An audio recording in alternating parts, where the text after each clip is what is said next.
Good morning, everybody. We're here today. I'm Roger, and here with Jay. We're going to build a 750 STOL wing. We've updated the wing quite a bit over the last few years, and I was just here today. I needed to build a wing, and we thought we'd just share it with everybody. So we're going to just start building the wing on the 750. The major difference between the old 750 and the new, we've got these nice new brackets on the leading edge of the nose rib for the slats. Makes it a lot easier to assemble. Everything's a matched hole. As you can tell, the holes are all matched, ready to go. You do have to open up a few holes before you start assembling the skin. But other than that, we're just going to start cleaning and continue on.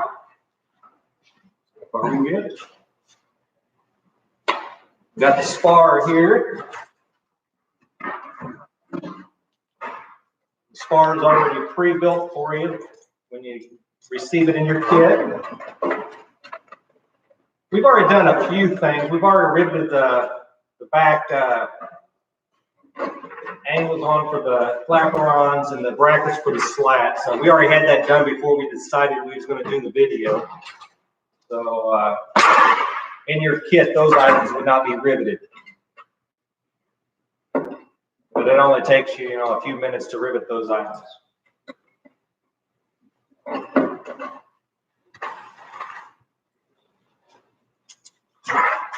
So mainly you're going to be using the 5/32 clecos and then the 1/8 inch. And there are different nose ribs and rear ribs at each location. And we've already taken off the labels and positioned the parts in the correct location according to the drawings. Verify the position? Yes. We will make some mistakes too. We'll have to go in the direction today. And you always should have your drawings in front of you and double check everything before you start riveting.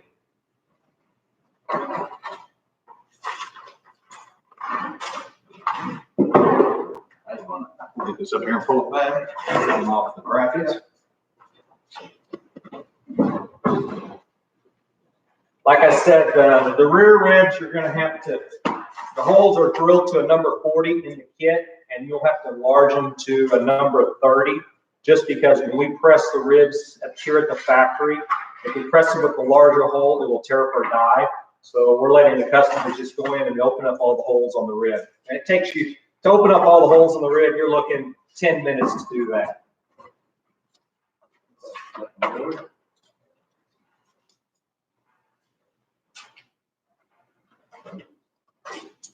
Okay, so we got the angle. We got another angle that goes here.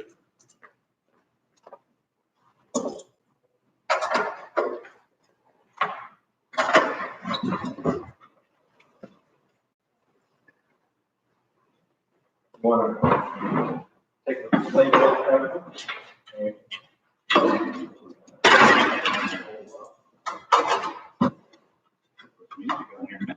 Yeah.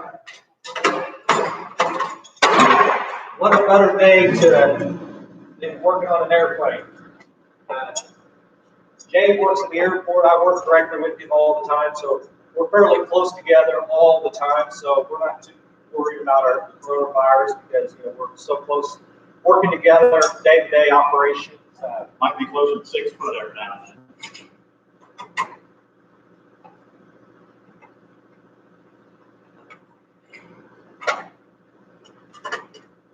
It's too cold to be home mowing anyway, so it's a good day to be building an airplane.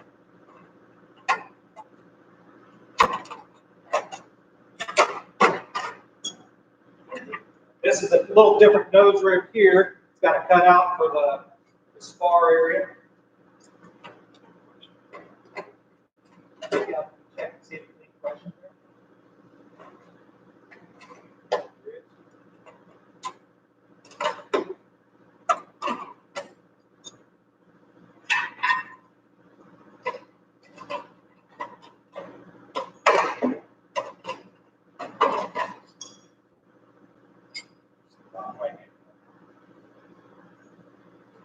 This is the Spar extension.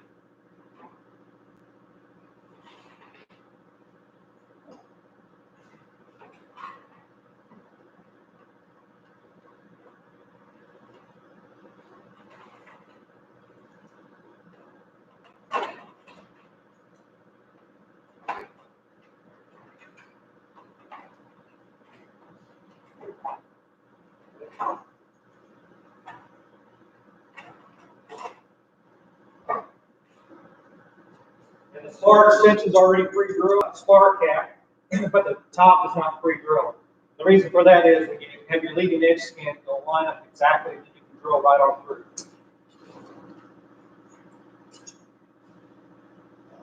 You want to drill that hole up to the 83? There's a few drilling that you'll have to do. This is a 3/16 drill bit. We're going to drill this last. Which one are we going to drill? We're going to drill Right, exactly. That'll be one of this angle here that attaches to the spar. You got to drill that.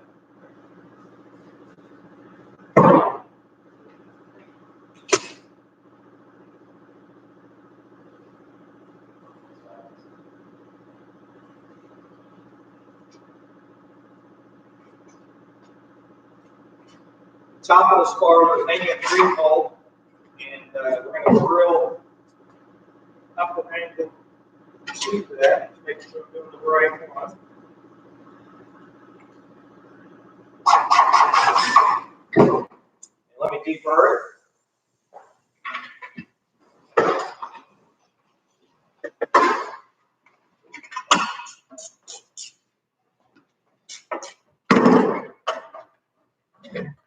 Click it through there.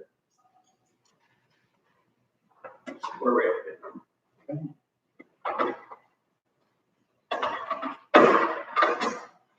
Now we might be better if we go ahead and rivet that to the. rivet that. Yep, that'd probably be better. Sounds like we got a phone call. Somebody's trying to get some tech support.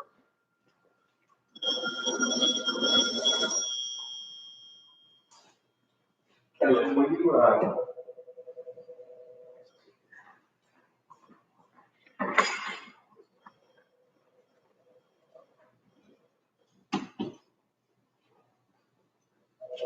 Do that angle. that's thermal.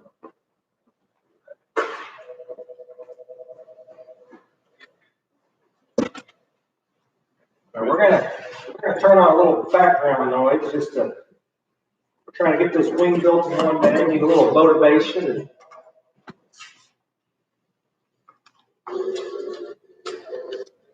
Inside or outside? Is that what Yeah.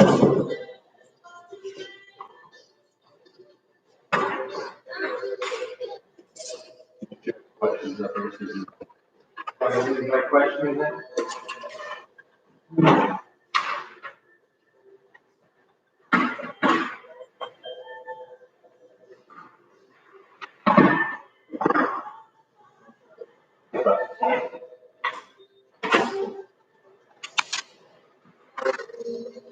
We have the countersunk head on the rivet.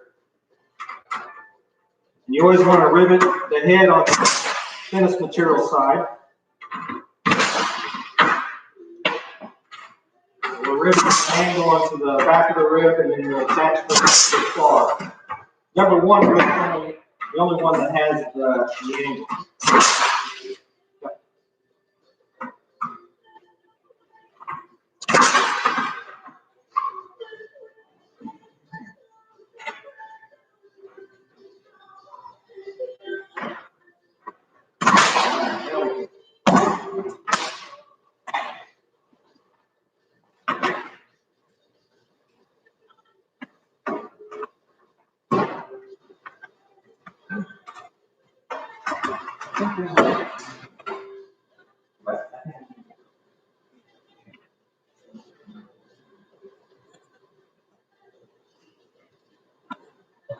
Take the mouth to that.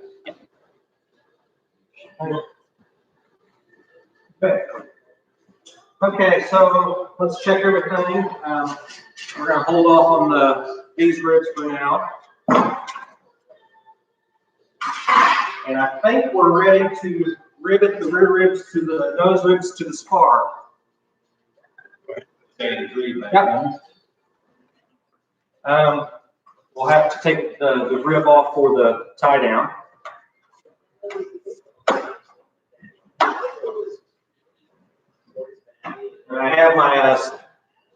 step-by-step photo manual, but you know, I've built so many of these wings, and I typically don't even have to look at the manuals or drawings.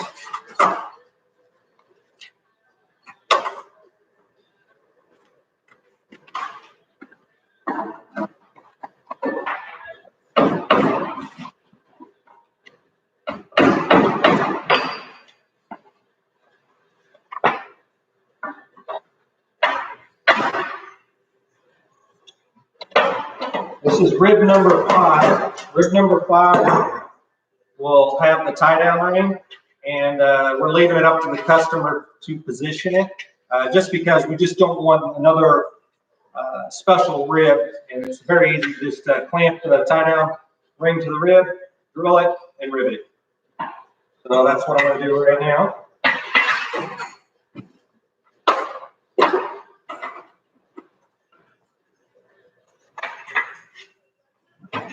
Get over here where everybody can see it. So you want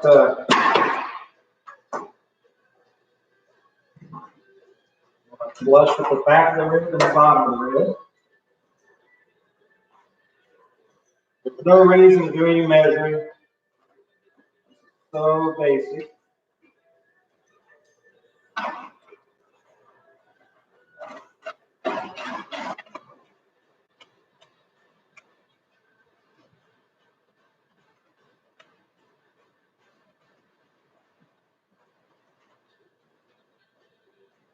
Okay, so I've got it clamped in place, and they're drilled number 40, and we're going to actually enlarge them to a 30 and then to a 20.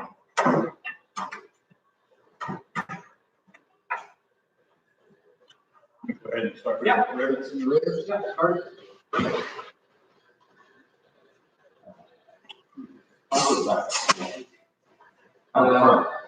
Whichever's the easiest, yeah, it doesn't matter. Jay is going to rivet the nose ribs to the spar and the rear ribs. You can rivet it either way, not a problem. I'm going to drill 2 holes here so I can clamp it. Number 30.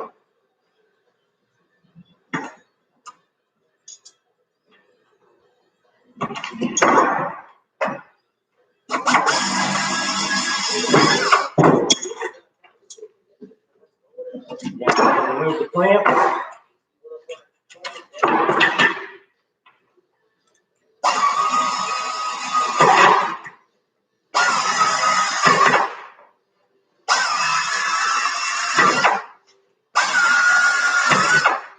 Now I need to enlarge those to a 20.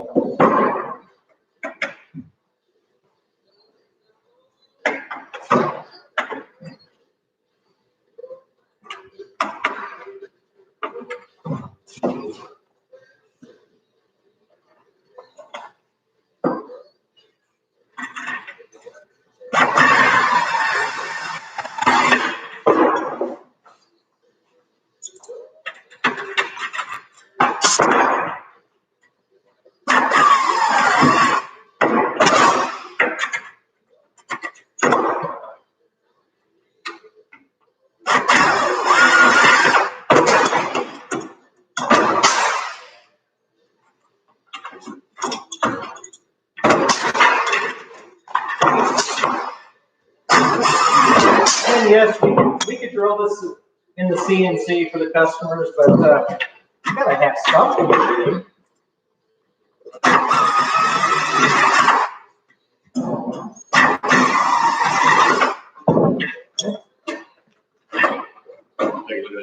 Oh, that's pretty good. Back.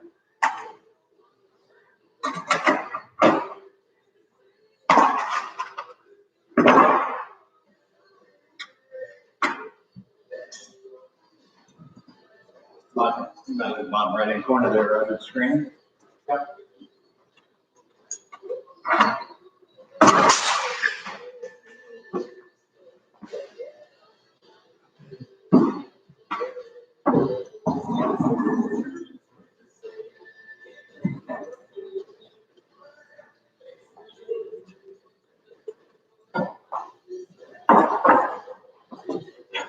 Okay.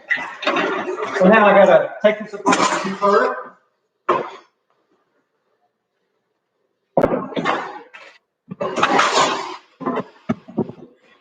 guess one of the questions on there was Sebastian's generally walking around with a video camera, but today's Saturday and he has to get his beauty sleep, so we've just got it stationary.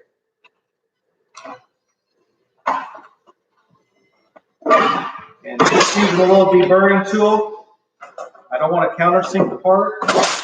And this part here is a little thicker, and it's got a little plastic coating on it to protect it. So I'm going to get that off too. Kind of quarter turn it. We're not corrosion proof anything because this is 6061 T6, very corrosion resistant, a lot of silicon in it.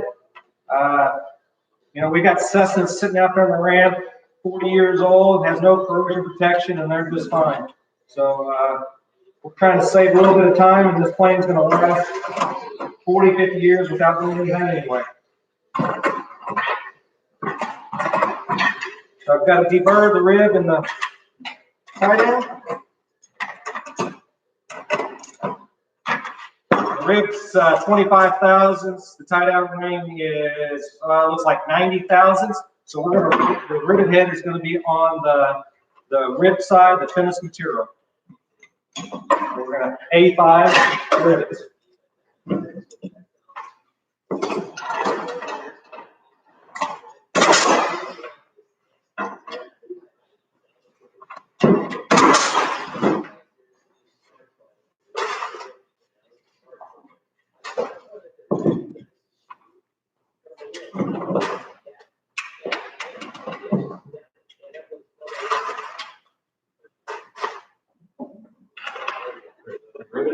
Yep.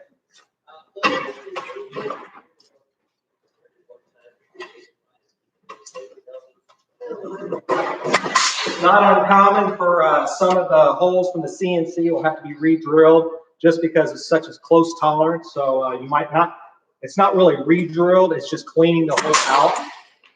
So it's not uncommon.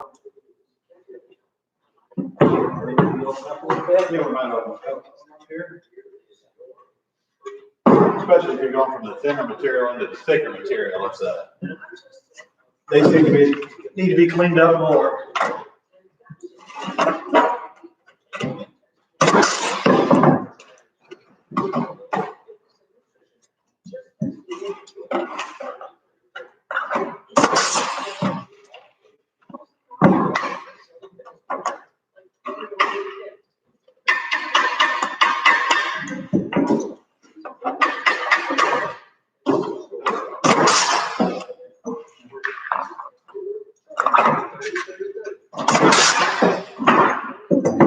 Building a wing. Hey, we're live, Bruno. You're live. Hey, we got a special guest right here. We got Bruno from Arkansas. Oh, you guys got a microphone out here? Yeah, it's on the computer. Yeah. Oh, hey, look. Oh, you can read chat too. I like it. Hey, this is Bruno. Bruno. I'll shake your hand for Corona, right? Yeah, that's right. This is the STOL version? Yeah, this is a 750 STOL. This is one, I don't know if your kit has the new angles on the nose ribs. We kind of did a little update on the 750 STOL. So we just said, hey, let's build a wing today and let's go. So if I wanted to get the new update, then add this.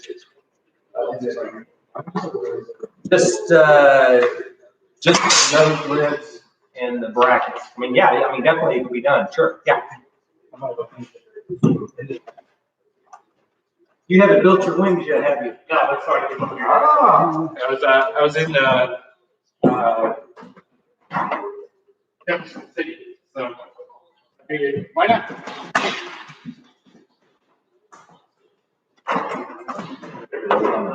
Spar extension. Wisconsin, check it in. Got that Mr. written Gold. on there, so we'll have to Checking in. Raise it up, yeah. Yeah, let's just raise it up now.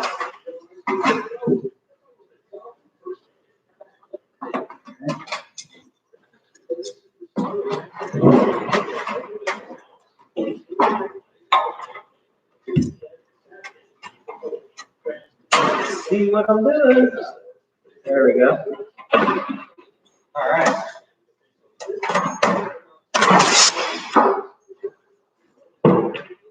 How far along are you on yours? You know, I got it on its wheels as of yesterday. It's kind of pretty much time to start the wings and horizontal stabilizers. Where I'll be next. I was, like I said, I was kind of close. And plus, I did Sebastian tell you I was coming by to get the seat pants? The seat pants and seat poles. Okay.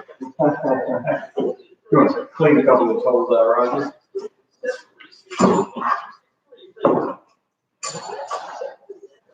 Where are we looking?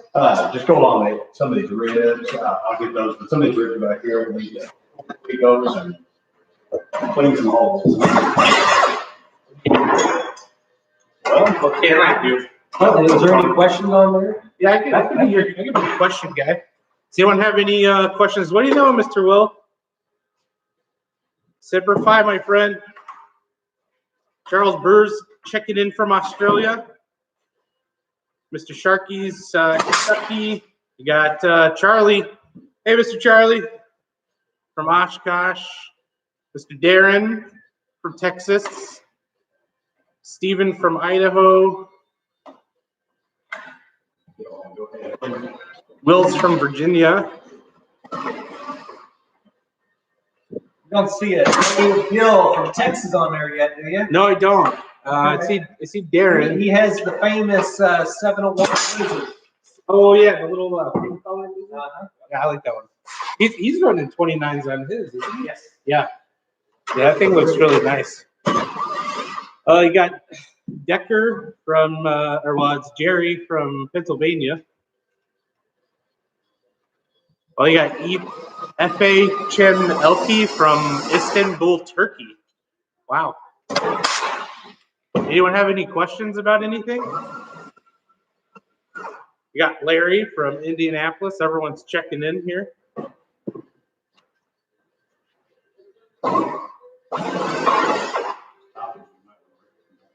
Yeah.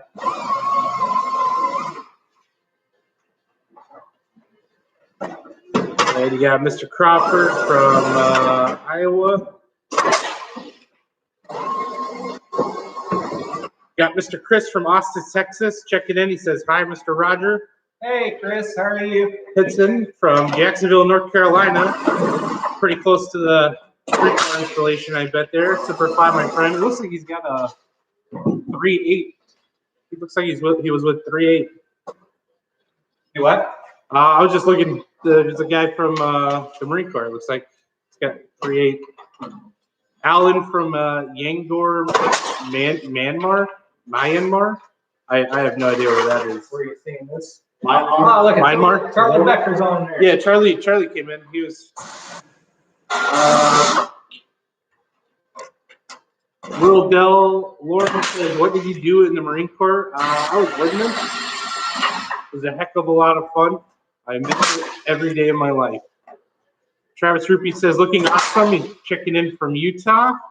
Randall Haney says, "Let me guess, Jason, you tricked them into doing your wings." Yeah, sure. I got the other ones. I'll send them back. Are you gonna?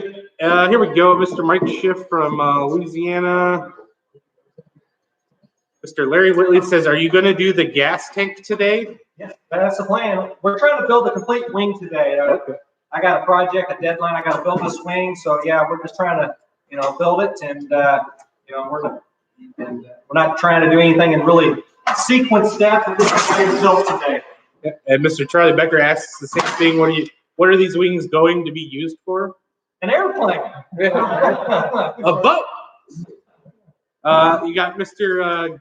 Gaiaducci from Argentina. Hello, sir. Darren says, "Roger, would it be better to leave the tie down till later to keep everything flat?"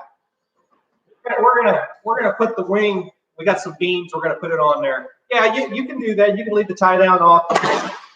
Don't want to forget it. We just don't want to forget it. And it's like, you can do it one way or you do it another way. There's really not a right or wrong way.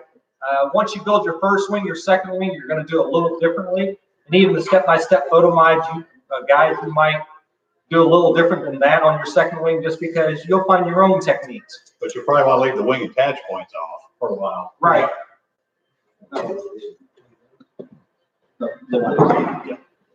Mr. Chris says an airplane, Charlie. You guy beat us to it. Mr. Javier from Buenos Aires, Argentina. Yes, you got Argentina. You got what was it? Myanmar, Istanbul, Turkey. Yeah, that's a lot of people out there. Noel Ogram says, Noel from Ireland. Does the builder have to cut a slit in the wing surface to let the tie down loop through? Well, the skins now are already pre-cut for the tie down ring to go through, so there's no issue now. Jeff Green says, hi guys. So Mr. Jeff. Delorme says aviation. Yeah, I got to play with rockets, AGM 115s, all the fun stuff that blows up. That's what I did. It was a real good time. Mr. Mike Smith says, where's the beer? I think that's after. Sebastian says, hello, Justin. Good morning, Mr. Sebastian. Glad you see you could make it in virtually. Well, he lives like an hour and a half away or something, right? About 45 About 45 minutes. Long drive. 30. Yeah. I mean, 45 minutes. I mean, I only drove 6 hours to be here, Sebastian. Mr. Jeff Green says, I recently completed the intro rudder kit. What's the lead time on a complete 750 kit? We said 705, but I think he means 750. The rest of the kit, you're looking probably mid-May to the end of May for the rest of the kit. End of May. We're actually, everybody's home building, and we're actually getting very busy. Yes, I can imagine. That's great. And, we're still shipping out limited things. We're still in limited production, so we can only have so many people in the building at a time. But we're going forward. And Mr. FCS 190XL says, maybe I missed this, but is this for the standard 750 stall or the SD? Big differences. What are they? This is the 750 stall. It is. It's a new wing we've started sending out in the last month or so. It's been redefined. This is actually how we use our 750 Super Duty. Now we've taken that learning curve to the 750 stall. So I got the older one before this. What are the differences from the 750 from like December back to this? The nose ribs. See, the nose ribs, they don't have crimps, they're cut out. Yeah. And then the nose rib skins are matched to the skin, top and bottom. And then the brackets, there is no L angle that you have to form and curve and attach. And then the brackets, 100% Cleco tip rivet. Yeah. So if you're in my shoes, would you suggest? Well, someone that's going to buy new obviously is not going to be in this boat, but so the top skin would be differently hole drilled right now than what I have, right? The only advantage is it speeds up your building process. Yeah, but drilling's really not fun. But as far as structure or yeah, it's the same. Okay, so let's see just make sure we get everything riveted. Mr. Lowell Sharkey says, Roger mentioned update nose rib. Could he expand on that? Which he just did. Mr. Williams says, hey, Justin. Mr. Bill from Ohio, great work, boys. Greg, Zenith STOL 750 says, good morning, kit building is cheating. I'm guessing he's scratch building. Jeff Green says he has a 750 kit, so that was correct. Where's Sebastian during all this? Is he sleeping in? Yeah. You got Mark from Manitoba, Canada. Where's Mark? He's from Manitoba, Canada. Mark or? Okay, Mark. Okay. Yeah, Manitoba, Canada. Can USA. What happens to the wing when you're done? They're putting it on an airplane that I'm guessing. Yeah, it's going to be used eventually for an airplane. Yeah. Then you got Mr. Will says he was with frogs. He was on 46Es. I have a special heart for frogs. I don't know if you're familiar with the purple foxes out of Pendleton. I spent a lot of time hanging out with those guys. I had a bunch of mechanic friends and air crew, and real great guys. Plus, while I was out there, they had the real big fire that lit off at Camp Pendleton, so I got to spend a little bit of time actually in a 46, just kind of hanging out, flying around, watching the water dumps. Is one of the most amazing things I've ever got to do. Plus, we flew on them while we were in Afghanistan. It was pretty good time. Randall says, this is great timing. My wings are in transit. So is this the wing that he will be getting? Mr. Randall. Yes, Randall, yes, you haven't picked up your wing, so this is the wing that you're going to be getting. Yeah, oh yeah, it's in shipping, so yes, this is the wing. And, you know, our parts are more advanced than sometimes in our drawings or photo manuals. So there will be a few outdated drawing pages and photo manuals, but the parts are more complete. If anybody has any questions when they're building like Randall, he'll give me a call, I know, or text me or email me, and it's not an issue. So now what we're going to do is we're going to put the trailing edge on. It's all pre-drilled now. Just trying to figure out the parts needed for it. Let's try it. We want to do it separately and then put them together. Yeah, let's do that. Let me get the other angle. Roger mentioned that corrosion paint might not be necessary. What parts should be painted on the wing, stabilizer, etc., fuselage, all that? Pretty much all the parts that should be corrosion controlled? You know, like I said earlier, all of my demo airplanes, I don't corrosion proof anything. And the reason is, yeah, we live in the Midwest. I keep them in the hangar. You can look, I've got my 701 here, it's built in '98, and there's no corrosion anywhere on it. But if you live in Florida and you have it based outside on the beach area, yes, you definitely need to corrosion proof everything. Or if you're going to eventually put it on floats because you're going to be in either water, salt water, or something like that. Okay. Too bad. This goes on the outside. So we got is this being recorded in case some of us want to go back and review? So all live view streams are recorded on YouTube. So I imagine you guys are going to put this up afterwards. Yes. Or Yeah, make it Smash will available. take care of that. Yeah. I'm not very techy, so. Yeah, that's I actually did this a couple days ago and found that out.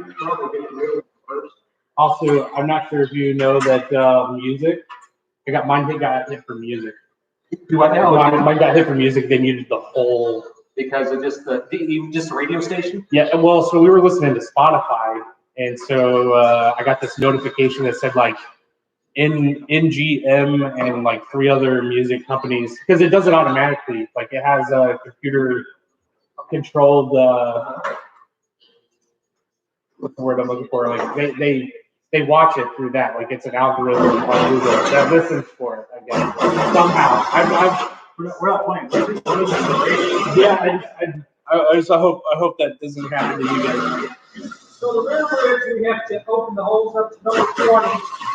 Like I said, if the CNC drills into number 20, when they press in the block, they'll destroy the blocks at about 4 ribs. So that's what we're going to have to just quickly open them up. Quickly deburr, and we're going to get this rear panel on. Can I hear the music in the background? No, I don't think so. Yeah. So could you guys hear any of the music in the background? Let us know if you can. Greg says, great work, you guys. Really loving how far the kit development has come over the years. Dig asks, why no zinc chromate when piece meeting? What was the question? Why no zinc chromate, no corrosion control? We live in the Midwest. This plane doesn't need it. And,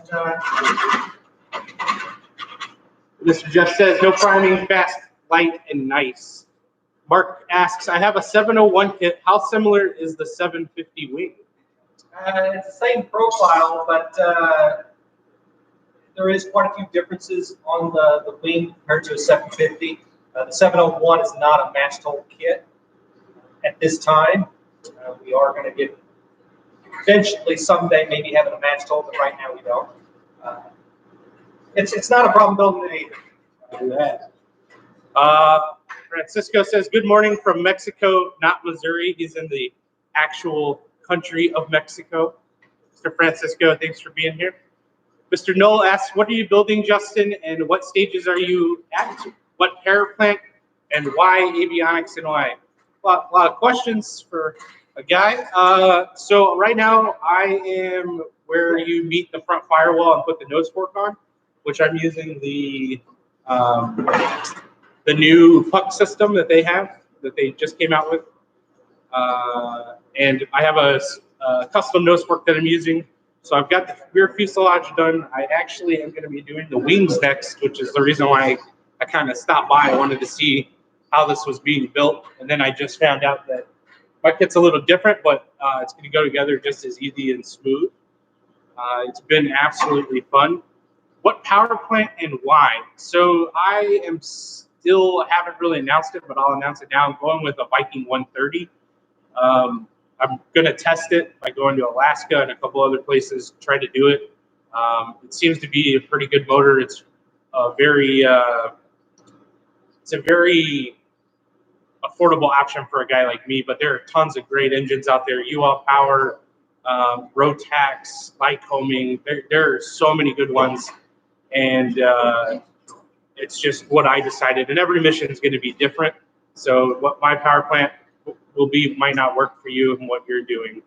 I think here at the factory, you guys do UL Power, firewall forward kits, Rotax, and someone else, right? And we have, engine mounts, cowlings for Continentals like home. It's Jabber has a complete package. Jabber USA, Mix Otterbach, and then you got Jan from Viking has a complete firewall forward package. William Wynn has a Corvair complete firewall forward package. Yes. Let me show you guys real quick. We've got the trailing edge 2 spars on, and now we're going to connect the two with this bracket. The bracket here, and then you have another rear strut attachment that goes on there, but we're not going to put this on yet because of the skins. We're just going to attach these two together and just clean those up. I have to adjust it. Okay, and then we have the inboard root doubler.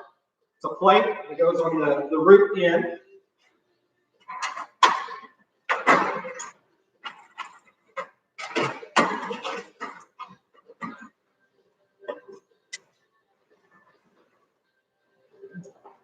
And then we have a double angle. It's already pre-drilled for the back. So it comes in the kit. And as you can see, you got notches out in it for fuel hoses and stuff. Pretty easy to locate. You just pull that out. It goes right there like that. Yep. No, you go down. Line up the Fuel line hole right there. So really, your second wing, I hate to say it, but you really don't need the drawings or step-by-step manual because the system is so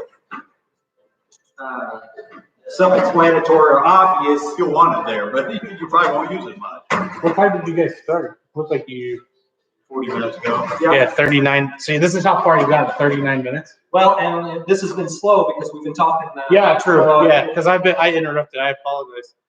You're slowing us down. Sorry. I'm sorry. I'll just do the questions.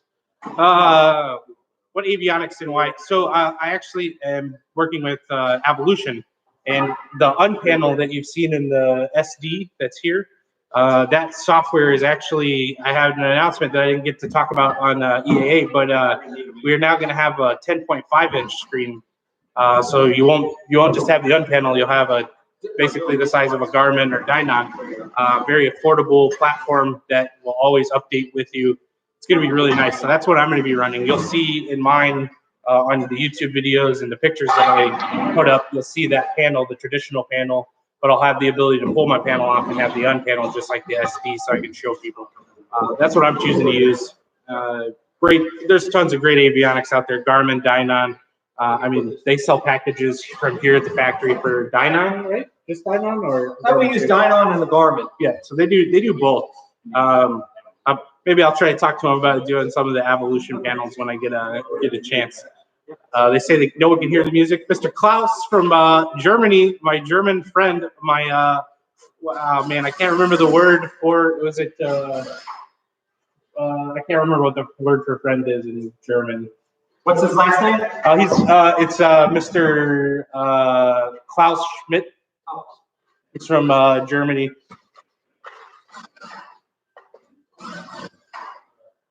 I'm just cleaning these holes out and going through quite a few thick material. And I know the rivet's going to catch a burr just a little bit. Randall says both of his wings were 371 thing, included the shipping container. Well, it says, Bruno, can you put the camera on where they are working? So the camera is actually attached to a point at the top. So I cannot take that down, I don't think. It's No, we had to use a laptop, and the reason for that is Sebastian tried to find some cameras for doing this project. But as you know, everybody in the whole world has bought every camera for the family Easter to whatever, to their office meeting. Is that? I see no cords up there. That thing is wireless right now. By the way, I also have 2 webcams with me. I brought them just in case. Yeah, we got to drill that one out there. That's okay. We got to drill a rivet out, which is very easy. Jay just got a little excited and riveted. So he's going to drill the head off with the same size drill bit. The root rib goes there, but we're just going to.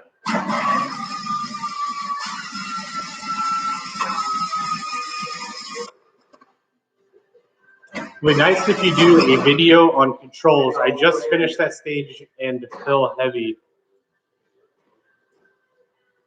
Like a video over doing the controls, like putting the controls in. Is that what you're talking about?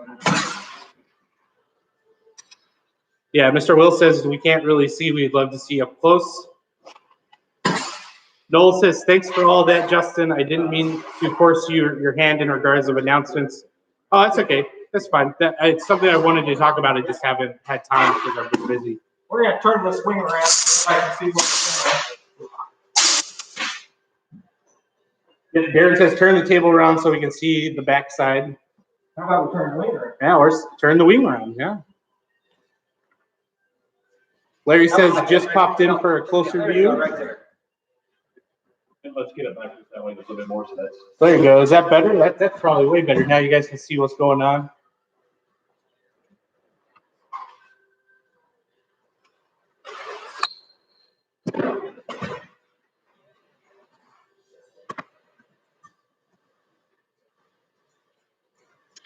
This is the root rib.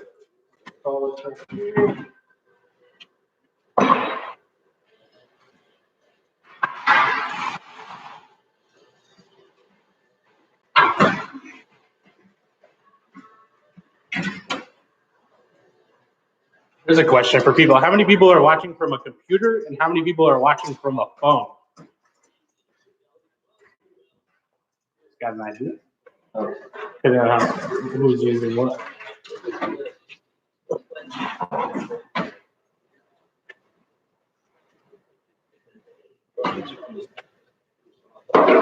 Real says, are the kits shipped from Zenair Canada exactly the same as far as machined parts, holes drilled, etc.?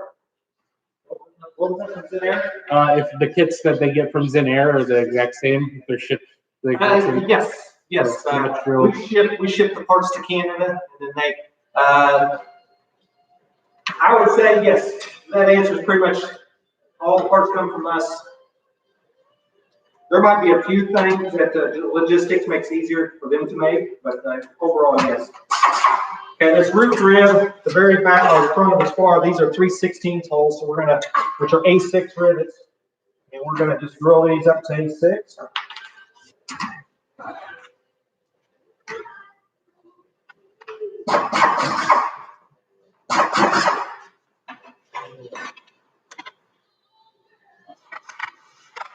And somebody asked, did you deburr and smooth every edge before doing this prior to assembly? We did yesterday. I did yesterday. Make it a little. And then I have a file in my back pocket. I just quickly go over it. We removed all the labels yesterday. Right.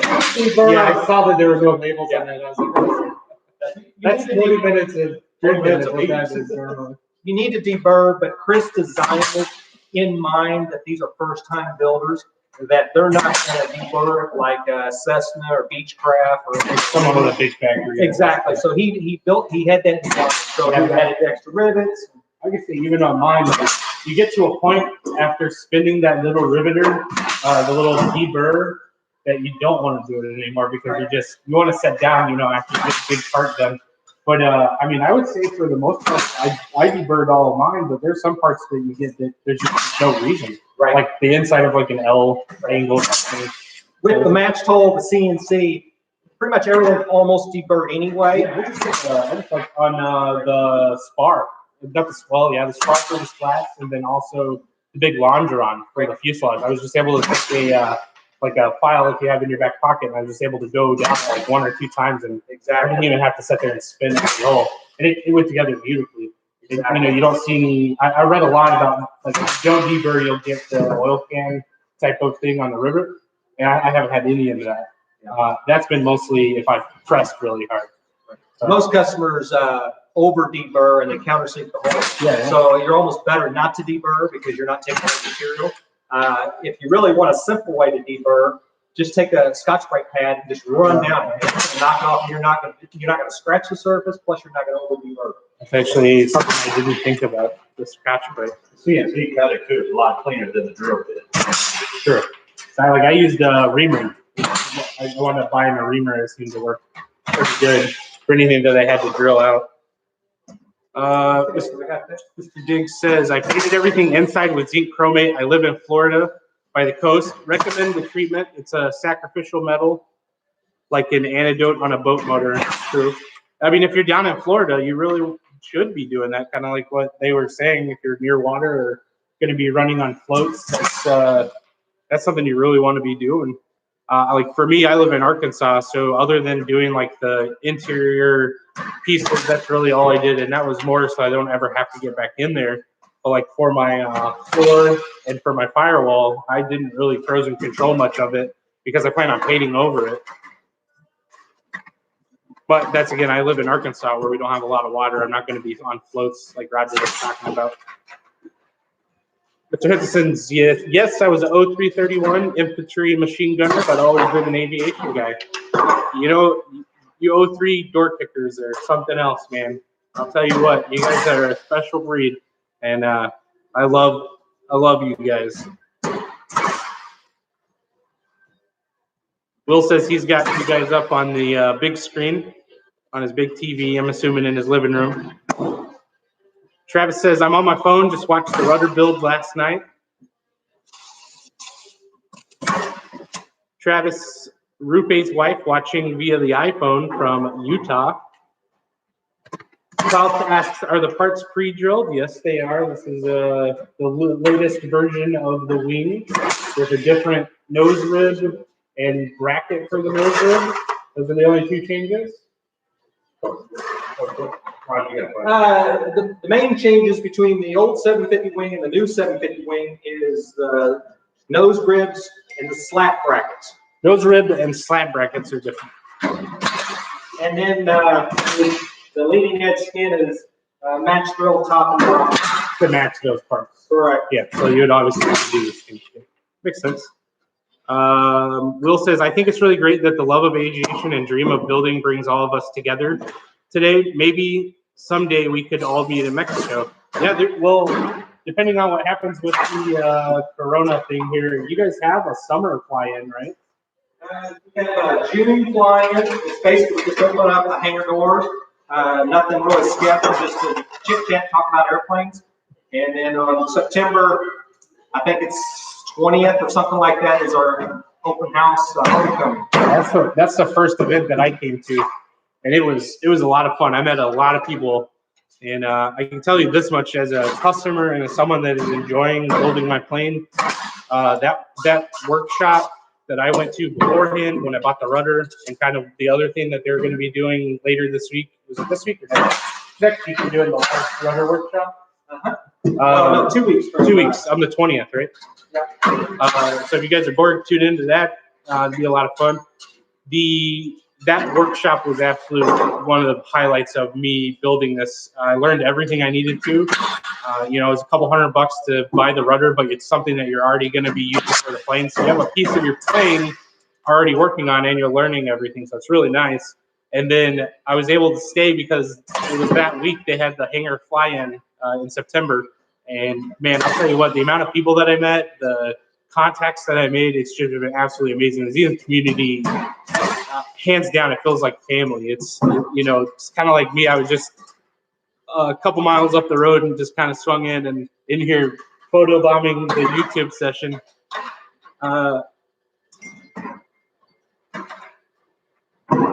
Randall says, where in Arkansas do you live? I live in Northwest Arkansas, the home of Walmart up there by Bentonville.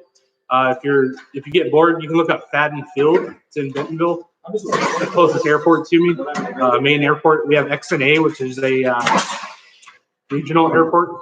Pretty good area. It's I'm in the Ozarks, so it's I got a lot of beautiful mountains and everything. I'm really excited to get out and try to fly around and get that done. It should be a lot of fun.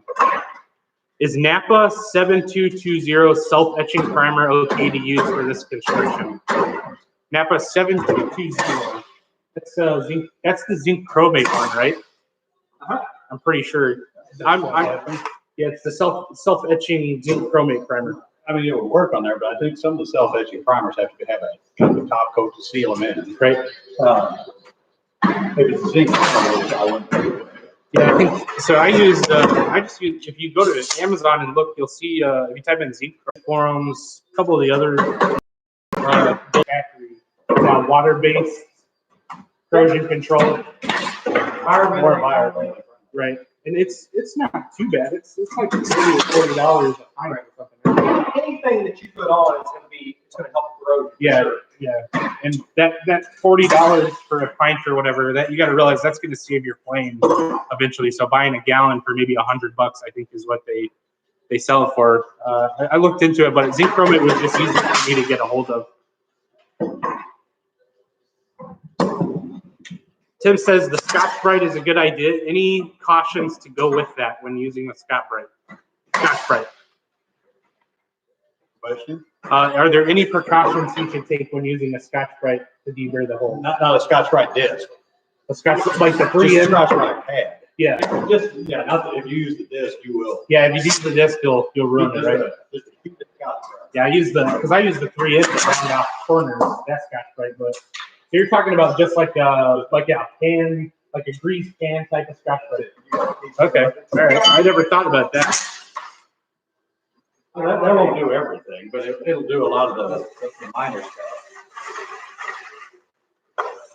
And if you're corrosion protecting it, then you've already scuffed up the surface, so your corrosion protector will stick. That's. Ross says, good morning from Canada. A couple of people from Canada in here. A couple people from Mexico, Istanbul, Turkey, a bunch of places. Brad says, hi from New Hampshire. Are you recording the wing build for later review? So everything is logged on YouTube. I believe Sebastian, from what we're hearing, is going to put it up, hopefully. I don't have the answer. It sounds like Roger doesn't have the answer, but it should be a yes.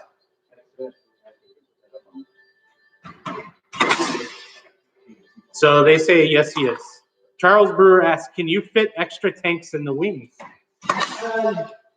Yes, you could fit another set of tanks in the next bay, but you can't go any further than that. And we do have several customers that have done 4 tanks, because it's the same width between this bay and that bay, which is this tank. So you can theoretically roll. What would be? Right now you have 30. You can have 30, so you could have 60 gallons of fuel. Wow, I did not know that. That is something I did not know. But then it complicates your plumbing. Yeah, and your your fuel valve.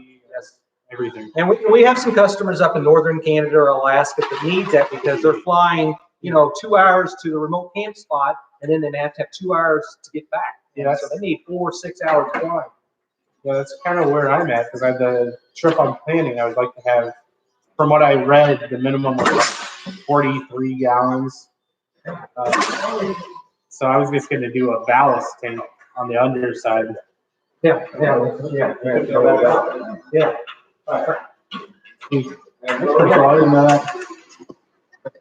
But for like a big guy like me that's trying to do stall with it, that's probably not a good idea, right? No, I mean, you don't have to keep them full all the time either. Yeah. You know, so you would just use them mainly for your. Shut them off. Right.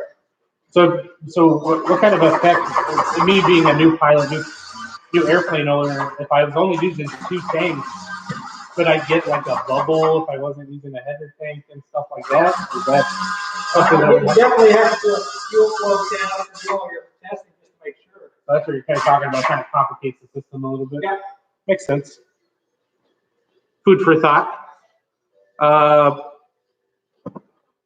Is there any value in using buck rivets on a key structural part on the wing other than the attachment points? They are on the Spar.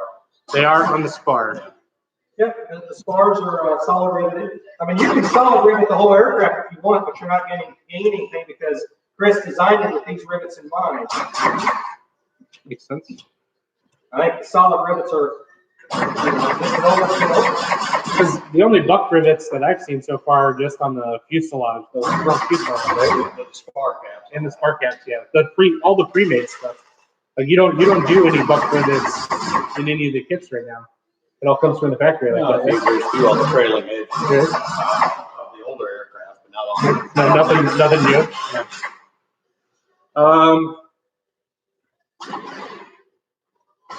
Darren said that he enjoyed the open house better than Oshkosh because we could actually talk to the vendor. I enjoyed it as well, Mr. Darren. Spreading Aircraft channel. Brian Wallstrom in the house, ladies and gentlemen. Great channel, great YouTube channel there. It's got a lot of cool stuff. He's trying to go full time with that stuff, and man, he's got some really good content on there. He says, look who it is. It's Mr. Mustache Flyer. What am I doing in Mexico? I just came to see how the wing was being built and annoyed these guys with questions. SK says Zenith Aircraft is my favorite. I will always follow his videos step by step very nicely. I learned so much. Now we're ready for the bottom skin.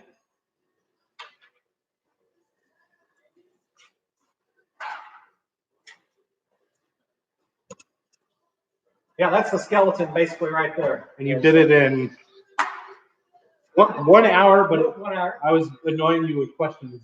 That's the 750 STOL, not the Super Duty, but the 750 STOL. Does Super Duty go fire quicker or a little bit longer, you think? It'd go a little longer because It's longer part. Longer, there's double the ridge, you got more stiffeners. Yeah. And the cruiser is just like this. So here's a question that I have because I've read through the plans and I see that so you can build pretty much the whole wing except for putting in the tank, and you can do that later on, right? Because that piece is there.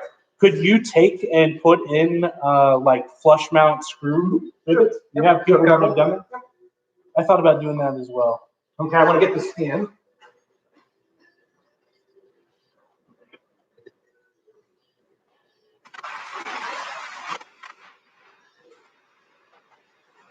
So they're grabbing the bottom skin right now for this 750.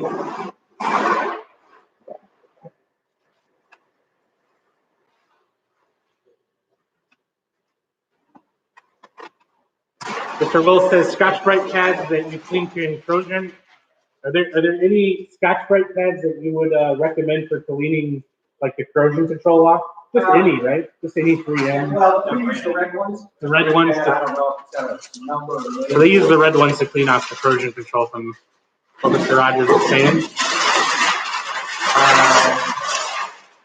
Mr. Henson, the 0311 infantry door kicker, is asking, will there be a 650B wing build in the future? 650B, a quick build wing. Is that what that is? No, it is. This is the 750, and the 650 we are working on that sold. Do a stream if you guys ever get it done? He says yes. He says yes. It might be a year, 2 years, years. yeah. Not next week. Yeah. Randall asks, I'm going to use Tractor Supply paint, Ford gray and blue. Is it harder and prime?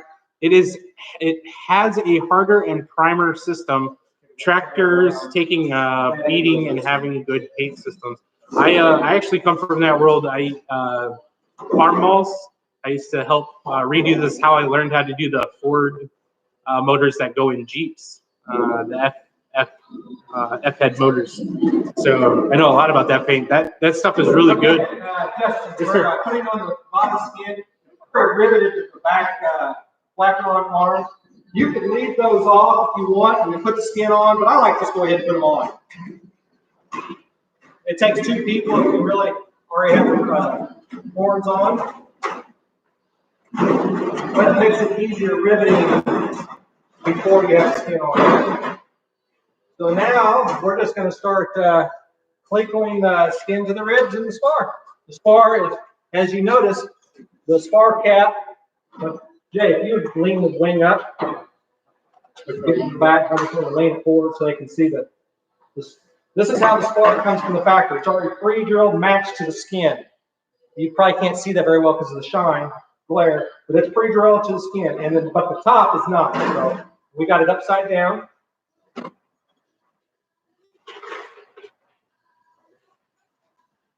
Nice thing about matched hole is if it doesn't clean you up. Now let's do this because we'll have the stiffeners between. Let's clip it to the spar, clip it to the rib, and then we can lift the skin up to do the stiffener.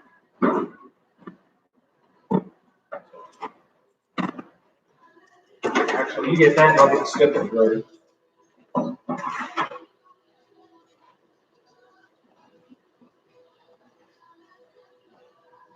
Mr. Kurt asks, how does the 750 STOL wing differ from the 801 wing?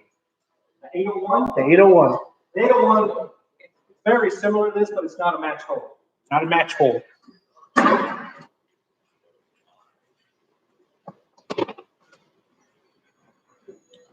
Brian, this wing is going on an aircraft. Mr. Brian actually wants to know whose is it and where is it going? Who is this asking? Brian Wilson. Oh, we're just building it for now. That's Will says Roger is the Zenith expert man. You're the Zenith expert man. I don't know.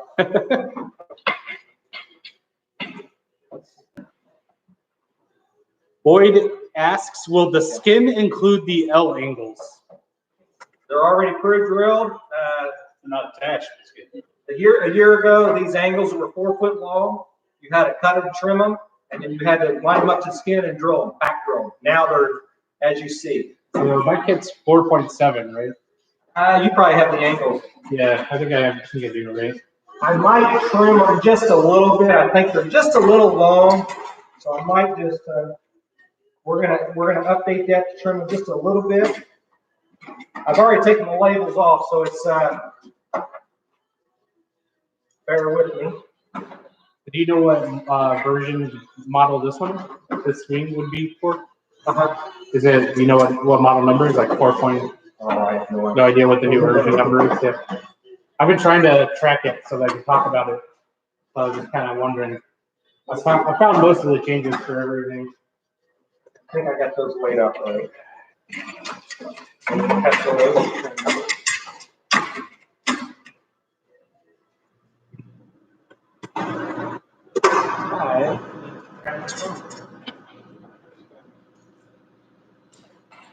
Like I said, I'm just trimming these just a little bit. They're interfering with the rib just a little bit.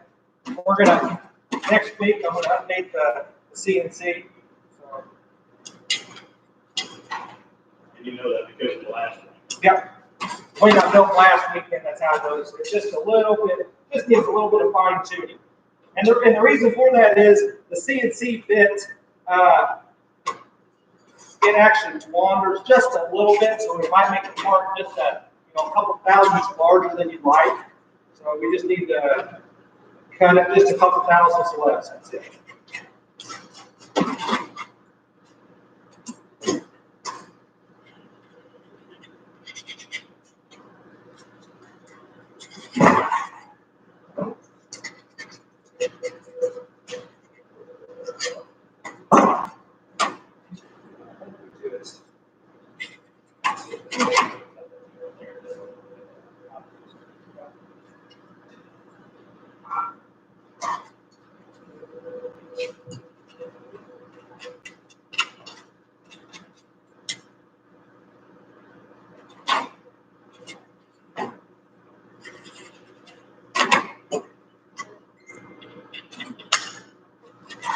I'm just going to locate the red hole.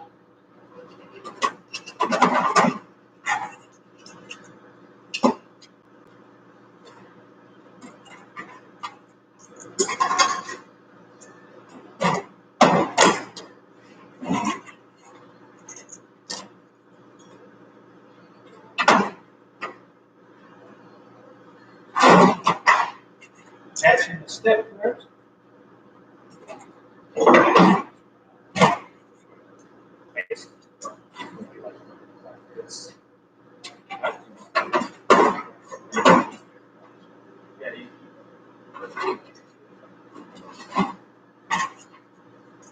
Start clicking the other. Might watch this.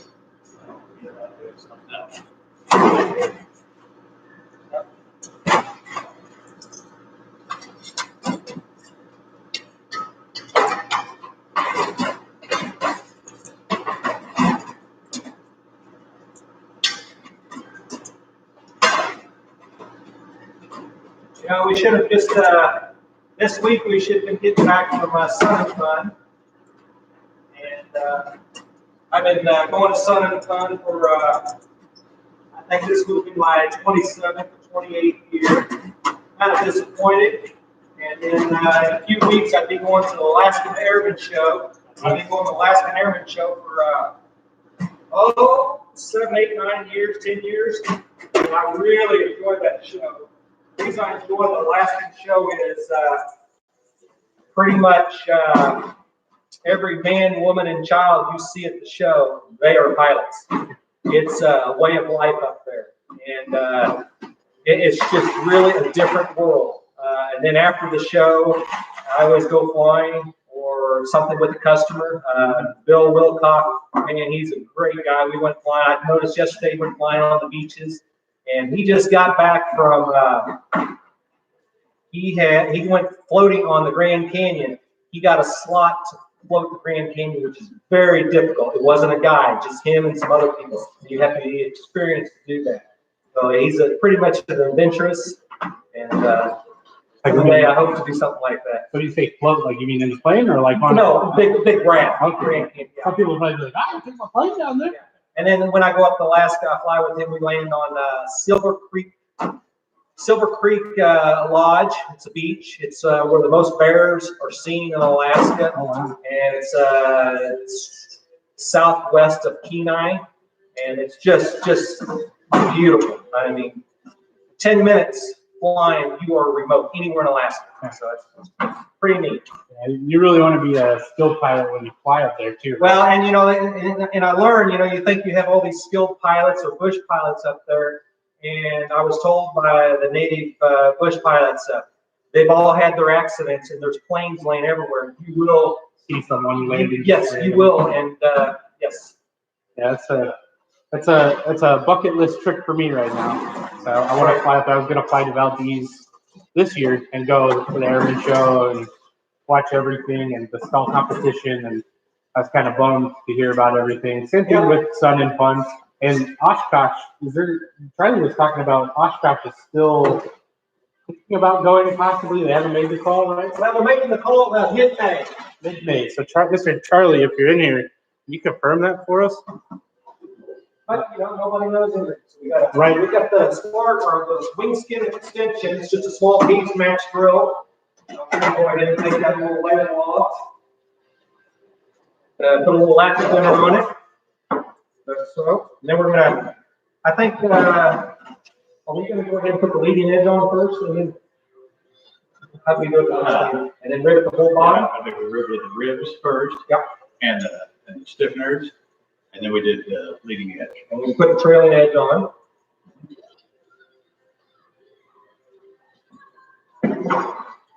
All right.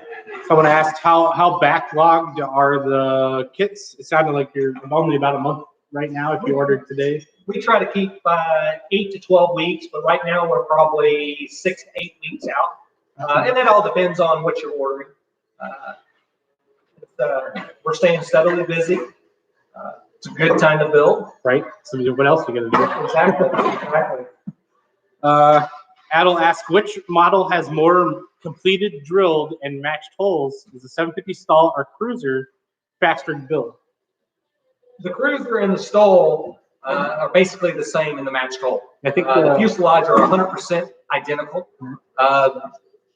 If you want to know which airplane would probably be the quicker to build between the Cruiser and the STOL, it'd probably be the Cruiser. The reason is there's no slats and you only have one strut. Besides that, that's the only difference between the building of the 750 and the Cruiser. Yeah, the slats don't take that long. No, I built, well, you set up slats and flaperons. You know, you spend, slats and flaperons going to take you about 4 days to build. Yeah. But, you know, that's working 8 hours a day. Yeah. And it's 100% matched hole with slats and flaperons. I was say, yeah, mine was, that was the first part that I started on. And it, I mean, I think I did it in 3 days, all of it, Right. flaps, slats, everything. I still need to make one outer one, but that's it. Right. That was my own mistake. So we have a steel table here. It's pretty much flat, level. We have the beams. We have the wing just laying naturally, and we have a cleco. So this is our jigging. It's just the way we have it set. We adjust the beams how we have it before we start riveting. So is it of the utmost importance to be using something that gets it 2 inches off the, Yeah, exactly. the deck? Let's put the beams like over here. So what about guys that build on sawhorses? Yeah. I know a couple guys that do that. Yeah, you can do that. Good part about this table, it's got the wood chop, so if you lay some money, you just draw right down through it, it's got a little back. Because you're doing this just to pretty much make sure there's no twist. Right? Correct. Yeah.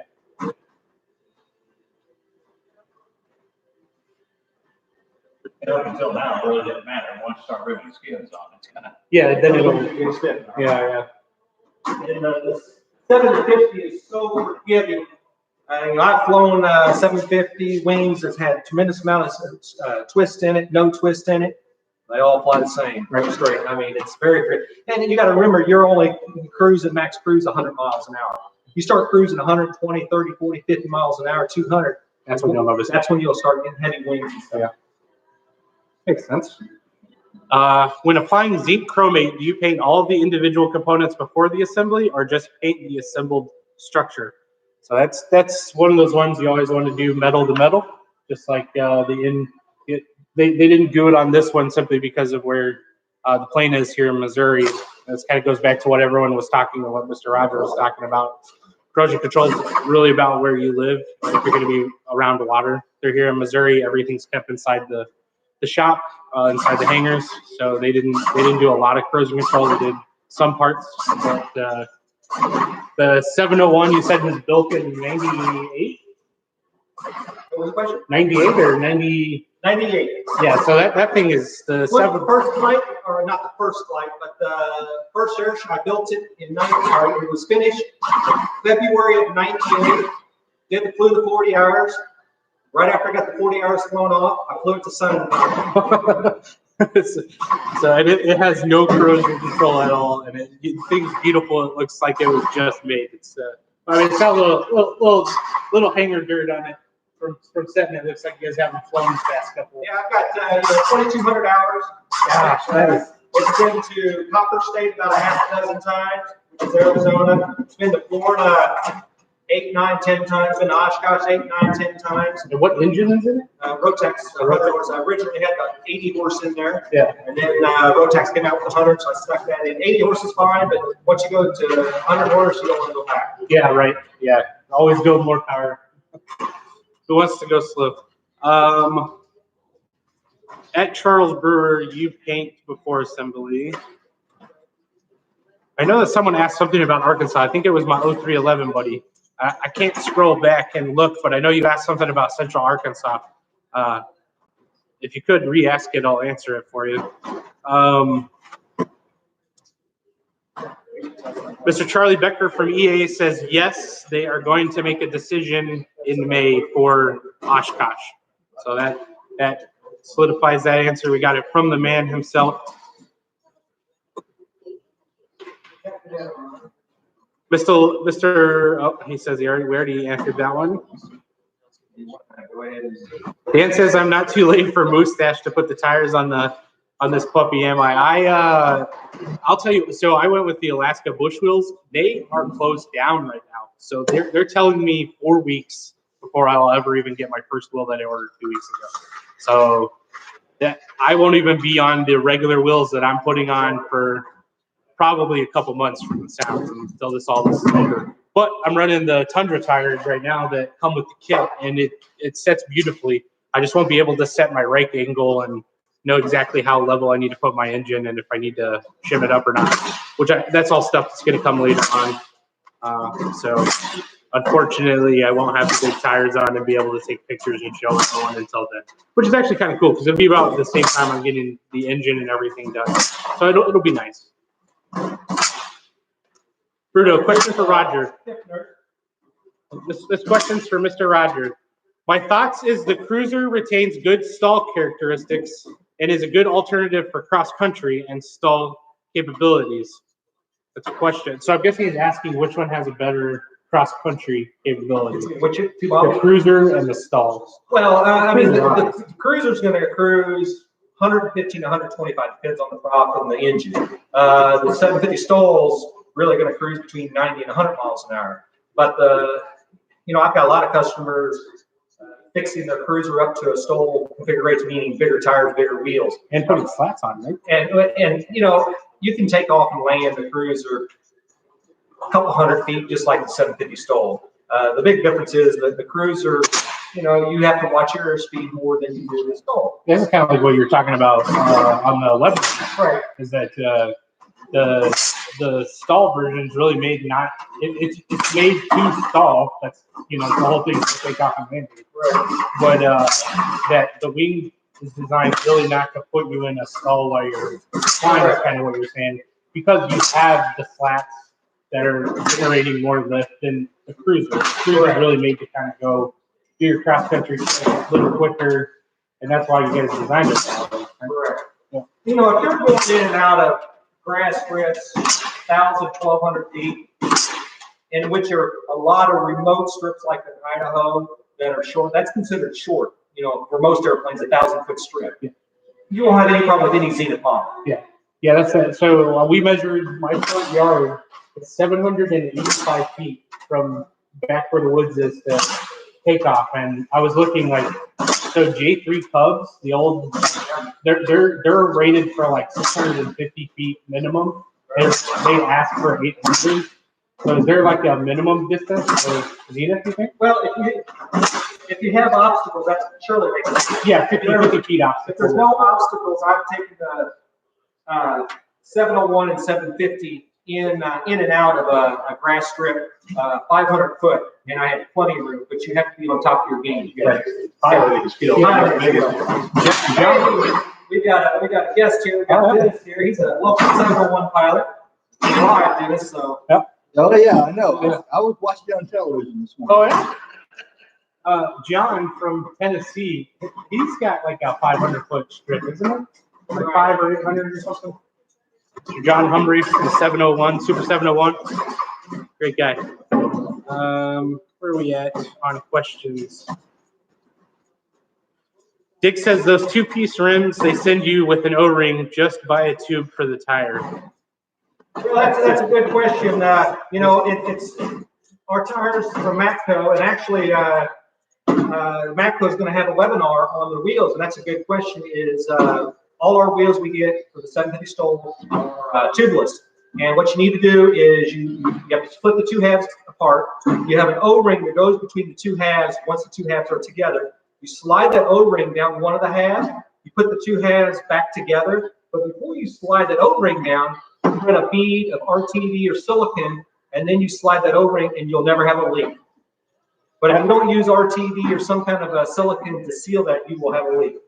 I can say from experience of building the tire, make sure you do it the instructional way that they recommend. I actually have a video coming out on Monday of me actually doing the wheel and tire without the other way that I did it. I'm sure a lot of people saw the video.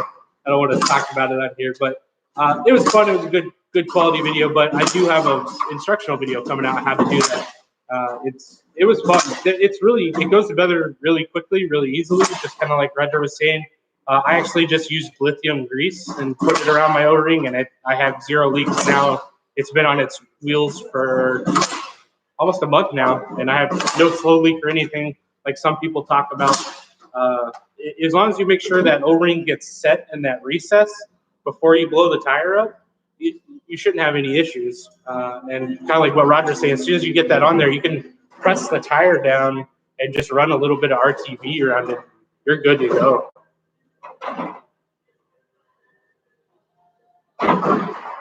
Mr. Hanson says, not a question, brother. There's a 601 XLB in Clinton, Arkansas that I'm interested in planning to check out hopefully soon. Well, let me know.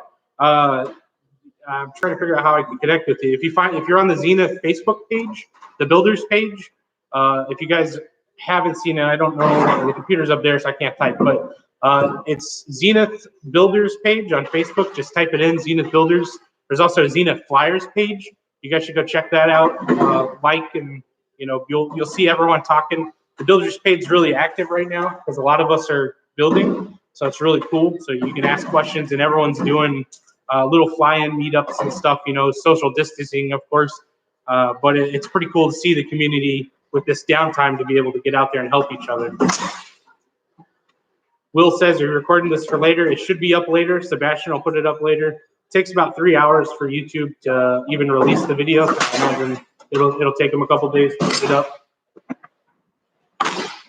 And for all you guys out there noticing my hair is getting a little long. Yeah, right. Typically, Sebastian and I would get a haircut when we're going to Sun and Fun. And I didn't get one before Sun and Fun, and everything hit, and you can't get a haircut anywhere. So, yes, my hair is getting a little long. That's awesome. If you remove the slats from the STOL version, would it increase the cruising speed, or would it legally increase the V&E? For Zenith, we have never tested without the slats. I have never flown without the slats. It seems like it would be kind of dangerous. It needs to be tested. Not saying customers can't do it or haven't done it, but you've got to remember you are changing the whole weight and balance, not only just the weight, but where you're measuring for the datum point. So you need to reconfigure the whole weight and balance form. I have never flown without the slats. Customer says it flies really nice, gain a few miles an hour in cruise. Yeah, and I mean, if you were wanting to remove the slats to get better cruising speed anyway, you would just go with a cruiser. Yeah, but I tell you what, guys, I've flown the 701 to Arizona to Florida many times, and I love flying slow and low and slow. I don't want to go fast, so why would you take off the slats at 5 miles an hour? Yeah. Yeah, and you get to see some of the coolest stuff. Like some of the greatest videos I've seen out of you guys flying is like flying over the river, the Mississippi River, and landing on the sandbars and stuff. And you miss all that when you go fast. I got a buddy that has a Super Cub, and yeah, we're cruising along pretty good, but we're not getting to catch all the cool stuff we would have in a little bit slower we're playing and go down and play around. Plus, I mean, he takes a lot longer to take off and land. But I think people that are buying Zenith STOLs and the Super Duties kind of are all from the same thinking. It's more of a get out there and kind of enjoy the backwoods and kind of enjoy family time and stuff like that. Right? And the cruiser's really made for those people that kind of want to go cross country but still have STOL capability in some ways. Because it's really not that different. Like you're saying, it's like a 15 mile an hour difference. Yeah. So typically when we fly to air shows, we'll have Sebastian in the cruiser, myself in the 750 STOL, and Nicholas in the 650. And we're all about, when we fly 3 to 4 hours each leg, and we're only about 10 minutes apart. That's all we are.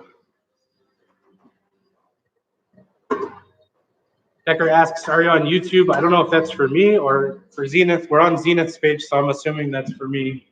I assume. Is that okay? So I'm Moustache Flyer on YouTube, that guy right there. Just type in Moustache Flyer, you'll find me in a lot of funny videos of me trying to put this plane together. I got a bunch of videos coming out this upcoming week. I've been really working hard to get them done. So hopefully you'll enjoy them. Mr. Richard says, yes, I'm on all of them. I watch your Facebook videos too. Hey, I appreciate, that's the thing about social media and this is all coming at you on YouTube during this Corona thing, you know, and a lot of us are kind of struggling mentally in some ways because we've never had this situation. A lot of our grandparents suffered through the Great Depression, and you know that this is not in any way like that, but you know, the same thing. The mental health that everyone's having is getting out there, and so to have this kind of stuff and to have the Zenith community kind of come together and talk about the projects we're doing, keeping our minds clean, keeping our minds in our planes, you know, and then 2 hours, an hour and a half, they've almost built a wing, you know.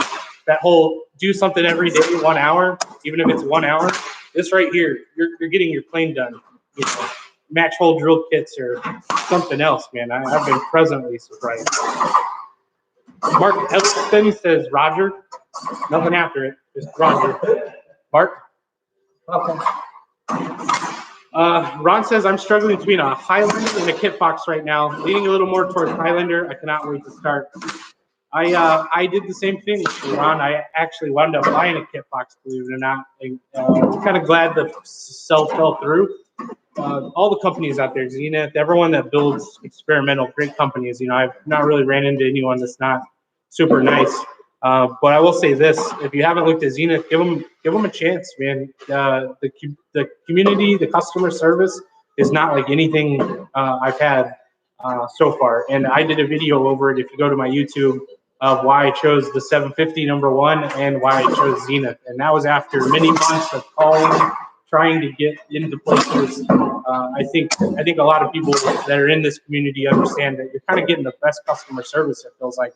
You know, you're seeing the guy that you're going to be on the phone with right now, Mr. Roger, right there. I'm not very good at weathermanning, but that guy right there, you'll spend a lot of time talking to this guy. Well, maybe not, but you know, if you have a question, you'll call or you'll email, and that's the guy you'll get. And man, within a couple minutes, you'll have an answer, and you'll have whatever situation you're dealing with moving forward. And that is something that is worth gold when it comes to building a kit on your own. Because a lot of companies, man, they say they'll do that, but you know, your 3-4 week response is not the greatest, and I wasn't a fan of that. And Zenith, immediate. You know, I called, picked up the phone, came up here. It was amazing. It's been beautiful and feels like family. It's amazing. What's putting you on the difference on Kitfox and Highlander instead of maybe going with like the Zenith? I'm interested to know. I'm always interested in finding out what people are flying and why.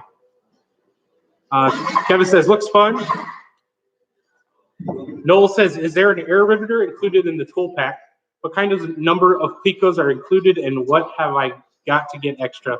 So I could actually answer that for you. I bought the basic toolkit without the air riveter. You can buy it with it. They offer that option. You can actually go to the Zenith webpage, click on tools, and you'll see a complete package that includes picos and all the things to build. You get your Deburring. You get everything pretty much. There really wasn't anything I needed to buy extra. I already had a riveter that my dad used, so I wanted to use it on my plane. And so you'll need to get, if you go and buy a riveter instead of buying one from them, which I don't recommend doing, just go ahead and buy theirs. It's a lot easier. It comes with everything you need. And then for picos, the minimums on the webpage are 250, 250, and 100 or is it all 250? Yeah, I mean, the more places you have, the better you are. Yeah. I mean, I bought what they recommend. I think it was 250 gold, 250 black, and I mean, I've never ran out. Also, I mean, you can't. If you're wanting to put all your parts together and then final rivet all in one solution, you're going to need a lot of picos. But when you're doing just one single part, you know, like the fuselage, then moving to your wings after that's final riveted, the 250 is perfect. And I mean, I've done it. It's been beautiful.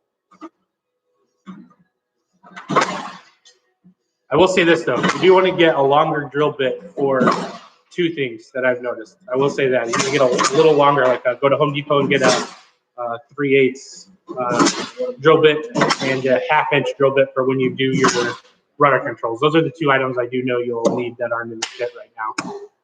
But you can do it with what's there. It's just, you still have to step drill everything. But I just did it all in one clip. Dan says, can't wait for the videos, Moose. Hope there's more fire in them. I don't know if I'm going to be doing any more blowing up tire videos. Steve says, hi from Northern Ontario. Mr. Decker says, subscribe. Hey, I appreciate the subscription, Mr. Decker. I really do. Mr. Ron, thank you too, sir.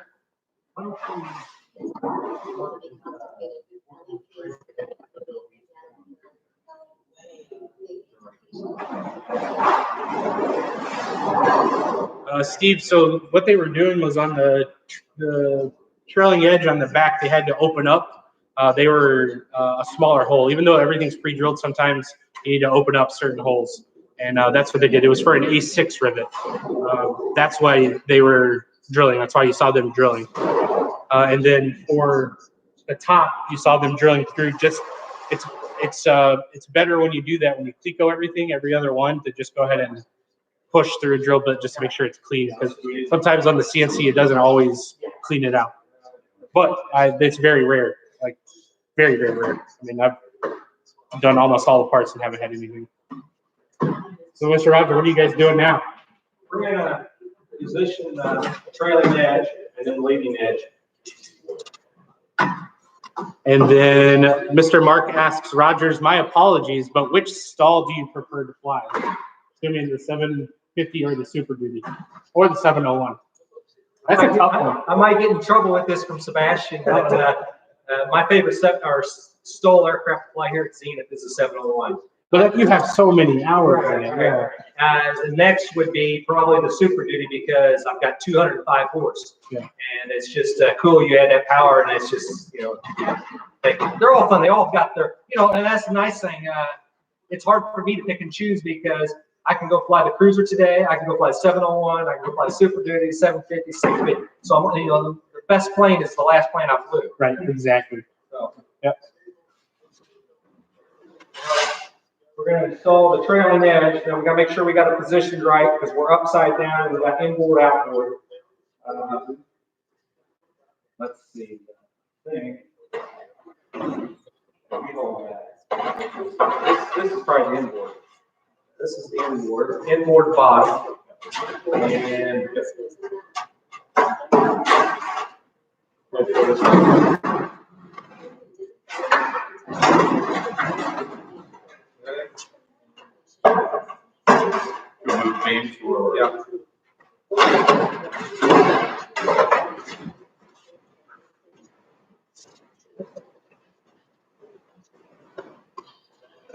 yeah.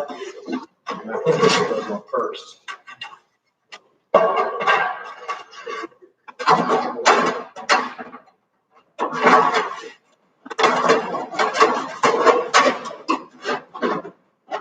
Trailing edge skin goes in between the two. Exactly.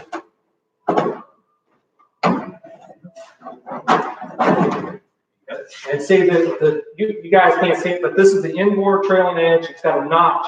The reason is it's got a notch. It's got to go inside this outboard trailing edge.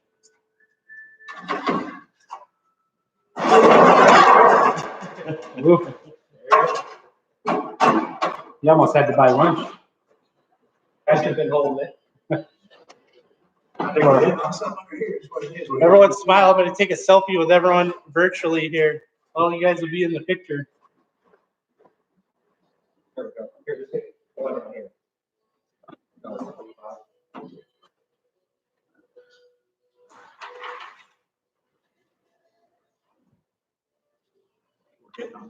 It says he used 3 riveters, 1 for each rivet size. That's a smart idea. I only have 1 riveter, so I have to take the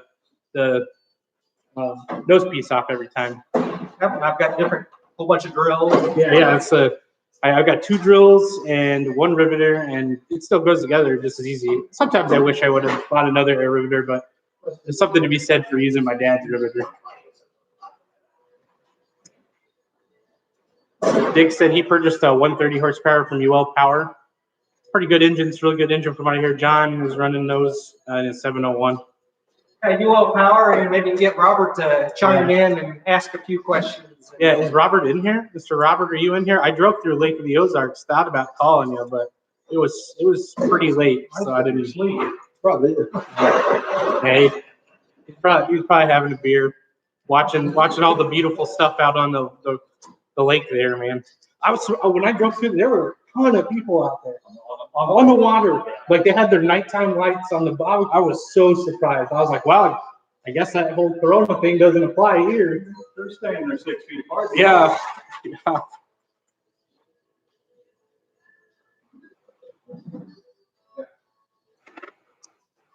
So Noel's asking, could you guys swing it around so we can see what you're doing? We can here in a minute. Yeah, well, they will do that for you, no problem. If you guys want to see something, we'll try our best. The camera is kind of at a fixed location, so it's hard to do. So they can move this anyway. Actually, the table's on wheels. You could just, right? Yeah. So we'll try our best to work with you guys. Brian says, I see your beard is growing back after the tire video.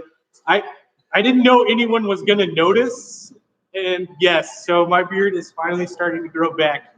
That video, what you didn't see was I went to my barber the next day and part of my beard was gone. That's why it looks so super smooth right now.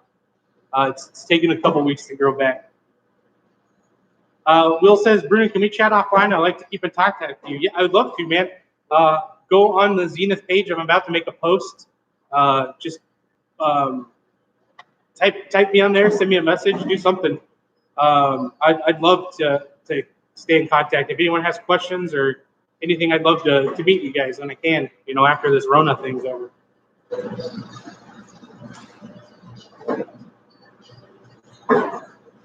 Ron says, I really do love what Zenith is doing with their aircrafts. I'm more of a tail dragger, though. Do they offer this option on a 750? I'm definitely not going to stop with one plane.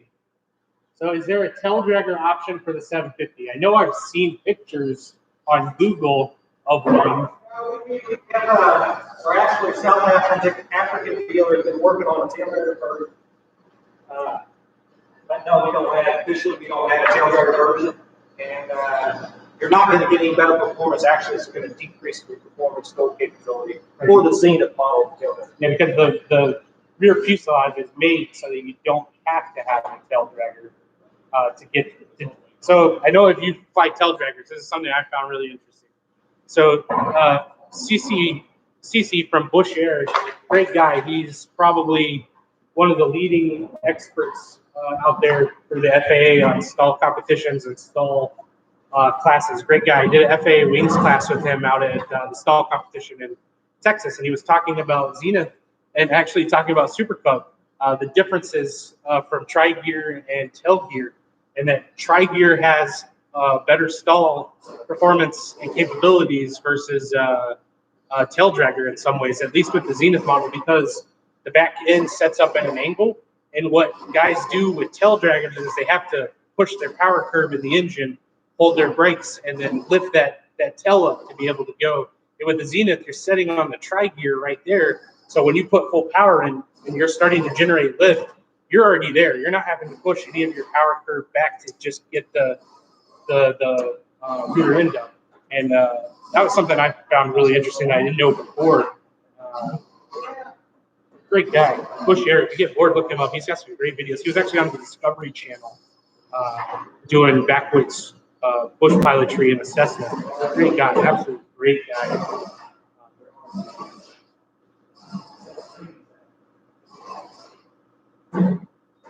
Ron says he's going to start in his garage and he's going to have to put a man cave in the hangar. I filled out. I'm looking for a hangar right now.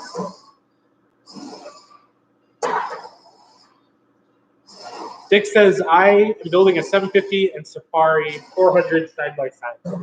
I like it. You have to throw some pictures up. We just rotated it there, Mr. Kenneth. I'm gonna ban this person.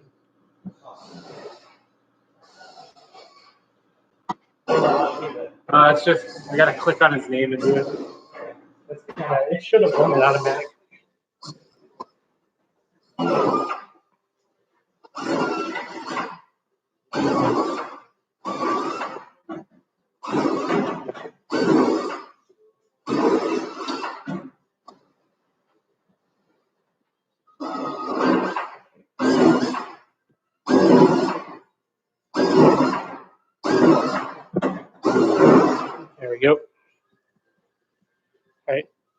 Sorry about that, guys. We won't be seeing that guy anymore. It's kind of stuff we don't really like around here. Let me know if you still see any of his messages. I banned him from the chat.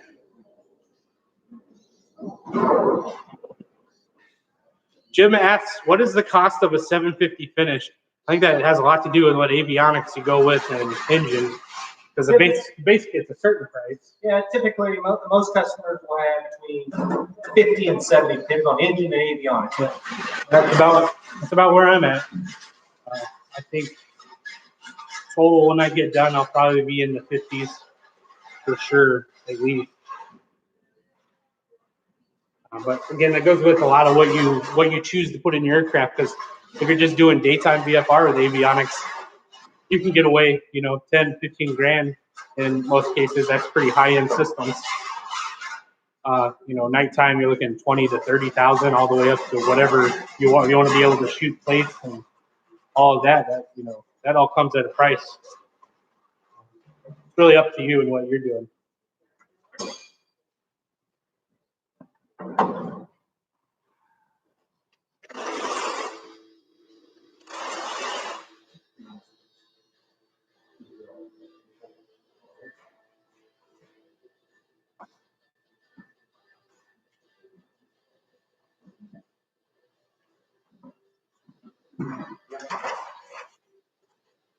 Justin, you might want to talk to him about the next coming workshop in 2 weeks, about the online Super Duty workshops. So the 20th, they're doing the rudder workshop. It'll be virtually here on the YouTubes and on Zoom, from what I'm understanding. And so if you are looking to find something to do during this, you can go over to the Zenith webpage and look at the rudders. Maybe if you want to build a Super Duty, go ahead and buy your rudder now. Get online for this on the 20th, and they're going to help you build yours over the internet. Is it the 23rd? Roger, or the 23rd? So 23rd. Sorry, I apologize. I was 3 days off. Some of you have been cursing me. The 23rd. And so get online, look up if you want to build a rudder. It's a great opportunity to learn all the skills to do this. Gives you something to do during the Corona pandemic. Not just that, you're building a piece to your plane, and that is probably the coolest part. I did the rudder workshop in person, and being able to have that piece done as my first piece, and it's only a couple $100. It is beautiful. It's still sitting in my garage today. Right now, it's got to get put on the plane in a couple weeks.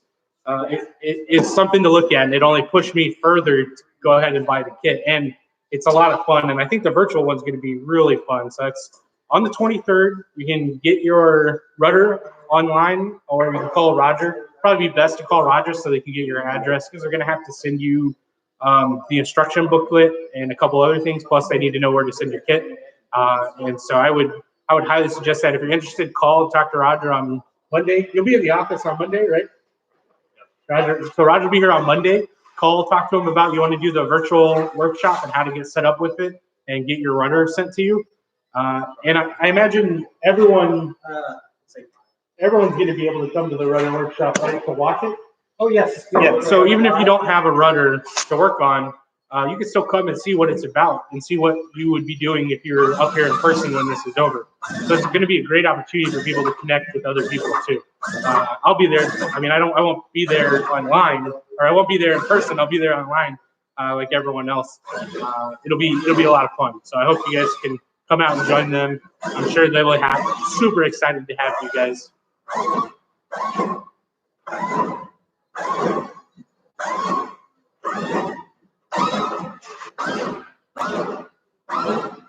Is there anything you guys would want to see or want to ask?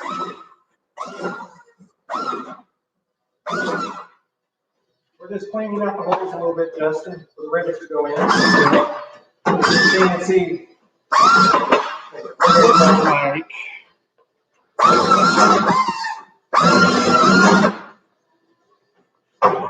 There we go.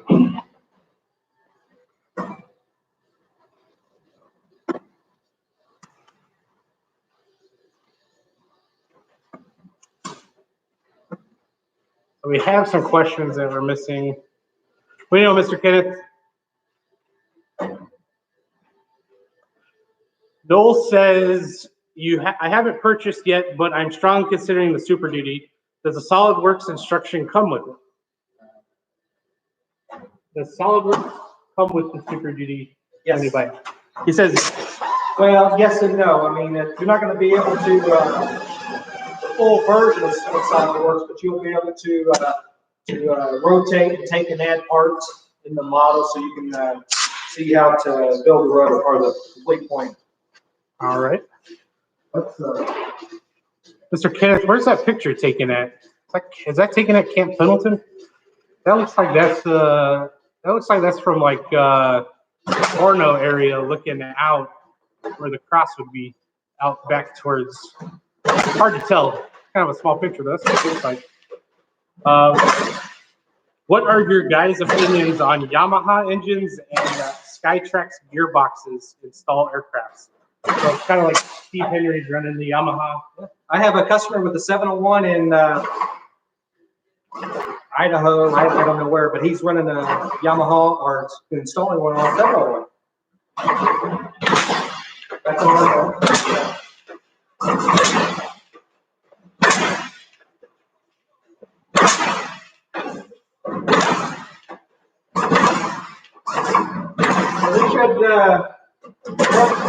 Mark from Michigan. He has a cruiser, and he should be very close, ready to fly his airplane at Penn Center. Yeah, Mark. So, Yeah, he's got the blue Angels. Yeah, shout out to him. His old channel was Kit Plane Builder, and now it's Kit Plane Enthusiast, or no, it was his channel's Kit Plane Enthusiast is what it was. He changed it to Kit Plane Adventures on YouTube. Great guy, very meticulous in everything he does. He painted some things, almost his whole wings, and decided to repaint them. So he stripped them and painted them because he didn't like the orange pill that was on him. Great guy. Perfectionist, absolute. If there is a guy to watch, that guy is one of them. He's got a lot of good tips and tricks, and he is very meticulous in the things he does. He just did his engine flow test, and so he's almost to the first flight. From what I understand, from what I remember him saying this past week. Great guy, absolutely great. Nicest guy you'll meet. Former Air Force pilot, retired, right? No, he didn't fly in the Air Force. He flies for the airlines. But he was in the Air Force. Yes. Yeah, okay. But he didn't fly in the Air Force. But now he flies for, what did he do for airline? Frontier Airlines. Frontier Airlines. I think that's who he flies for, Frontier. If he doesn't, Roger, sorry for making him mad. Right.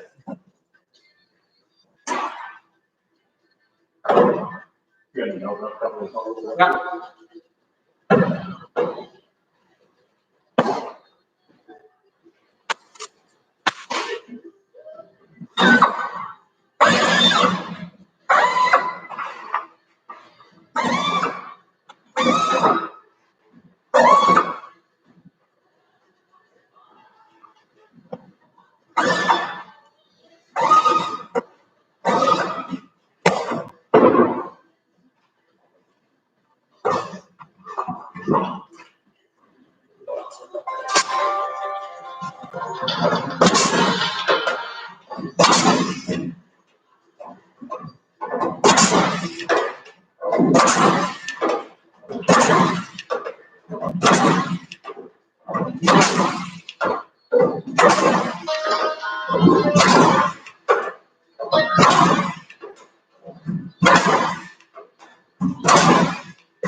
Do the 601 XL wings come match drilled? No, nothing on low wing is match drilled at this time.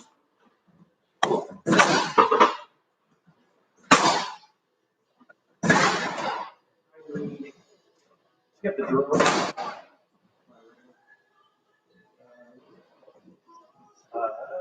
Down there.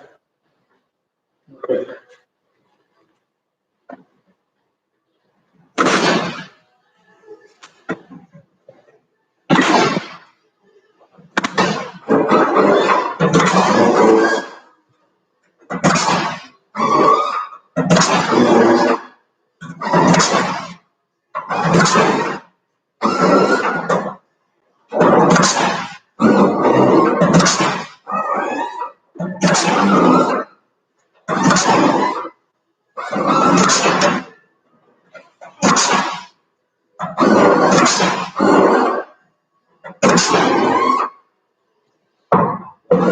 Jim asked, what's the cost of a 750 finish?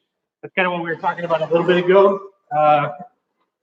It has more to do with what kind of avionics and what engine you put in, but most customers are around 50 is what Roger was just saying. I'm in that book too. I'm right around there. It's, you know, the base kits, depending on which one you go with, the STOL or the Super Duty, gonna run you around, 24 to 30, somewhere in there. I don't know what the current prices are, so don't quote me on that. I'm not a Zenith rep. I'm just some guy that came down to annoy them. Prices go online. You'll see. Yeah.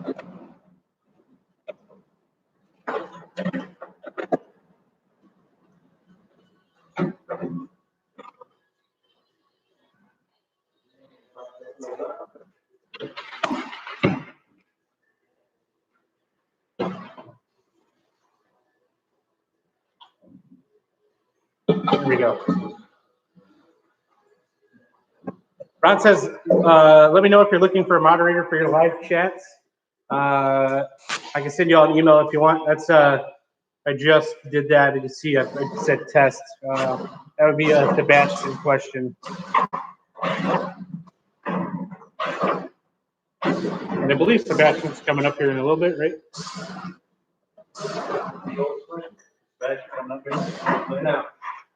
Okay.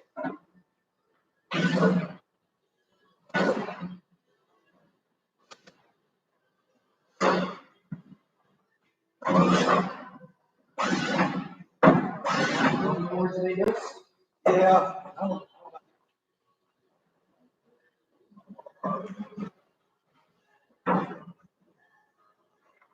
Just read the video we were seeing of like you flying over the airport. Was that you or was that someone else? Flying over the airport? Was that Dennis or was that someone else? Flying just now? It was like a couple days ago. Sebastian put it up showing someone flying over the regional airport up there. Oh, that was a customer up in Iowa. Oh, Iowa. Yeah, I thought that was here. No, that was Iowa. Wow. So with the light coming in from or the day, we're starting to get darker and autofocused. I'm not sure how to un-autofocus. There we go. Just needed something to focus on. That was kind of weird, huh?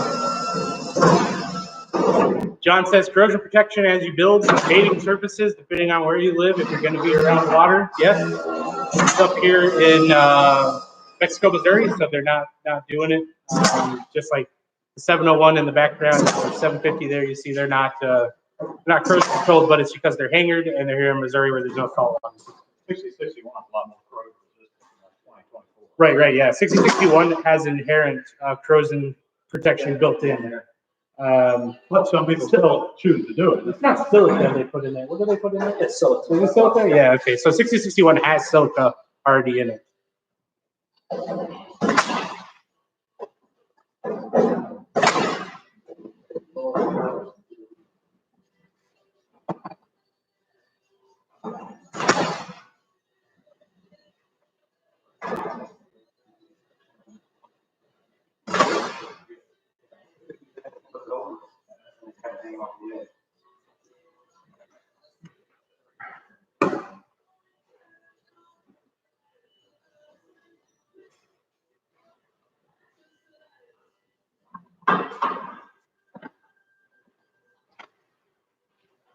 Good morning from Ken in Texas. Good morning, sir.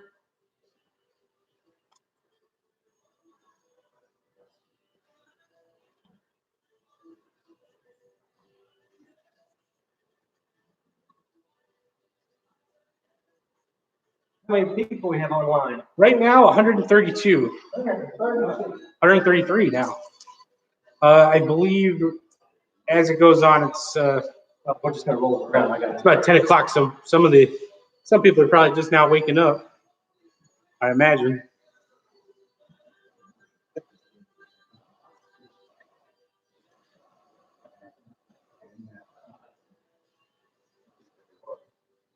All right, we're gonna roll it around.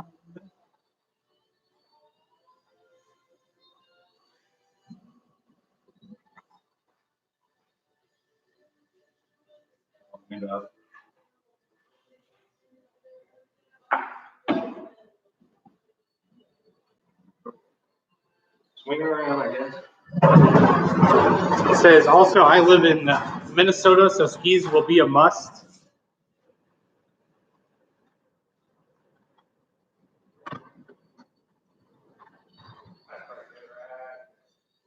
We'll be to our back speeds at the camp. So you might be walking. Well, at least I'll get to see what you're doing, right? I think next time I'll bring a chair. A chair? Chair, Okay. we understand, you got. Yeah. Frank? Yeah. Okay, deal. Hey, look, here we go. Or, no, I got a better. Oh, yeah? You got a roller? Ah. Those are my favorite. Just roll around my garage. Get bored. The fuel tanks I got looked like they were welded. Interesting. They were welded to Yeah, they're well. I don't know what this one's about. You might want to answer that one. I don't know. But, Yeah. Well, if you have any problems with the tanks and if there are leaks, just give us a call. We have no problem fixing, replacing the tanks. I've been here 27, 28 years, and I might have had one tank that's had a leak. So we're one of the few companies that actually have welded tanks. Most companies have slosh tanks, Pro Seal, which they're going to leak. Other than that, they'll have plastic tanks, and they won't last forever. Whereas your aluminum tanks, I mean, they'll last 40, 50, 60 years, 70, 80. so, Mr. Dig, you need to give a call to the factory. From it sounds like. Well, says thank you for turning that around. Jim asks. Hold on. Probably need to bring the wing forward. Because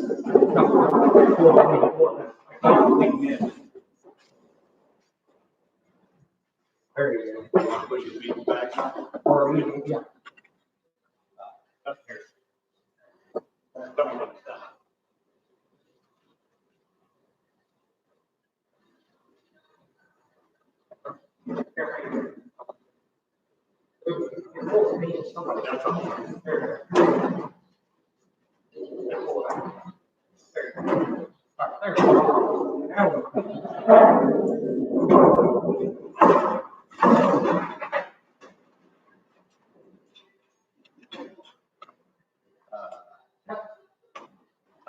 It might have to be, remember we have to go ahead and just click it up. Start in the middle here.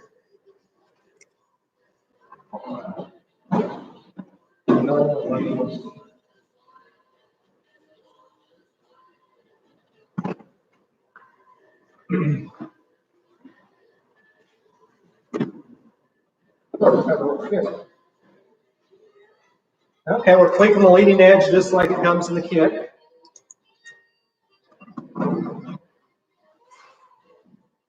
You did have to open these holes up a little bit, correct? The trailing edge, they were number 30 hole, and I'm going to have to change it on the CNC to go ahead and make them 20. That's why we like to continue building things, because you find just little things like that. So even if the customer has to open up the mold to the next size, it's not a huge deal. Always follow the drawings. The drawing says an A5, make it an A5.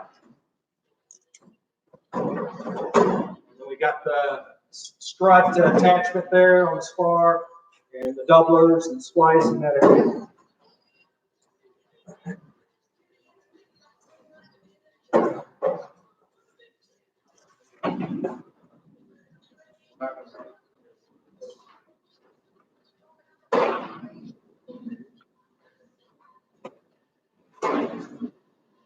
All right, let's get back to some questions here. Building a 601 XL, but a little insight on how you build your wing is good. So people are really enjoying this. You know, fat face out of the deal there back down here in the corner. FCS has been watching you guys for 2 hours now, still in my bathrobe. Thought you just needed to know that. Okay. Jim asked, what's the cost of a 750 finished? We've answered this a few times. Mr. Roger, you want to take that one? Between 50 and 70, depends on engine and avionics. You know, you could build it as little as probably 40 if you put a used mid-time, high-time Continental 0200 engine. Avionics, or you can just go with basic steam gauges and iPad. So yeah, you can get an 0200 engine for 6,000 to 7,000. They're good engines for what they are. And avionics, you could probably spend $600–700 to get what you need to be legal to fly. Yeah, or 60,000 to fly at nighttime and shoot approaches. People will do it. Yeah. Oh, a little background on me and what I'm doing with Evolution is we're doing avionics, a platform. You've seen the Unpanel and the Super Duty. I was announcing this on the EAA webinar that we are doing a 10.5 inch screen now too, so we'll be offering that. So you're not locked into just doing the Unpanel. You'll actually have a traditional style with buttons, knobs, everything. So it'll be really cool. And that is going to be a very good competitive pricing situation.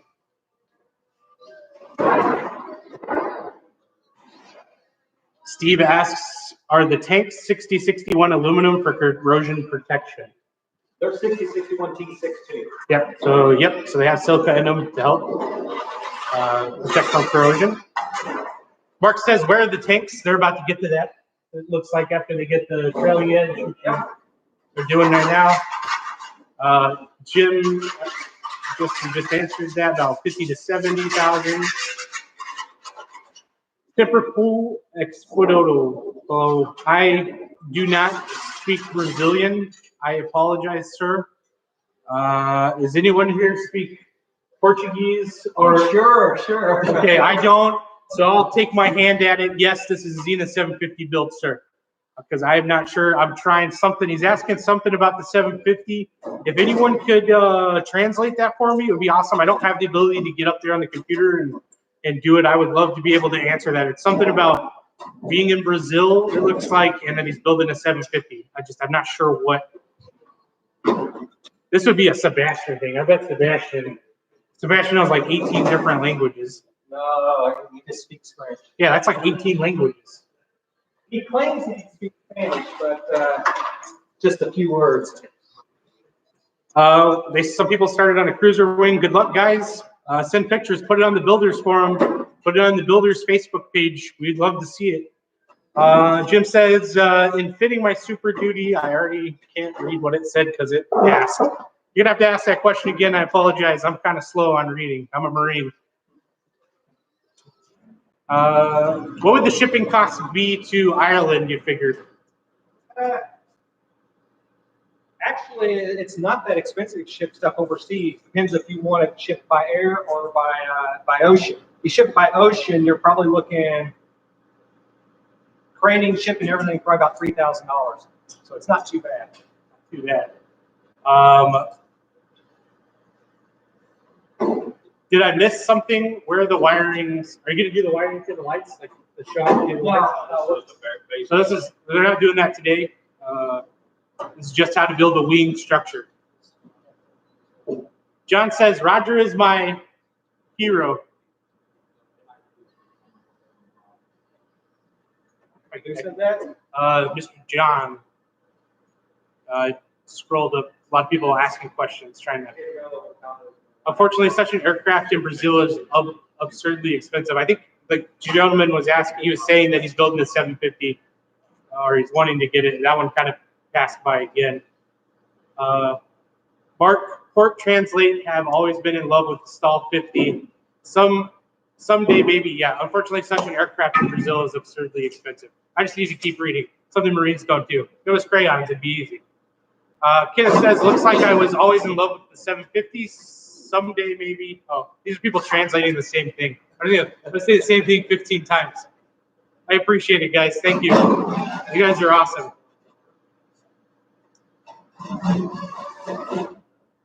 Mark says, if I buy this plane, will I get more dates? You know, you might. I mean, it just depends. I'll date you. You might get the wrong dates. You never know.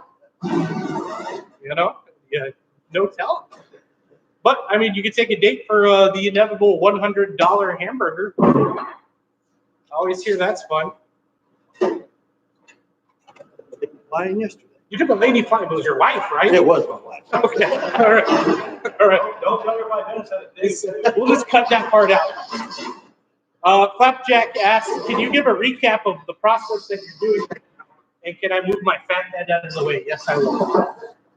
We're just opening up. We're just opening up a couple. We're just opening up a couple holes right now on the outboard skin that we opened up a while ago. So I don't know if you guys can hear them or not, but so they're opening up holes on the outboard skin that they didn't do earlier for, I'm assuming, A5 rivets. And some of the holes have to be opened up for A5, A6 rivets here and there. So they're going to try to move it a little closer for you guys so you can kind of see what's going on.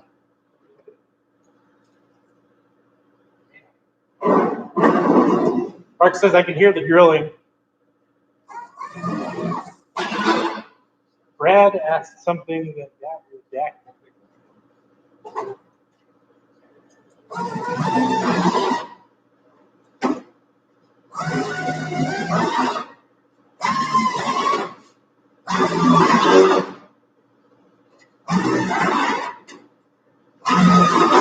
Did you guys post on the builders thing? Okay. I didn't know I was here.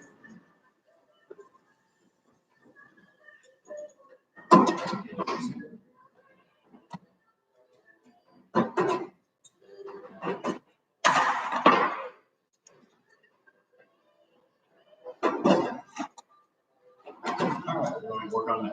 Okay, I think we're almost ready to split it. We flip it. We're going to want to flip it and then rotate the tape. At this point, we have the bottom pretty much complete. There's a few things that we need to finish. I have the leading edge skin cleated to the bottom. I like to just leave it cleated until I wrap the skin around the top. One of the reasons I like to wait is when you're wrapping the skin around, there's a good chance if you're not taking your time, you could get a ding. So if you do get a ding and you want to replace the leading edge, you don't have to drill out all these rivets. You just have it cleat them. And just double check, make sure everything fits properly before you rivet the entire leading edge. So it doesn't take a minute to rivet, so I'm just going to leave those cleated. I think we'll just flip it like that. Trailing edge down. Yeah, makes it easier. So you can do it by yourself if you think about how to do it, but I like to have somebody help flip the wing. And we're just lightly have it on the trailing edge. Dennis, you might have to move the beams. Yep, no, they're fine. Just put the beams right beside the ribs, and not on the clecos. That's why we have the beams are 2-inch beams.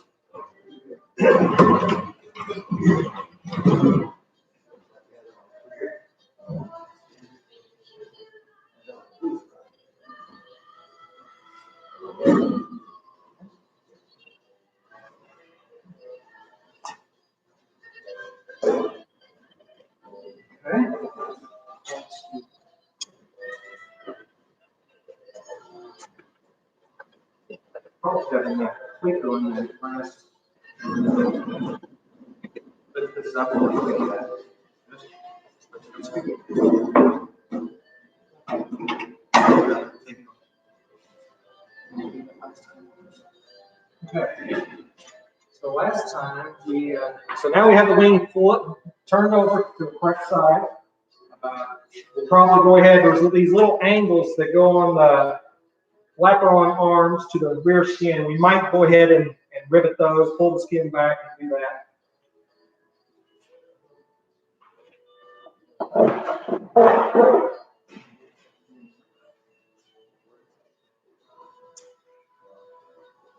John Heifel asks, how much extra does it cost for builder assist? I mean, that's always, we don't do builder's assist here at Zenith. There are a few companies out there that do it, like Wallstrom Aviation, a few of those guys. We've got Herman, Wheels and Wings down. He's actually doing my controls for me. Herman, Wheels and Wings down in Florida, great guy. He'll be doing my controls for me. Call Roger during the week, he could give you names of some people. Yeah, oh yeah, that's probably a better idea. Now, the other thing is Zenith offers the quick build kit. So it's almost like doing Builder's Assist, but without the hassle. And it's a little more extra, but you get, you can do quick build on the fuselage and the wings. Just the fuselage. Just the fuselage. So they're not doing a quick build kit yet for the wings, but you'll be able to do the fuselage. So it saves you about 200 to 400 hours, somewhere in there. And so you're pretty much ready to do avionics, engine, everything. The controls are already done in that? No. No, not the rudders, but the control services? No. Okay, so you still do controls, but you're pretty much to the point where everyone gets, the first year of building is what it feels like. And, I've done engine installations and avionics. There's always somebody out there that can do that kind of thing for you. Just make sure they do it right. Right now, what we're going to do is we're going to attach these little L angles. They're already pre-drilled, pre-cut. In the old kit, they were 4 foot long. You cut them a certain length, you back drill. These are just like how they are. And they're going to go up against the flap-on arm. We just decided to wait till now. Makes it a little easier. And then we got our flat bracket.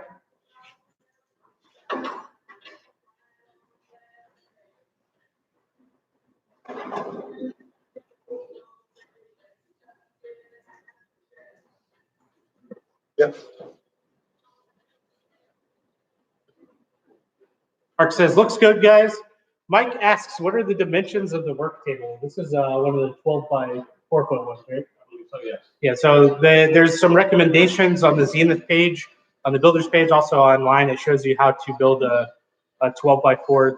This one's a metal one with a piece of plywood on top. It's about the minimum that you need to build. If you're buying your fuselage kit and wings and everything, like all at the same time, you'll get a 14 by 4 box, 14 foot long by, well, it's just a little under 4 feet wide, which is what I use to build my fuselage on.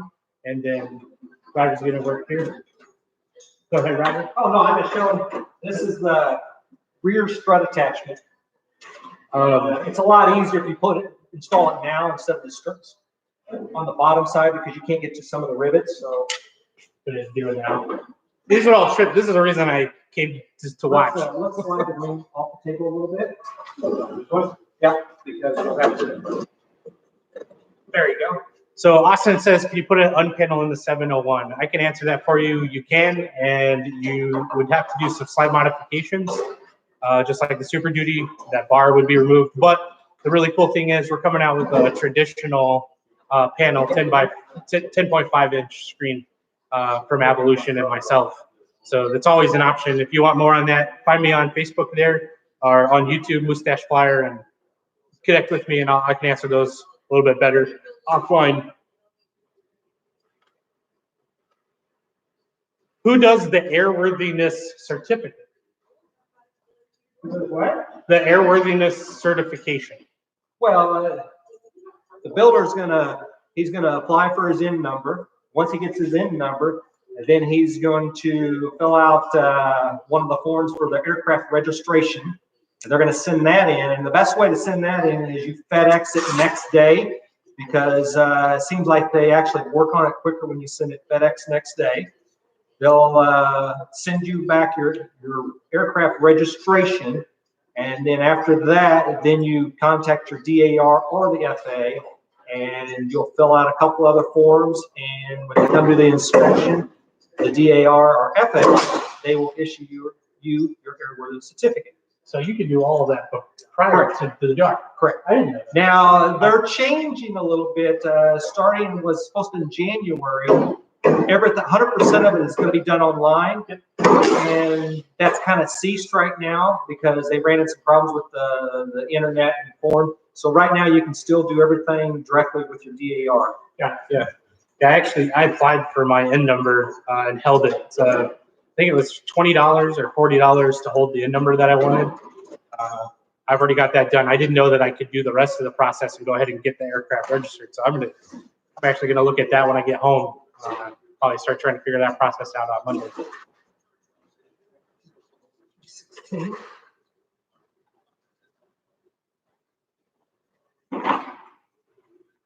Dick says I would not recommend a work table, but two saw benches. There are some people that do that. Herman actually down at Wilson Wings builds on a sawhorse that's level, but he makes sure it's level and that nothing could twist. That's because if your floor is not, level, you're gonna put a little twist and bend in it. Mark says electric rivet gun or air-powered rivet gun. Which one do you think is best? Depends on what an air's nice, but then you've got the hoses. A lot of cordless drill. Cordless. Yeah. Takes a while. Yeah, I've seen a few different electric ones that I like. Some of them are expensive, super expensive. I mean, you got a couple $100 in, an air rivet for $1,000 for some electric ones. Those are, like that one that Jan has is, I think, $1,100. I have built several wings with a hand riveter. Yeah. Oh yeah. John in the Super 701 pulled every rivet by hand. That man, that's some dedication. That is some dedication. Louis asks, are you guys getting paid by working on Saturday? Do what? He's asking if you guys get paid for working on Saturday. Sure. It's the spirit of aviation. Mark says, who tells me what I've done is okay? That would be the DAR, the inspector. The one that's going to spend about 2 hours, anywhere from 2 to 4 hours is what I've heard. Looking over the aircraft, asking you questions. You'll show your 51%, make sure everything that's there, showing the pictures. You really want to have a book or some type of log format when you're building this to show that you were the one that built it, 51%. It's a rule, it's a FAA rule that it's got to be 51% or more built by amateur builders. It's one of those things the DAR to look for. And the majority of people that don't get the 51%, it's because they've used parts from another aircraft. This is all stuff that I've been reading. And that's for people that are doing like experimental LSAs, like taking like Super Cubs and trying to put parts together that aren't meant to do it. This is all designed as one. And even when you do the quick build kit, you're still only at around 49% is kind of what it is. So all that 51% more of the work you do, avionics, fuel, painting, all of that stuff is, well, the painting's not considered part of 51, but avionics and running the cables and all of that, that's all stuff you've got to do to meet the 51%. But the cool thing about that rule is it's got to be built by amateur builders. And that's why there are builder assist programs, kind of like people were asking about, like that Herman does and Wallstrom Aviation, those guys. As long as that aircraft is built by amateurs, at least 51% of it, it doesn't matter which section it is. It doesn't have to be just the fuselage. It doesn't have to, as long as you built 51% of it, it works. And so that's why you get these commercially built LSAs that are built at the factory. And they're not ESLAs, they're LSAs factory. And then you have ESLAs, which are this, experimental types, that has to do with your load, how much weight you have, and then how you build it. You guys don't offer a factory-built plane, from what I remember. Roger, you guys don't offer factory building anymore, right? No. Yeah. So the quick build is the way to go with that. You get a quick build, save about 400 hours, 200 to 400 hours, and you're still under the 51%. So by the time you get it flying and get it inspected, you're ready to go. Oh, John's here. Mr. 701. What do you know, Mr. John? We were just talking about you. I had a question for you. How long is your airstrip at the farm? This is John here. John. I Super 701. Mark says strong grip.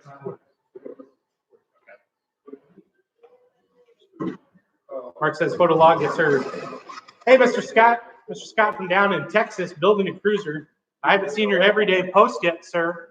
Still waiting on it. I saw what you were doing. He's at the tail feather section right now, getting that all done. And then I believe you're doing something else. You're doing something with the horse. There was an AD that was done, I think, that you're working on, if I remember correctly.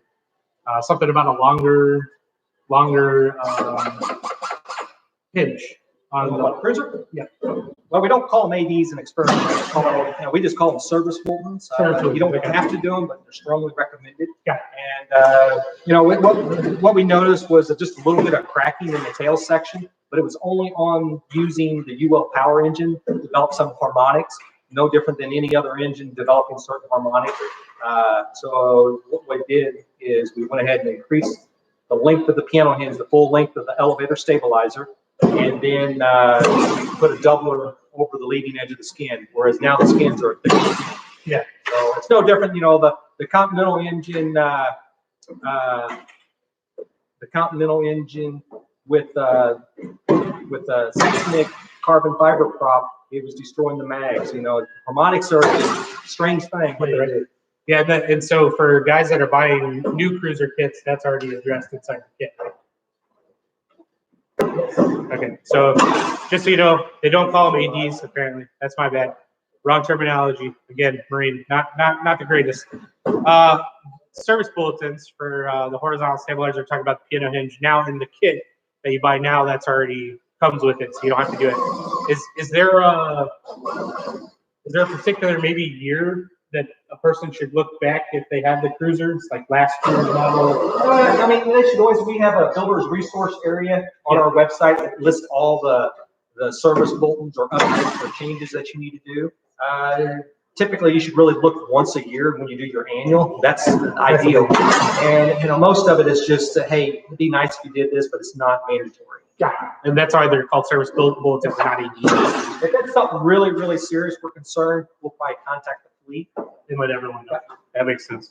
Yeah. So if you guys are not a customer of Zenith, they have the Zenith webpage. You can go to it right now. You can type in Google Zenith Aircraft, it'll pop up. There's a builder's resource page, which you'll get the password to get in whenever you're building, when you buy a kit.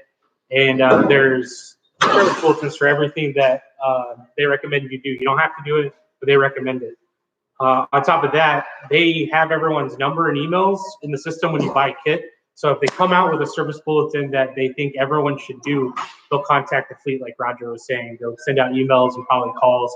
I haven't experienced that. I'm a new customer with Zenith, so I've never experienced that, and I'm sure they haven't done it very many times anyway. It's a very well-built kit, very well-designed, and they always have really good changes coming about, like the match hole drilling.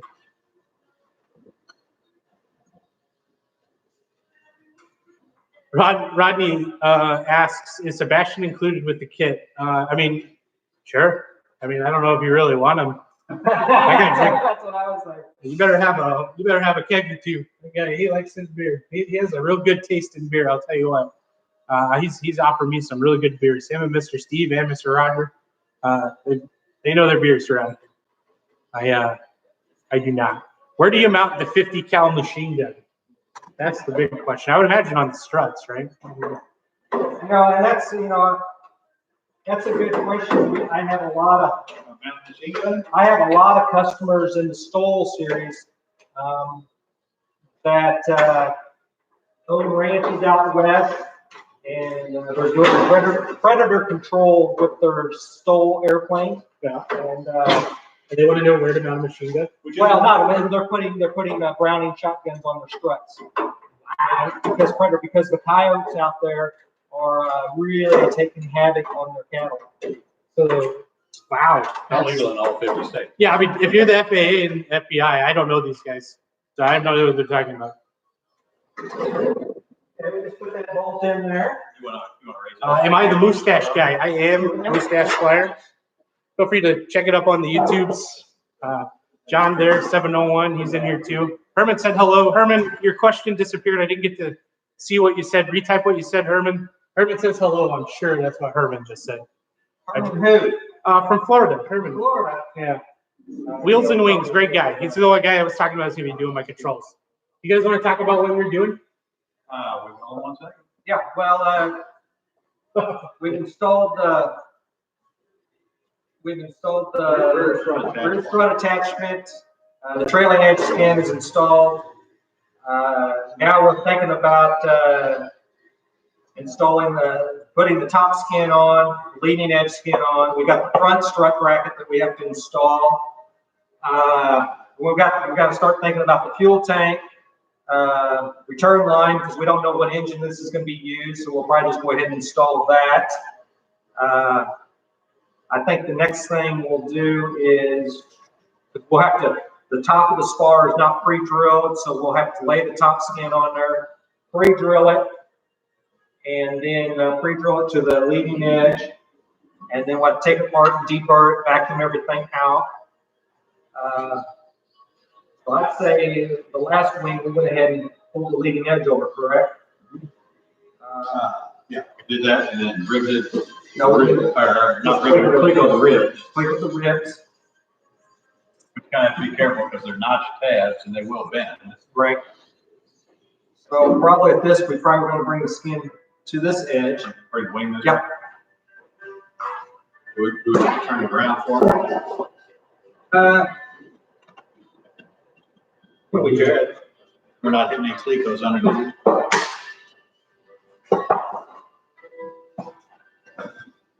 We can just leave it like this. Let's start getting it turned around.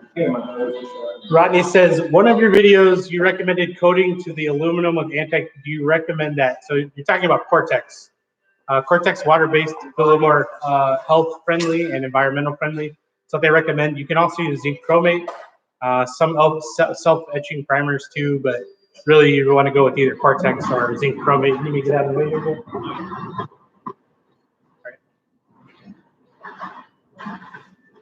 This turned into a whole production, huh? Not just a webcam watching. Michael says, what's the most difficult part about building a kit when you're done? That's the hardest part. Because you're going to sit down and look and see everything that you've done, that you've accomplished. And it ought to hit you pretty hard because there are not a lot of people that, you know, there's probably less than 1% of the population that's ever built anything close to this, you know what I mean? Less than 1%. But I know for me so far, the hardest part was, you know, really, there's not really any hard parts that I can think of. There's some parts you really want to watch. That's a big one. Not really hard. I mean, everything that's match drilled, final drilled, it's not going to be hard.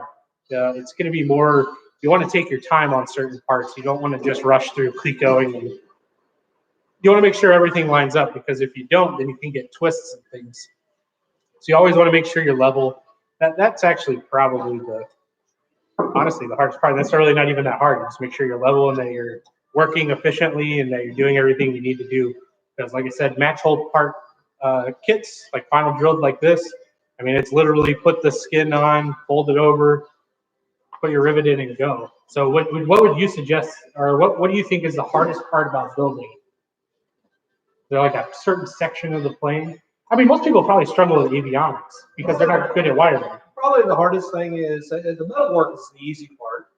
That's the fun part. I mean, there's really nothing inherently difficult at all. Probably if I was picking one, it would probably be the cosmetic work of the doors and the windshield. Oh, yeah. Because you don't want to crack, you don't want to scratch anything. Yeah, but that goes back to kind of what I was saying about you just want to take your time on those parts. It's not hard because, you know, you're drilling plexiglass, so you've got to make sure that you have the right drill bit. So maybe that is kind of more the difficult thing. But it's nothing hard. And you can already, you know, he was struggling to find an answer. And if you ask anyone that's built this stuff, you know, they might say reading the plans sometimes, because when you're new to this and you don't understand some of the stuff, you know, you don't know where to find the information. I'm guilty of that. I've called Roger to ask where something was on a page, and he's like, hey, it's actually on this page. And that's my own fault for not looking 2 pages ahead. You know, you want to read all the plans and everything before you start building the parts. So that was something I did learn very quickly to make sure I knew exactly what was going on.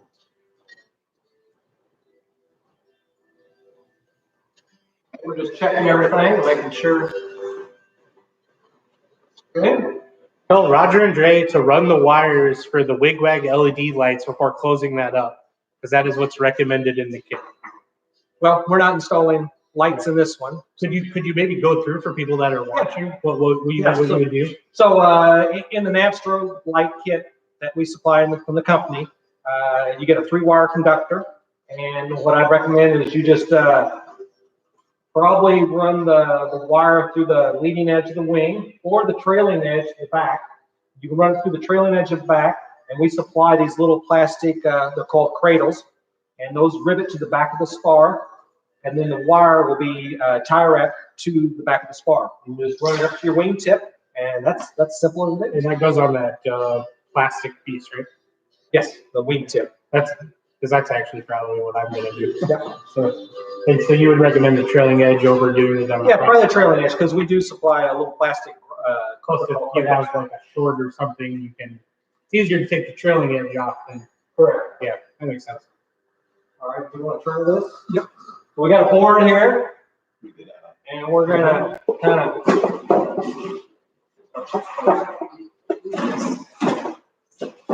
This is where it's nice. You can do this by yourself, but it's definitely easier to do.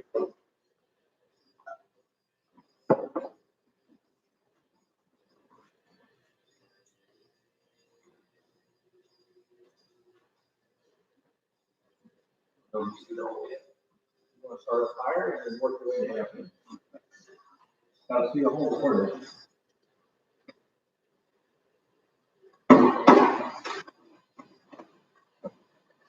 Wait, no, let's try this next one.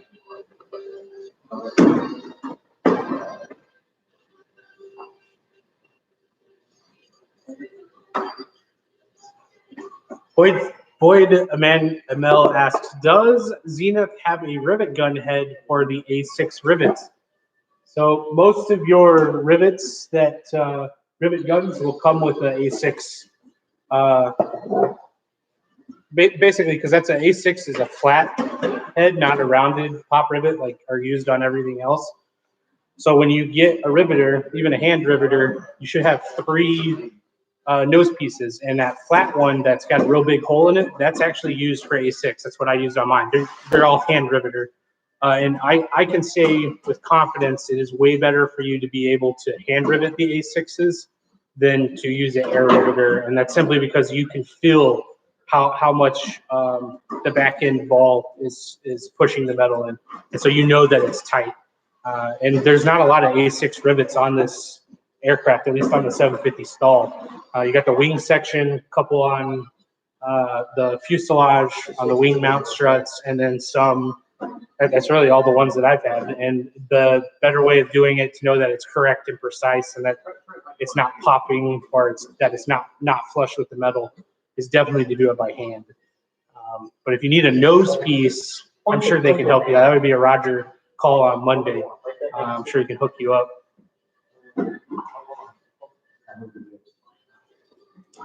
Jalen says, hey, Roger, we paused our cruiser construction to catch your build. Pretty neat. Finishing my cabin, then onto the gear. Next, the engine at Herman's Wheels and Wings. There you go. The guy taken for builder assist down to Herman. Great guy. Same guy that's going to be doing my controls. Absolute great guy. Try to get out of the shot here so you can see what's going on.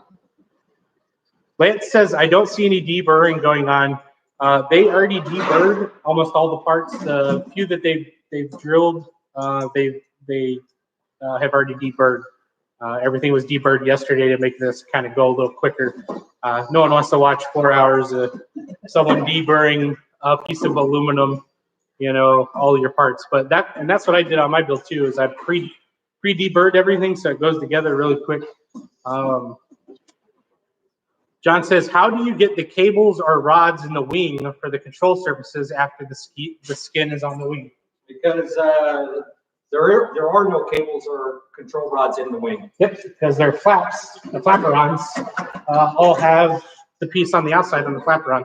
So there's no wires, nothing like that, except for the lights. If you run lights, that seems to be it. Lance says, can you show how to deburr the inside of a drilled hole when you can't reach the inside? Whatever the easiest way is, how do you guys do this? So if you had to get to a hole that you can't get to, say that you already riveted something, is there a good, easy way to de-rivet or to burr something from the backside that you can't reach? You use a brand new drill bit and you use a high-speed drill, air drill. And and if your parts are clamped very tightly together, there will not be much burr on the other side. Yeah. And if it's just one hole, it's not the end of the world. But if you have hundreds and hundreds of holes that need to be burred, that's the difference. Right. So,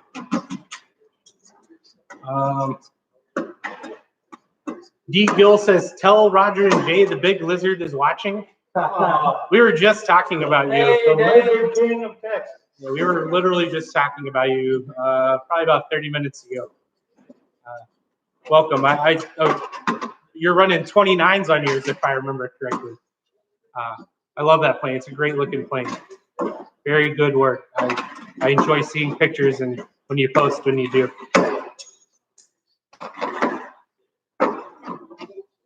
Ardell says, building anything cool, just a plane. That's all. Someone already answered the control thing there. The flaperons are attached to the control rods at the root of the fuselage. You're correct. Charles Brewer, you were talking of perks with different engines. I am thinking of installing a Jabiru 6-cylinder in my STOL 750. Is there anything I should watch out for in the airframe? Someone's going with a 6-cylinder and a 750 Jabiru. Do you think they should beef it anything up or anything they should watch for? Nope, nothing at all. They don't need to worry about it until they're ready for the engine. Roger says, nope. Test it, run it, do your thing. Great question. And if you guys have questions or you're new to Zenith or you have a question, Roger's here. You can get him without having to call on Monday. He's here answering questions. Roger, what's your favorite beer to drink? I like IPA. IPAs. He likes the real cheap stuff. He likes the. Is there a recommended maximum horsepower for the 701 or the 750? Well, those are two different types of planes, so I would assume they're probably. The 750 max horsepower is 160. And then for the 701? 701, it was designed for 100 horsepower. Yeah. So if you were trying to drop 185 horse in it, maybe say with a, an engine out there that supplies that, that's not recommended? No, I mean, like a turbo? This is, well, I mean, when Chris designs the airplane, he designs it from minimum horsepower to the maximum horsepower. And, you need to respect those limits. So does that mean, this is a question I never even thought about asking. So automatically horsepower doesn't mean better flight characteristics or faster or anything like that. So that horsepower, how is that the characteristics? Like if you hit this horsepower number, obviously this amount of lift is being generated, so it's not going to matter. Well, it's not just about the horsepower for lift. It's attachment points on the firewall, attachment points, on the cabin frame, the extra weight for weight and balance. It's all of that. So it's not something I never really ever thought about. And then design, probably for torque, for the longerons on the fuselage. Right, because you have adverse left. Correct. Torque from the prop. Yeah, it's all little things I never really right, thought exactly. about. And and if you're a 5 or 10 horsepower over it, it's not going to be. But you don't want to put 200 horsepower on a 701 100 horse. Well, someone needs to talk to Steve Henry about that 1,000 horsepower Yamaha. I'm sure Highland beefed up. I'm sure he beefed up this plane. Steve Henry, if you guys don't know, he's a great guy. Brian Wallstrom, that's in the chat from Experimental Aircraft, did a video over his Highlander that put 1,000 horsepower Yamaha engine from a snowmobile. That's crazy. I never really thought about the horsepower and how the adverse effects of torque could.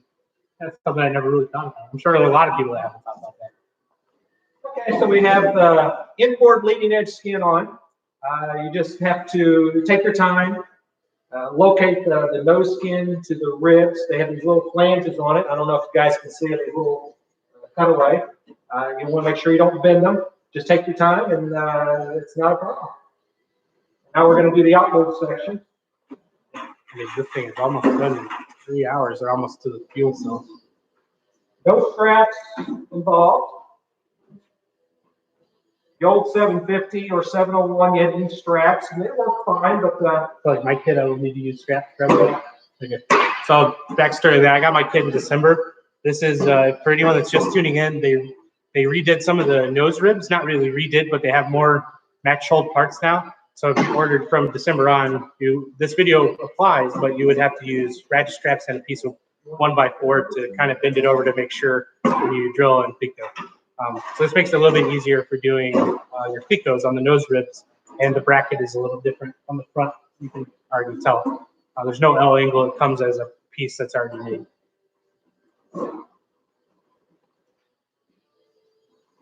John Heifel asked, does Zenith sell many of the SkyJeeps? I'm probably asking a bunch of dumb questions, but I literally just got into this about 3 months ago. Hey, John, man, I have only been in aviation for a year, and I'm just now building from December on. I have just as many questions as you. There's no stupid questions, sir. There are no dumb questions. You can ask anything. If you have a question about the kit or, you know, different things about the different models, ask away. That's what this is all about. And the Zenith community is really good. Everyone will chime in and try to answer a question for you, but you get it from the horse's mouth, basically, from Roger, the guy that you're going to wind up talking to if you go with one of these planes. And there are no stupid questions. Don't ever think you're being dumb over that. That's not correct. Every question is a good question. So feel free to ask. And they sell a lot of SkyJeeps. I know you guys have been running, you're saying about 6 weeks right now, 6 to 8 weeks on a kit if you order one. Everyone I've talked to since December that's ordered, I've probably talked to around 15 people that have bought, and they ask the same things. Where should I start? You know, and that's kind of how this whole community is. We all work together. We try to answer everyone's questions. Yep, everybody wants a 4-wheel drive pickup truck. Yeah, exactly. You know, I've been in the Jeep world since I was a kid, and the fact that I heard that it said SkyJeep sold me on it. Going to use just a little pick just to line the holes up.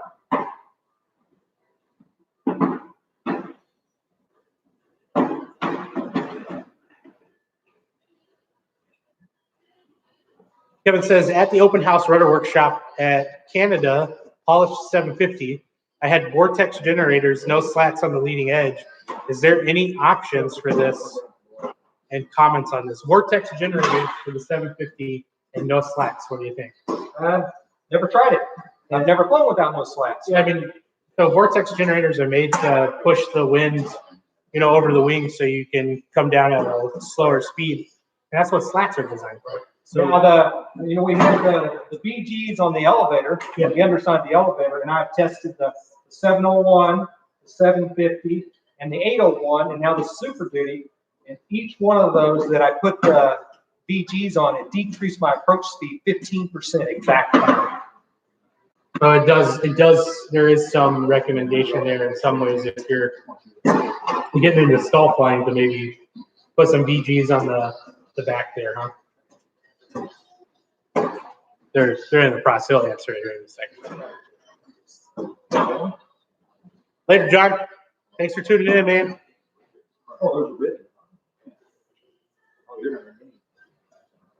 Bill says this is going so well and so fast. Will probably be time for one or yet to give Robert a haircut at the end. Yeah, you're not wrong. What they're doing now is they're putting the skin on, and they've got the bottom pleat and they're to the point where the mating surfaces are of the two pieces. So you have the inboard piece overlapping with the outboard piece, and they're starting at the top up here and working the way down. I know it's really hard to see. I'm gonna get them set up with a webcam after this is over to the next one, and show them how to focus it and use some settings so that this looks a little bit better. It's one of the other reasons I came up. So the next one will be really nice.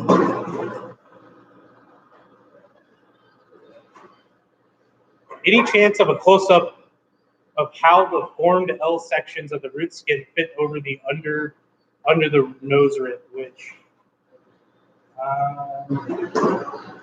yeah, I'm sure you could grab a part and show you what to do. So don't want to see how the L angles on this kit are going together over the nose rib. Isn't there there's a nose rib Out there in the lobby.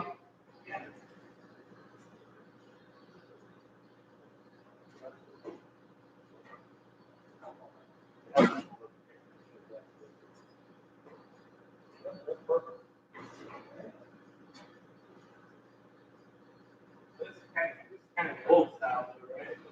The L angle's not up. For the They kind of wanted to see how it looks. Okay.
Barely hold.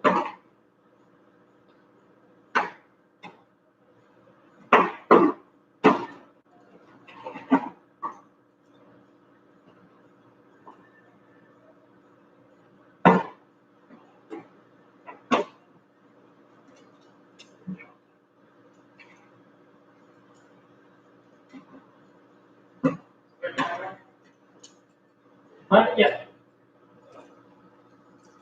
Oh, you didn't, there was no ribs with it? There's no ribs with it. Okay. At least where this was setting. This was setting in a car. Did you go with all? Yeah, I didn't see anything. Lobby or nothing? Maybe I just missed. Okay.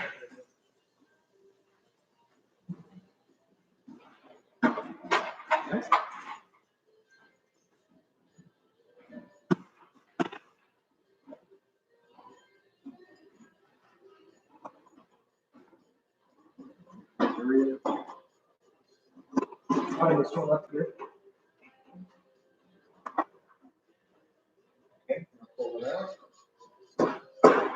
It looks like this is probably what you had in mind. Yeah, what? This is what you had in mind. Yeah.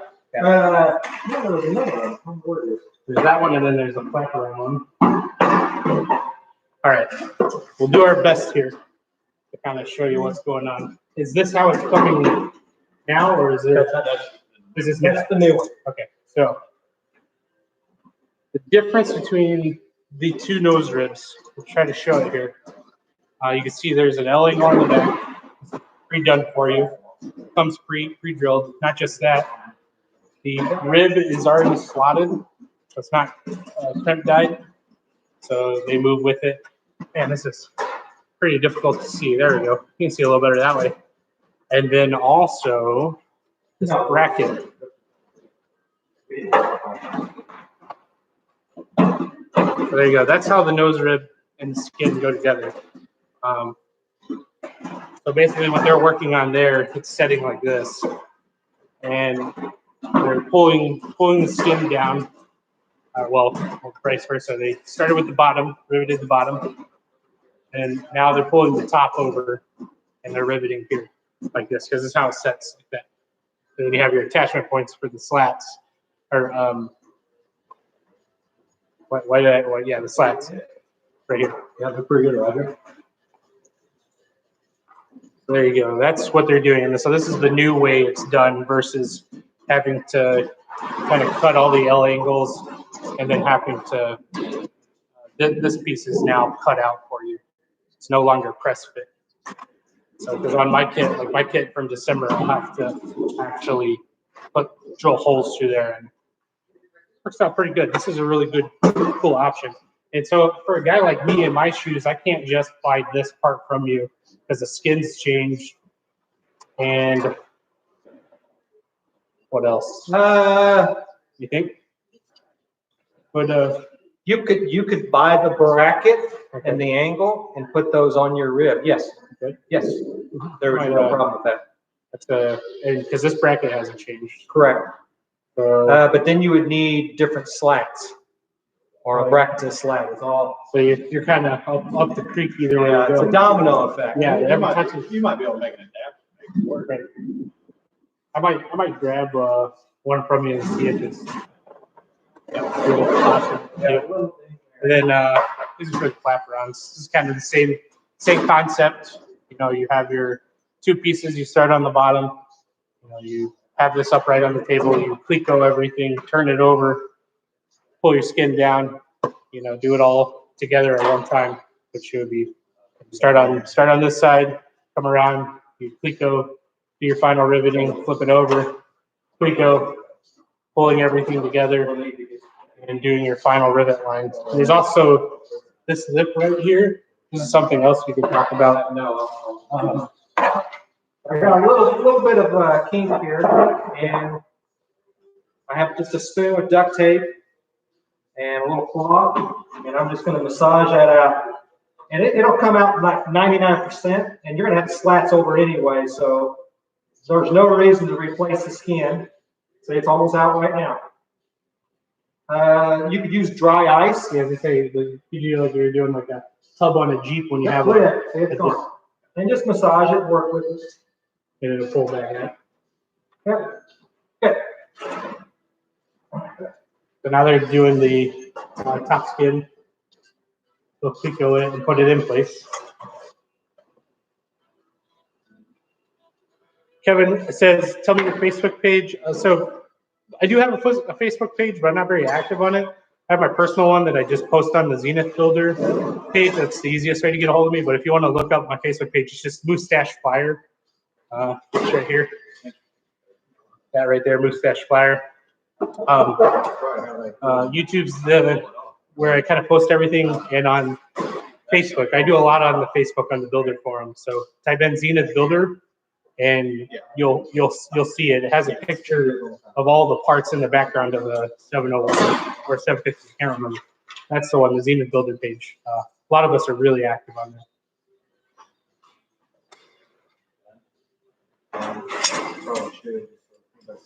Delta Valley Modelers asked, what's the typical fuel burn for a 750 SD? It's going to be a lot to do with what engine you go with. We got the Aero Sport 205 horse. It's the 0375. It's built up in Canada. It's basically a Lycoming version. Cruise at 75% power on about 10 gallons, 10 and a half an hour. Full throttle out, you're like 14 and a half. So, but it's 205 horse engine. It's 100 horse engine is going to burn 6 gallons an hour. I don't care if it's fuel injection.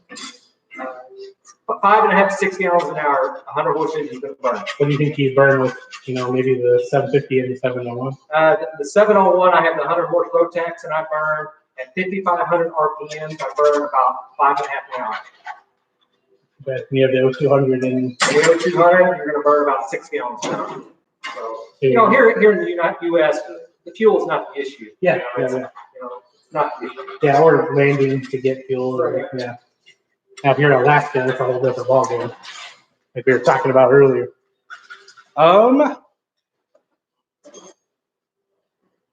TDB says, sorry guys, I don't expect to cause so much hassle. No, there's no hassle. Like I said, any question you ask is what they're here for, and they'll try to do their best to answer what you can.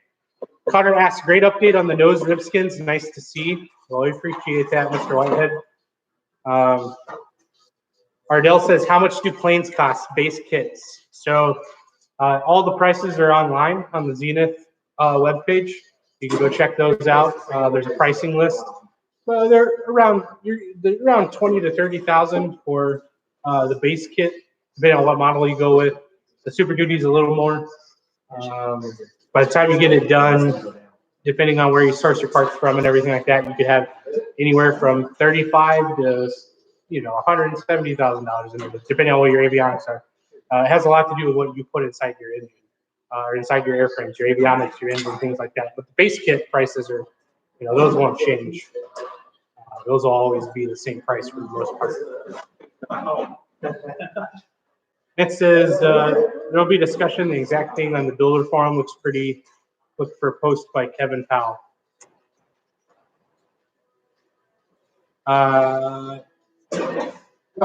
Don't tell Justin that's not what you meant. You got to tell me what you meant. I didn't. So I wish I could show you what I have going on here. If you look on the builders page, the picture I took, you'll see they have a TV screen here, and then all the questions are coming in on the right side. And I'm missing some of them because of the way and how fast they're coming in, and I apologize for that. It's a bunch of people watching. We're trying to get to them all. If I missed your question, please just repost it, and we'd love to answer it. Or if you have a comment or question, feel free. Hey, Justin. Yes, sir. I'm going to think about sometime here very shortly. What kind of pizza do you like? Pizza. I'm a big girl. I like all pizza. You're a what? I said I'm a big girl. I like all our pizza. And I'm actually. So here we are. Where we at? Alejandro says you're late. You're never late. They're just now getting the top skin on. They got to still do the fuel tank. I'm sure we'll sit here and talk for a little bit.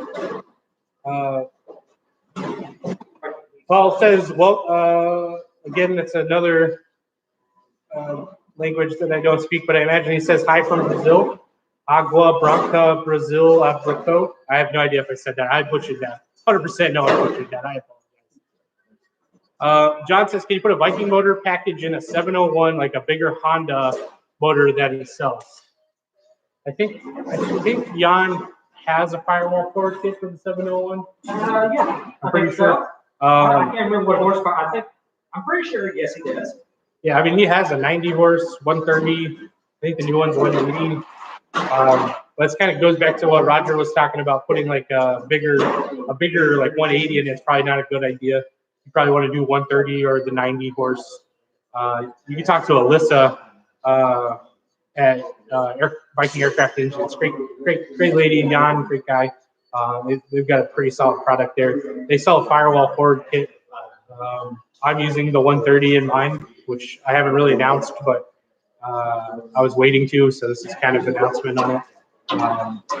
It'll be, but I'm also doing a 750, so it works for mine. And kind of like what Roger is saying, you want to respect the horsepower range that the aircraft was designed for. And the 701 horsepower range.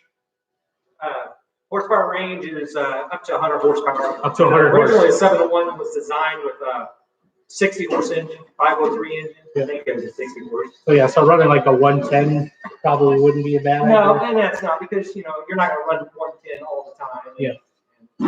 Yeah. So there you go. So like the 110 Viking would work.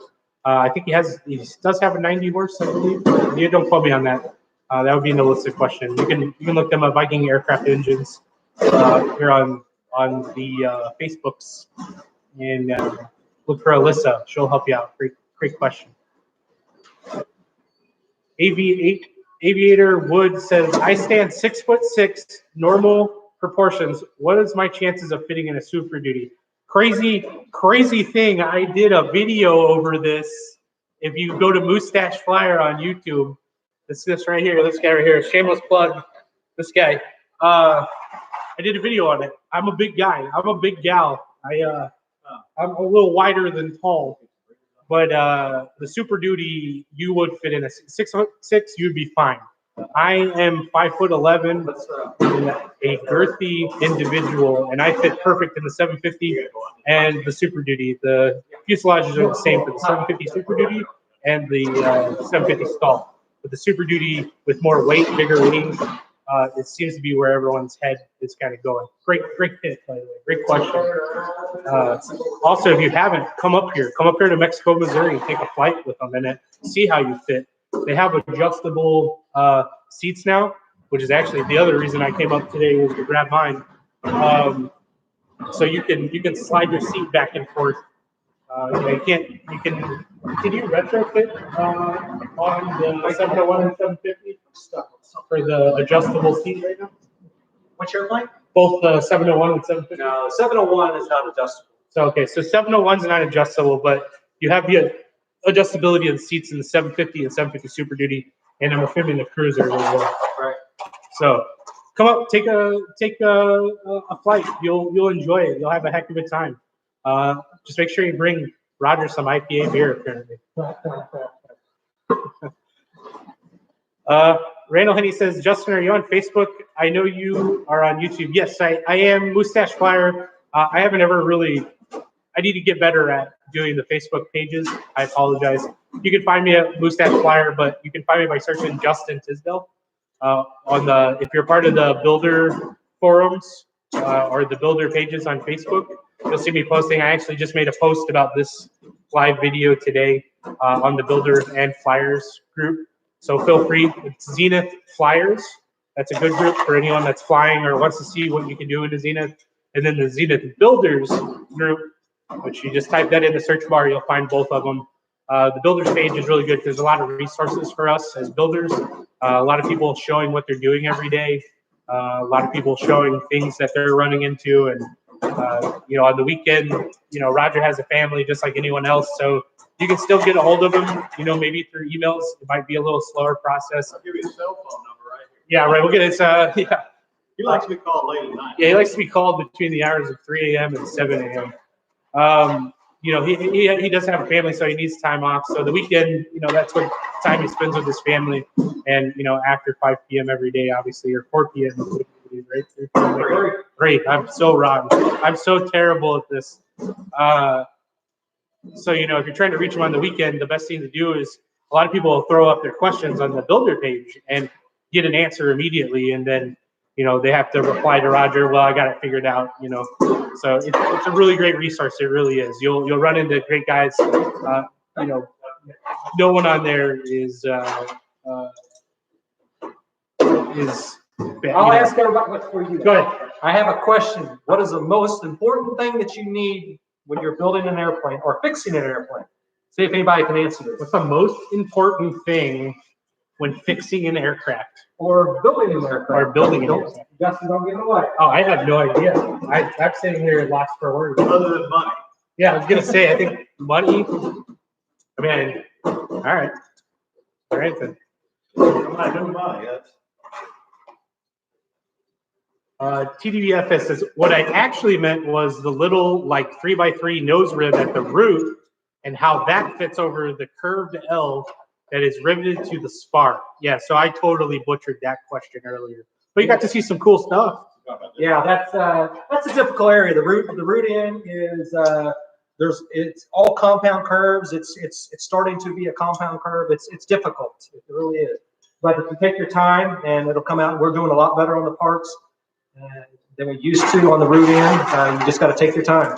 Yeah, I think Mark Pinnestatter from Kit Plane Adventures now on his YouTube has a video over what he did, and that's probably a really good resource too. They can try to show you when they get there. I'm sure when they get to that end, they'll flip this guy around. I'll make sure they do for you, so you can kind of see what's going on. Aviator Woods says money. That's all right. That's what it takes to build an airplane. Yeah. Paulo Yord says, which plane are you guys building? This is the 750 STOL wing. Lance Miller says Corvair is the way to go, it sounds like.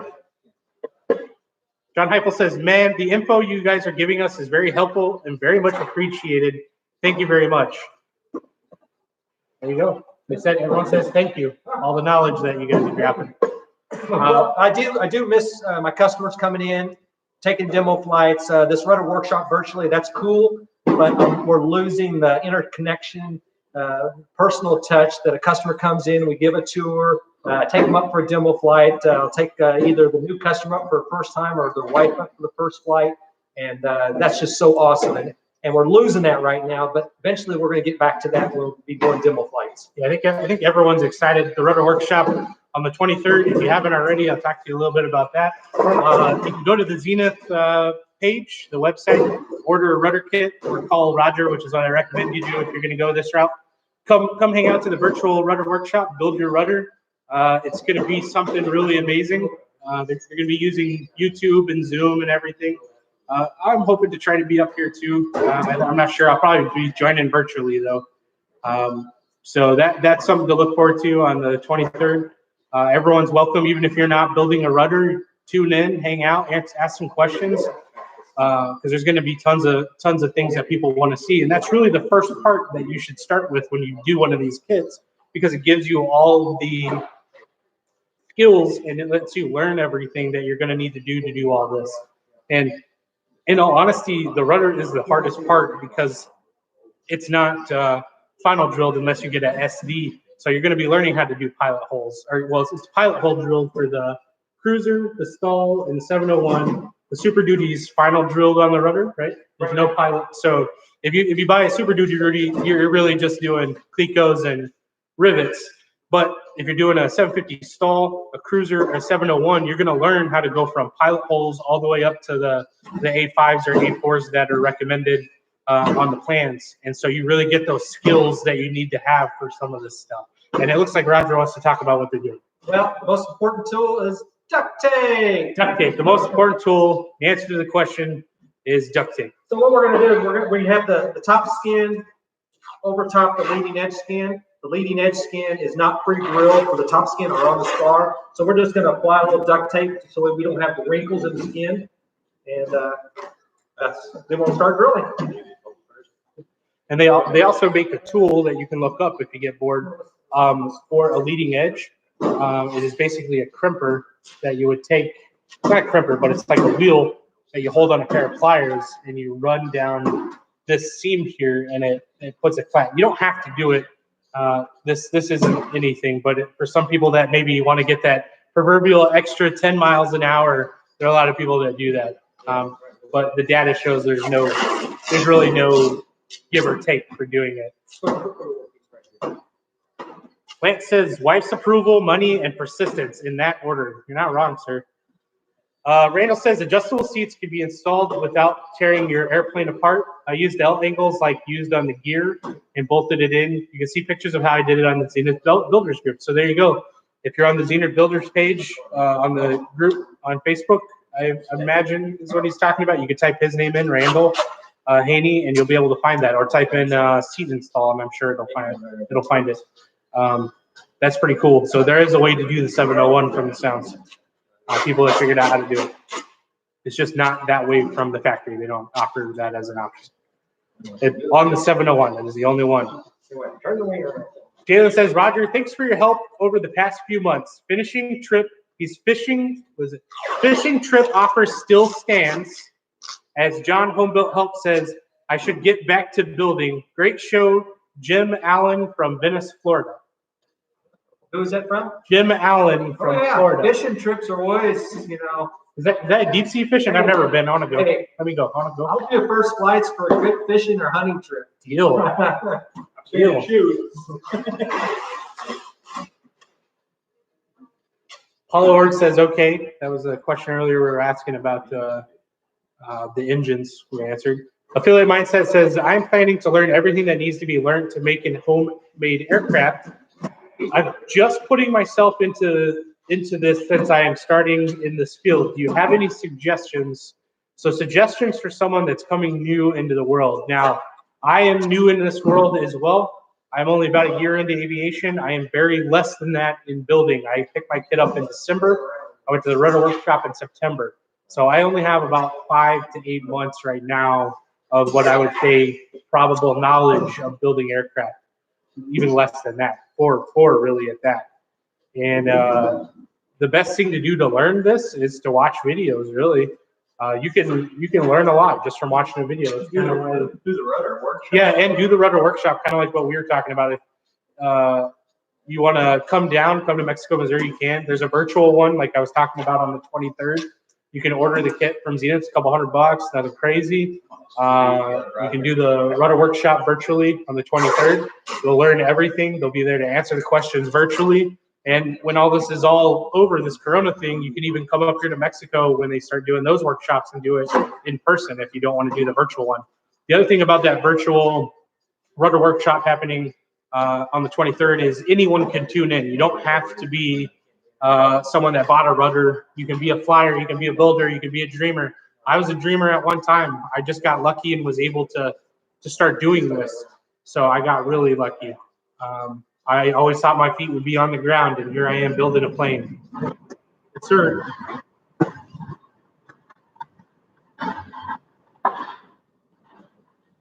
And we can even move this a little bit. There we go.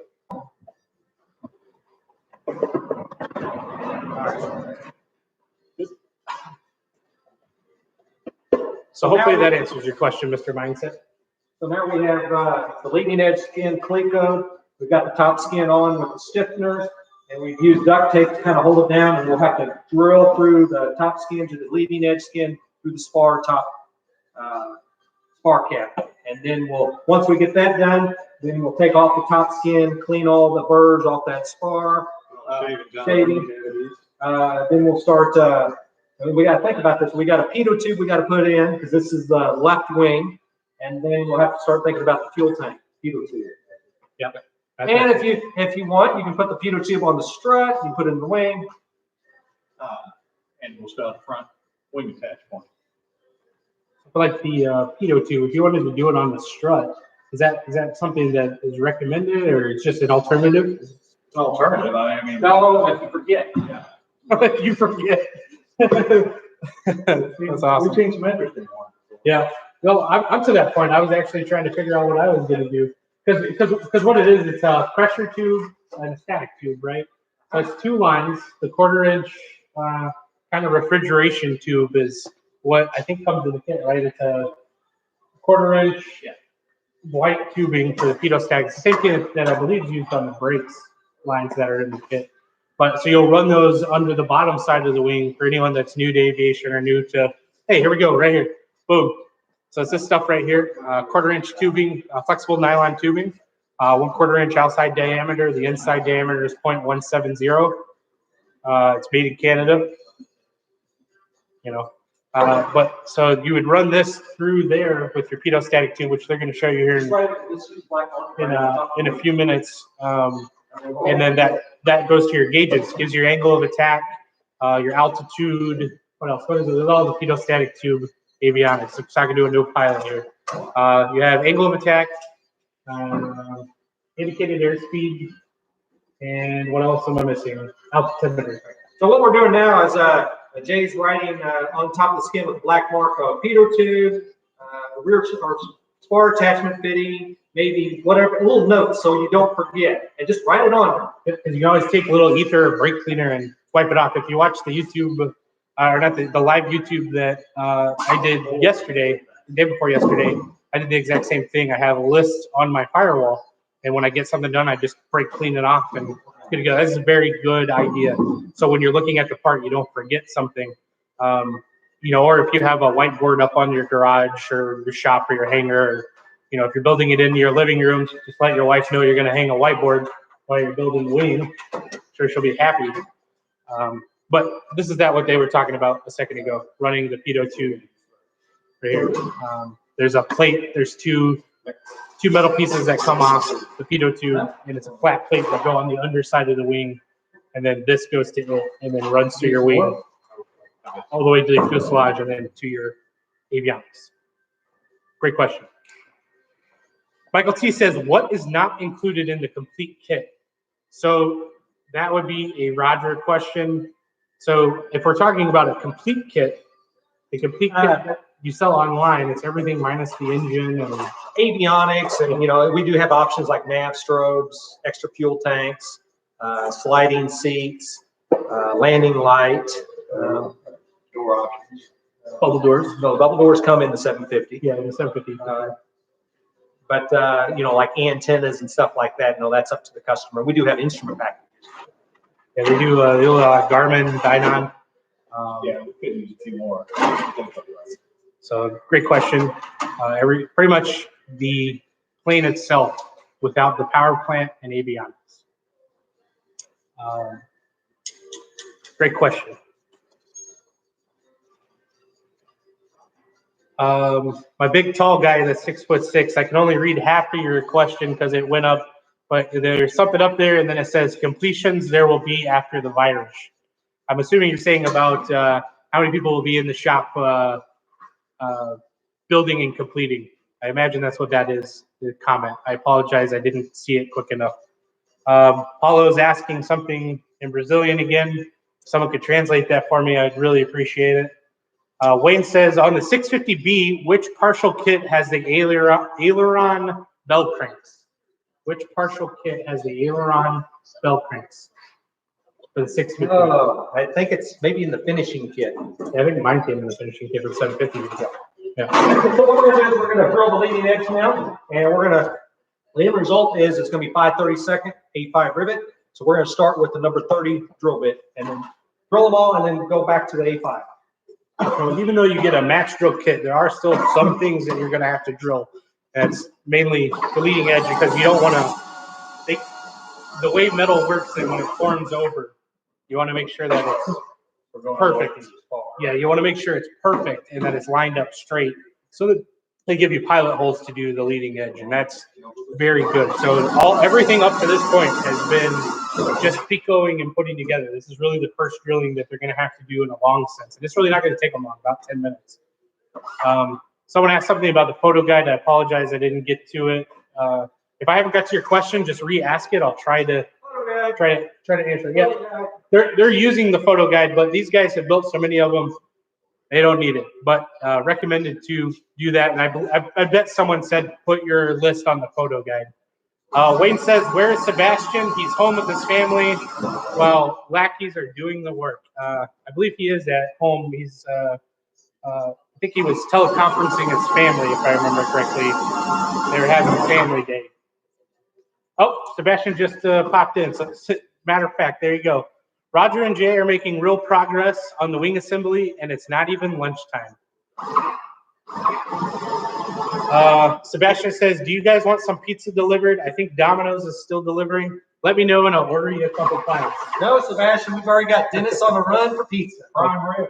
Prime rib, yeah, prime rib. Yeah. Thanks, Sebastian. What's that nice place? The country club? Country Club, yeah. Yeah, man, they had some real good food down there. We come up to the Rudder Workshop. These guys will take good care of you guys. They do pizza and they go out to dinner. Real great thing. And again, if you haven't heard, the 23rd Rudder Workshop, if you're wanting to tune in and see some more of this, it'll be virtually. Call Roger up on Monday, order a kit, rudder kit, a couple $100. You'll be able to do it there right with them. And even if you're not going to be able to do the rudder, if you just want to tune in and watch, you can. I'm sure they'll have it set up to where everyone can come in. Right, but next week is the week we need to ship out the rudder kits. So there you go. You heard the man. Get in quick.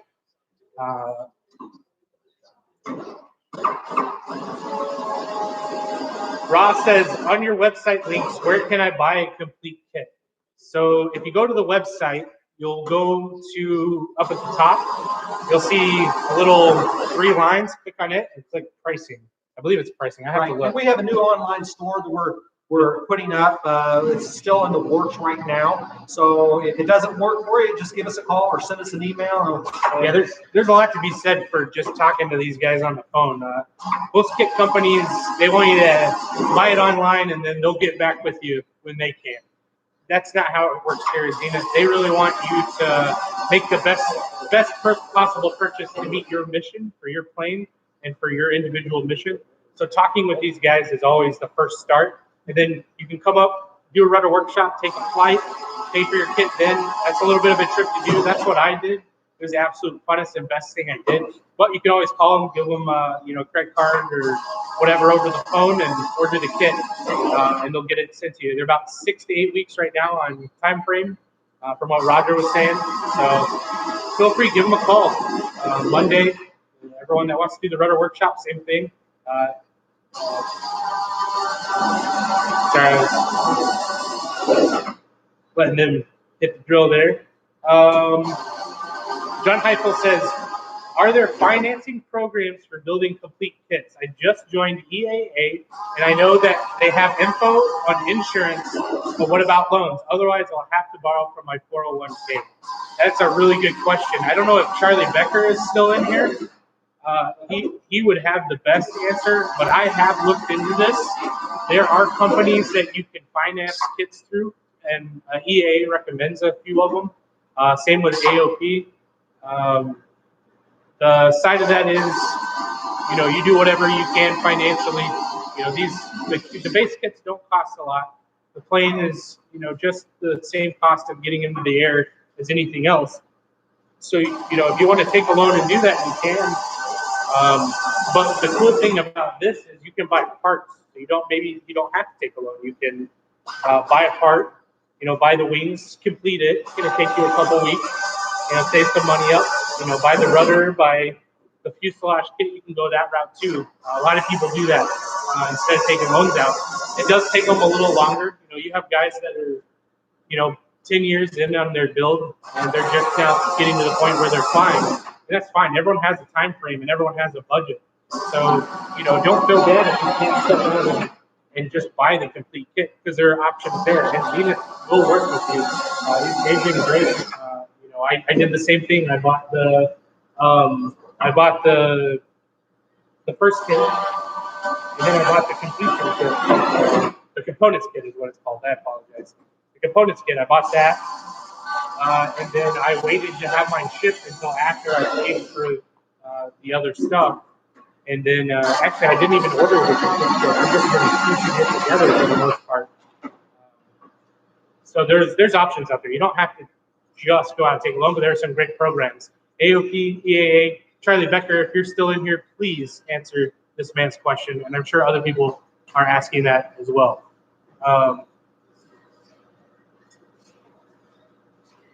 Klaus says, are the measurements in the plan also metric? I don't know if you know this, but we went to the moon on the metric system. So most everything that you get in aviation, believe it or not, is going to be metric. It's not going to be standard. The United States seems to be the only country that still uses standard. Everyone else has switched over to metric. So the plans do come in millimeters, and that's something I had to learn. I'm a woodworker by trade, and so it's always been 1/4 inch, 16 inch, 1/8 of an inch, but it's a lot easier. And I know a couple guys that built cabinets in Europe, and I used to tell them how extremely dumb it was to have a metric system. And after building this plane, it is so much easier and so much more accurate. You do have a little learning curve if you haven't ever used a ruler like I did on the metric side, but it's real easy. It's super easy. And Sebastian just answered that too. Carl says, are you guys putting inspection panels on the bottom side of the wing so you can get to the things after it's built? Are you putting in inspection panels? There are 2 inspections. One on the rig end, and there's one on out there by the return line. There you go, from the horse's mouth. Paulo's asking another question in Portuguese or Brazilian, I can't tell. If anyone can translate, that would be awesome. Sebastian says, yes, all use metric except for the AN hardware. Paulo says, I wanted this AI with you, built a plane from this AI. Okay. You want to build a plane? The 750 is what it sounds like. If you have questions or you have something you want to ask, feel free.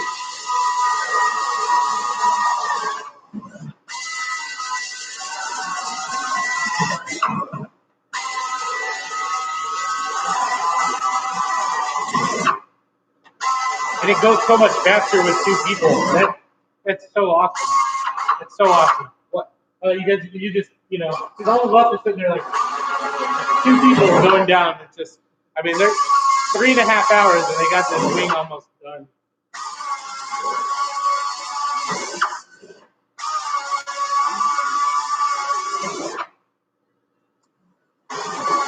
My phone is going off and I didn't stop it.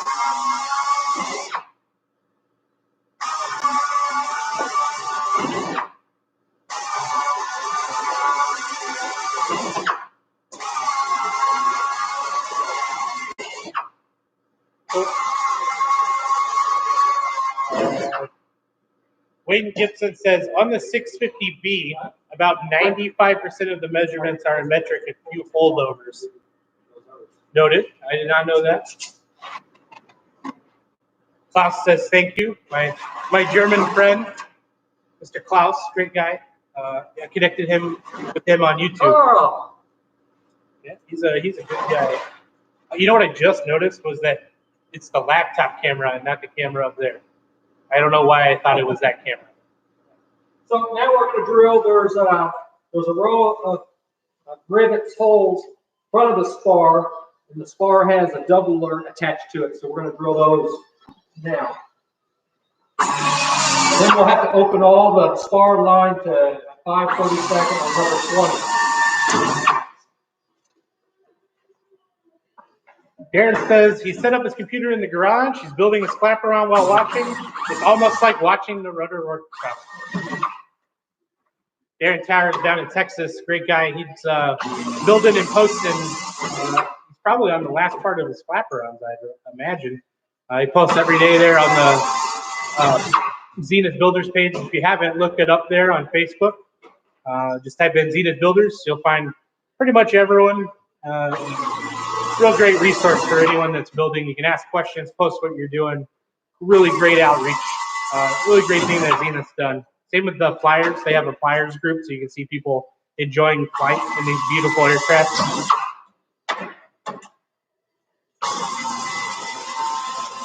Noel says, hey, metric is best. If you can get you guys on the Celsius kilometers, then drive on the correct side of the road, then the world would be a much better place.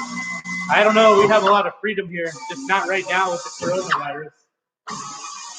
You know, all I'm saying is we're back-to-back World War champs. There's something to be said for that. Something to be said for that. But I agree. I think metric for me from now on building is probably what I'm going to use if I can. It just seems so more accurate. It's crazy. And who understands Celsius anyway? I don't get the +3 minus 3.7. That's just seems like I'm not good at math. What I don't understand is sometimes they'll give you on AWAS, they'll give you in Fahrenheit, or you call and get ANIS, and they'll tell you in Celsius. Yeah. Yeah, dude, I experienced that down in Texas. It was kind of weird. I'm like, what? I don't know Celsius. I had to Google, do the old +3 trick that they tell you to do.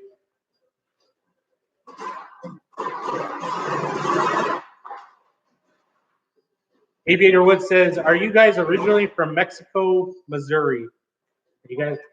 Yes, Jay and I, we actually graduated high school together in 1987, and then we both went to Central Missouri State University with an aviation degree. And we graduated, I think Jay graduated in 92, I graduated in 93. I was a little slower. 91, real slow. No, I graduated in 92. And I got a job here in 93 of January at Zenith startup. And Jay started running the airport in 2001. And Jay has half a dozen airplanes. He's an A&P. He's won 2 Oshkosh championships, 2 planes he's restored, and I've built many airplanes. So there you go. I'm not from Mexico, Missouri. I did not graduate in 91, and I do not have a degree. That's pretty much all about me. Make me feel bad. But that goes to show you don't have to have an advanced degree to build one of these planes. You can be just a stupid Marine like me that likes crayons, and you can build this sucker. So now we're going to increase those holes to number 20. I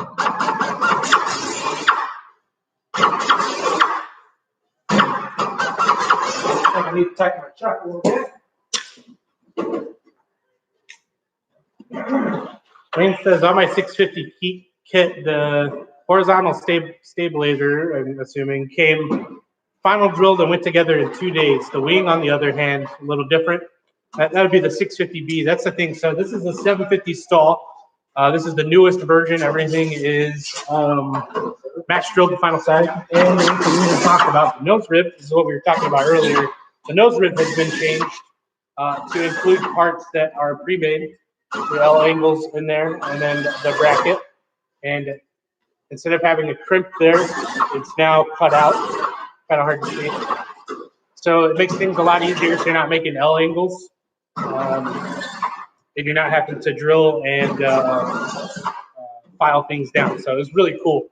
My kit in December didn't have this. This is the newest one. So if you order from today on, it'll be this kit. So it'll be really cool. This is what they're working on under there. This is the nose rib. This is the part that's changed. This is really the only part that wasn't final real, well, other than the leading edge. But we talked about. But when you're drilling your holes, the best way is put your hand on the aircraft surface, hold the drill so you're perpendicular to the aircraft surface, and support it.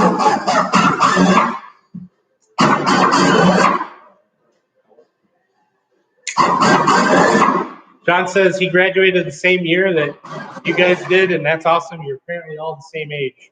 Who did? John Heupel. I am. I'm a little younger. Yeah, but I'm really only 35. Yeah, I graduated in 04. That puts the age out there, huh? I did go to college. I want to say I did go to a little bit of college, firefighting and EMS, but then I joined the Marine Corps. Best thing I ever did. Absolute best thing ever. Aviator says, my old man wanted to learn to fly in the field in his 40s. Looking forward to a visit. Oh, he learned how to fly on that field in the 40s. So his dad learned how to fly here in Mexico, Missouri. Who was this? This is Aviator Wood. What you're gonna have to give us your name so Roger can look out for you. Wood. Wood. What's his dad's name? What's your dad's name and what's the social security number? Seems like they might know you. It's a pretty small area, so I imagine everyone that flies around here probably knows each other. And you know, what's funny about that is that's the same reason I'm in aviation. You know, it was a dream of my dad's to build a plane and fly. And after I got hurt in the military, the thing I always thought about doing was aviation. And luckily, I got the opportunity. This has been amazing. I appreciate Zenith, and they're allowing me to come up here and just hang out while they build a wing. It's pretty cool. Really good grassroots company, and they really care about the customers. So that's one thing I could say good. You know, I will always say, you know, if you watch the videos from my YouTube, I talk about it. You're not going to find anything like this out there. It's amazing.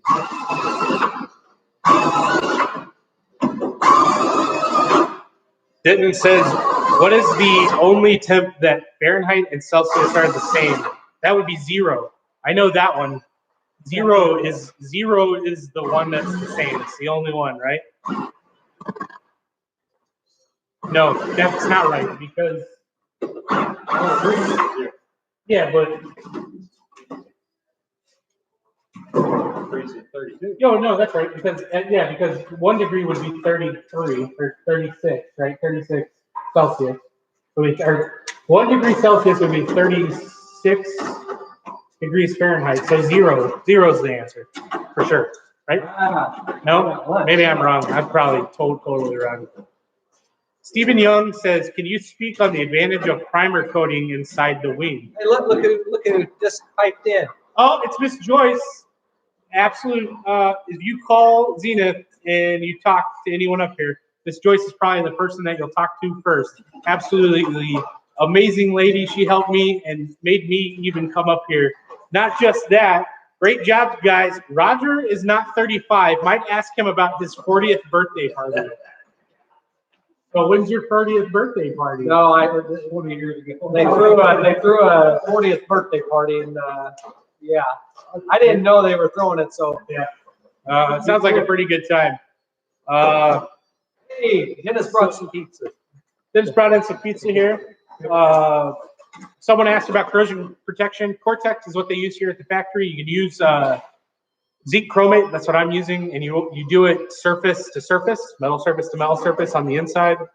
It's a really great thing to do, but just like they were talking about, you can kind of see the wing. Let me weatherman it back there. That way, that one up there. The 701, they've had it since 98. It has 0 corrosion protection. It's beautiful. So it's all about where you live. If you're going to be around water, you're going to really want to do that. If you're going to be on floats, especially do it, and especially if you're going to be down in like Florida with high humidity and stuff with water. Someone asked something about today. If you could re-ask that, I appreciate it. Questions are coming in. I'll try to move through these a little quicker. Wayne says, Roger has the best job in the world. At the same time, Zenith is lucky to have him. Sebastian knows this. Your raise coming, Roger. Right? Someone asked, do you think coronavirus will affect Mars? I don't really know. I'm not a Scientologist, so that would be a question for Tom Cruise. William Bancroft says the green crayons taste the best, right, Justin? You, sir, are correct. I really enjoy the purple ones. They're grape flavored.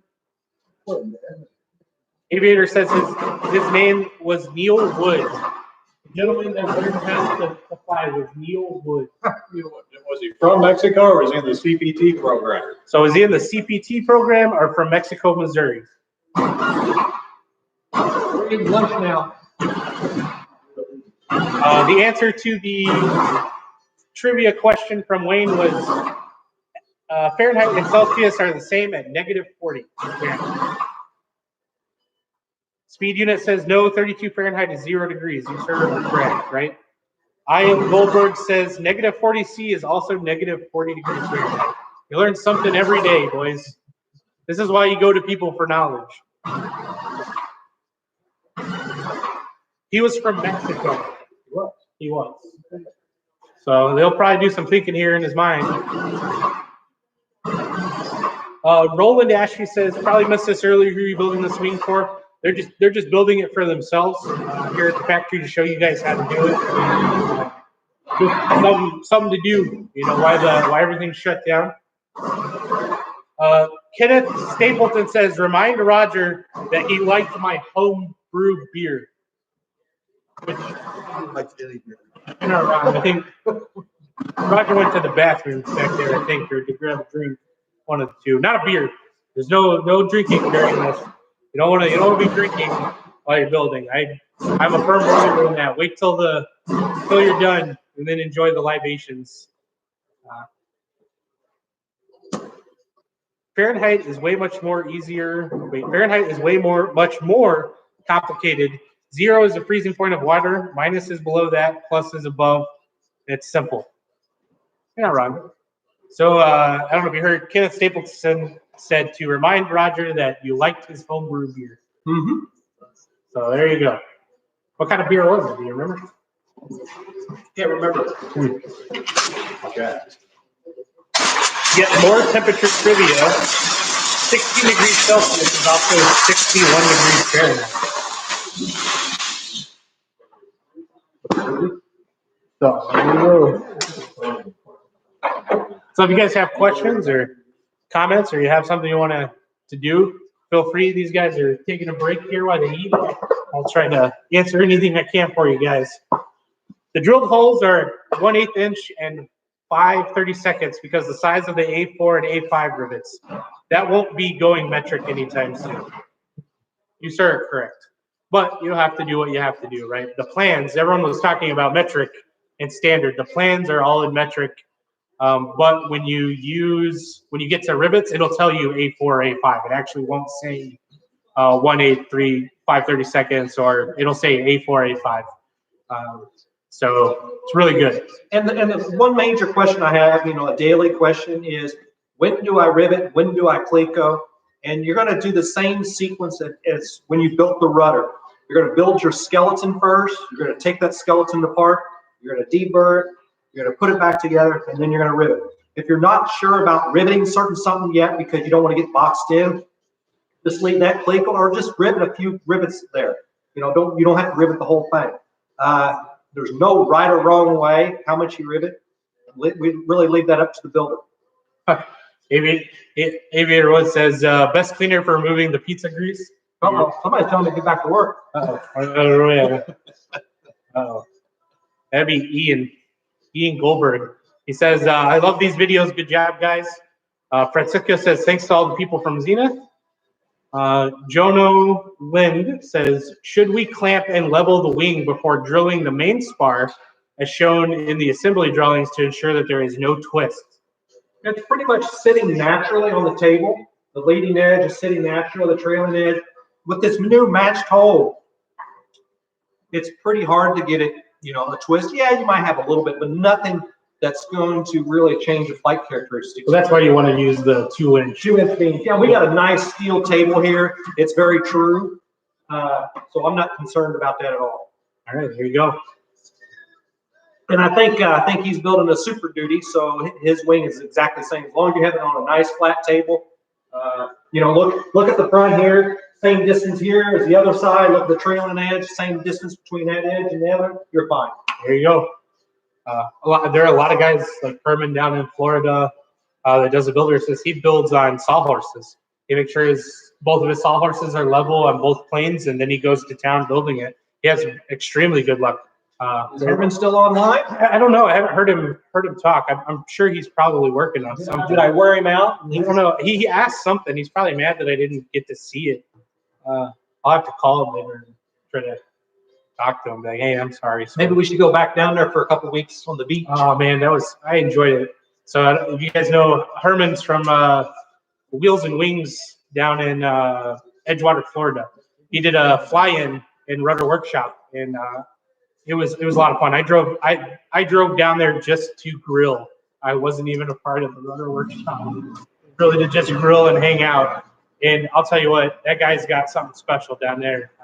A lot of really nice and cool people. Herman's a great guy. Amy, his wife, is actually up in New York right now. She's a nurse. She decided to go up there and help. So they've got some absolutely beautiful hearts, both of those guys. Great people and very knowledgeable. Anytime I I have a weird question on something that no one can answer, Herman has the answer. It's really nice. So check him out, Wheels and Wings Inc. down in Edgewater, Florida. Great guy. Very beautiful place. They're out of private airstrip down there. He has a builder assist program. He's a Dynon dealer. It's Zenith dealer. You know, he can sell you a kit. He does the leather workshop. He's a really good guy. You guys should really check him out. You can also search him on Facebook up there. I'm trying to get him to use YouTube, but he doesn't want to. We're going to go ahead and position this where the wing tank is, because we'll have to drill through the spar on the inboard side. So we're just going to go ahead and click it to the ribs, the train on the edge, and then we can start drilling right on edge. There you go. So in 3.5 hours, and I'm sure we've kind of sat around just talking for an hour more than anything. So about 2.5 hours. They had this thing from parts to where it's at now. That's how easy this kit is to go together. It's crazy. So we'll get back to some questions here. Steam gauges versus glass cockpit. Is it a waste to have both? Have you seen aircraft with both? There are a ton of aircraft out there with both. Anyone that has a glass cockpit normally has a 3-pack backup gauge set, at least in the experimental world that I've seen. There are some people that don't do that, but I'm a firm believer in it. I do an avionics myself with the unpanel, and we're coming out with a traditional screen, 10.5 inch, and even with that glass cockpit, I'm still going to have a 3-pack, just like a Diamond 40, Diamond 20. You know, they have G1000s. They still have a 3-pack. It's always good. Anything that you can reference when something goes wrong in the plane, like if your avionics all died, you lost power, having those are very vital. And for a guy like me that's going to do some backwoods flying, going away from home, that's going to be something good. There are a ton of people. I don't think anything's a waste of money when you do it in the avionics world, whether it's steam gauges, glass cockpit, anything like that. At least that's my thought process. Roger, do you have anything to expand on that? On what now? I wasn't listening. Do you think it's a waste of money to do both steam gauges and glass cockpit? I do. I mean, it's really up to the difference of opinion. It's really up to the customer or the pilot. 95%.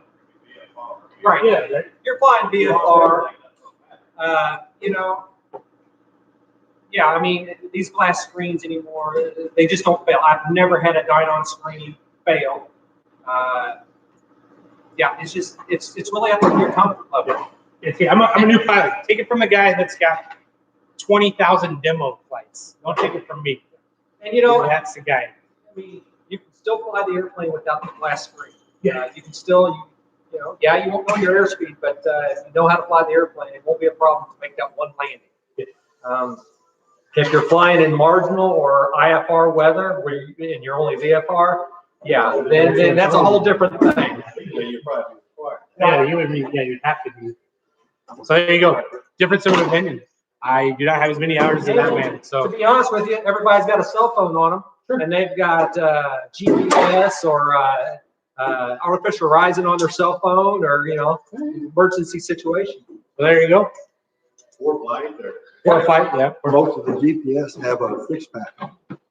Yeah, right. Just we want some pizza. Yeah, I'm enjoying talking to these people here. I'll scour it here in a few minutes. Feel free. I got my cup of water down here, and I'm eating the air as we go. Where are we at, Steve? So that was the Delta Valley Motor says, if you're a heavier guy in a light sport, a good pick, or is Super Duty better? I did a video over this. So if you go to YouTube, where you're at right now, just open up another window, type in Mustache Flyer. It'll pop up. It'll say Zenith. Oh man, what's the name of it? It's which kit plane to go with, Zenith 750 and why. And you'll see a picture of a 701 and my beautiful girlish figure of 5'11", 255 pounds. And I answer those questions for my bigger guys. The 701 I said in it, it's more built for kind of taller, lengthier people. Really, a big guy like me, I can get in it and fly, but if I had a passenger, we'd still be comfortable, especially with the bubble doors option. But the 750, here's something that's pretty cool that you're only going to learn from that video. I'll tell it to you right now. The 750 Super Duty and 750 STOL have the same fuselage. The only difference is the box at the front. And so you're getting the same distance even if you go with the 750 or the 750 Super Duty. 750 Super Duty for a heavier guy, you're going to have more useful load. So that's always an option. I'm a big guy. I went with the 750 because it met my mission of backwoods flying, taking family, and so it worked for me. And like I said, my mission is going to be different from your mission and what you're trying to do. So in that video, I talk about choosing a plane on what your mission is, because the last thing you want to do is choose a plane that, one, doesn't meet your mission or has a bunch of things that you're not ever going to do. You know, that's the thing about the experimental world, is you're getting an aircraft that you want to fly for the conditions you want to fly in. So keep that in mind. That's the biggest piece of advice I can offer you from where I've been to now, and I'm so glad I did that. Johnson's Oliveira says, "Oi," they say hello. Something lengthwise, is it better to lay the wing across wise as you have 70? So whoever's above Jonas, if you can re-ask that, we'll try to answer that. I missed it. What's the cheapest way to go glass and still have quality and support? That's a really good question, and that actually kind of comes down to what you're doing. And keep in mind, cheapest is not always best. Cheapest is a good thing, right? A lot of people have a budget. But remember, these avionics are what put your life and the person that you're flying with in safe hands. So you might be spending a little bit more money, but on certain products, but you're getting the safety and reliability of a good company that's tested things. I know a lot of guys see the do-it-yourself type of avionics that are out there, just using, a Raspberry Pi or something like that. I would shy away from that. And I'm an avionics guy.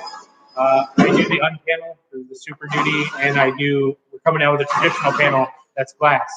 And I've spent a lot of time researching this, and you can spend a lot of money very quickly on avionics. And keep in mind, whatever you spend, you're getting back in the safety and knowledge of the people that have done that. And there are things like Dynon and Garmin, they have the uncertified electronics and avionics for LSA, ESLA, and those are always a good, affordable option. You don't have to go with certified. A lot of guys I've talked to over the past few weeks have looked up certified avionics, and that's an extremely expensive cost, because you're getting a tag that's certified that for like a Cessna. And with experimental aircraft, you don't have to do that.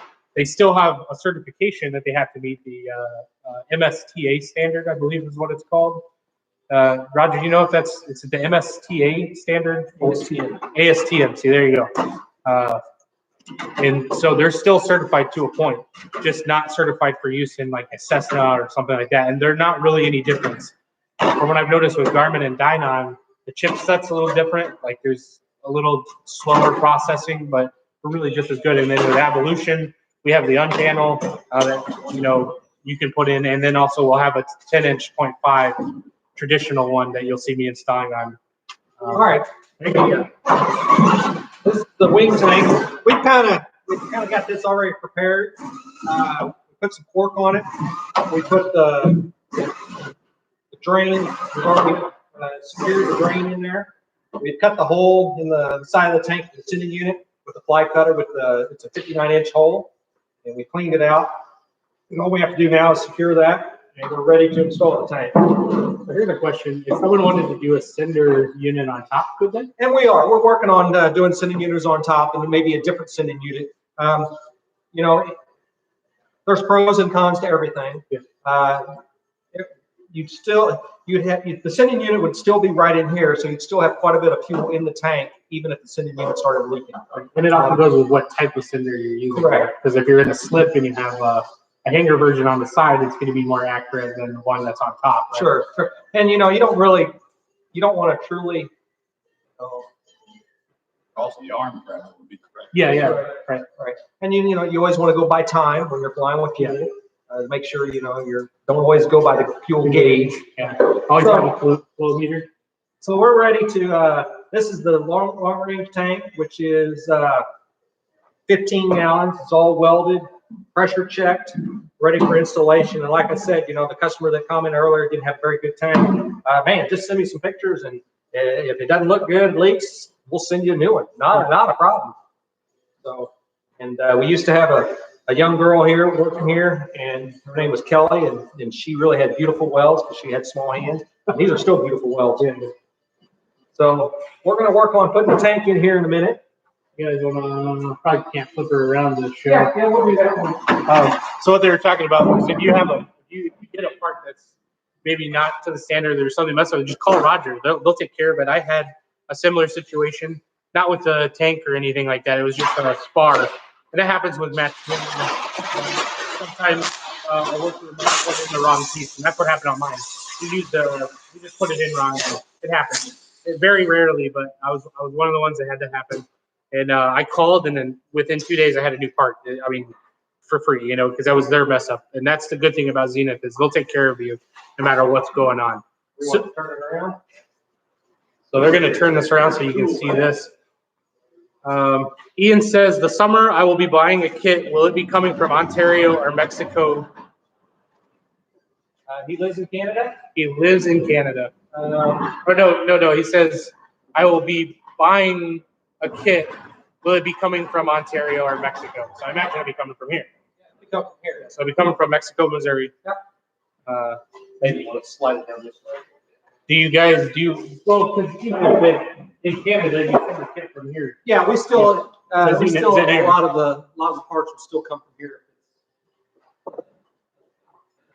Okay, so what we can do is we're going to take off this top skin part for the fuel tank, and then we're going to have to locate on the rib. It's not drilled for the return line, so we'll have to do that.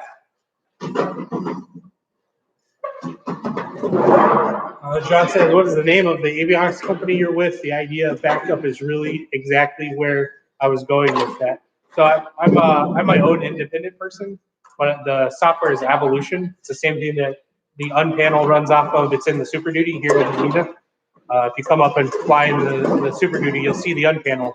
Also, I have a few videos that'll be coming out on YouTube of the new stuff that we're doing. It's pretty new. So if you connect, just let me know. Hit me up on Facebook. George says Rogers is looking for someone to cut his hair.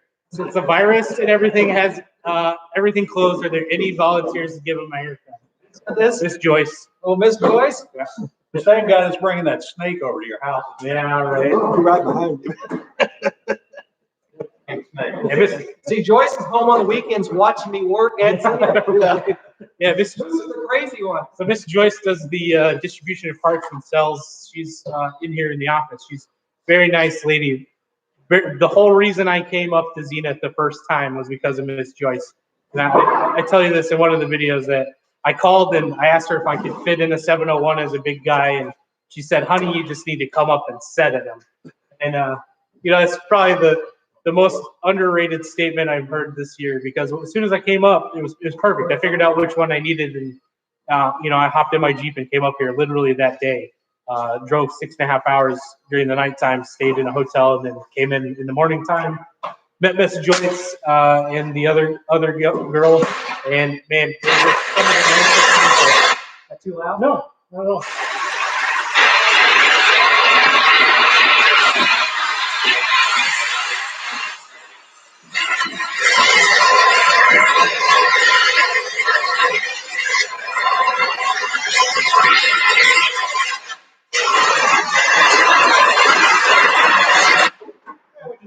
What in the heck is that? It's a vacuum cleaner to suck out some of the shavings before we put the tank in. But it's on a load now. Yeah. I've never seen that before. Yeah, see, you got a nice, like solid. That is way better than using a shop vac sometimes. Yeah, you gotta go get a shop vac. Yeah, you gotta get the shop vac. Okay, so probably we should, let's see. Wayne says this is a great father-son-daughter project. My 15-year-old son has done about 90% of the drilling and riveting. You're the Clico man. Yeah, I wish my pops was around. That's the whole reason I'm building one of these to fly. It's one of my dad's dreams, and he's not here to see it. But man, I'll tell you what, I wish he was. So enjoy that time. Take pictures, video. Enjoy it while you can, because they'll look back on it just like I am. Miss that guy.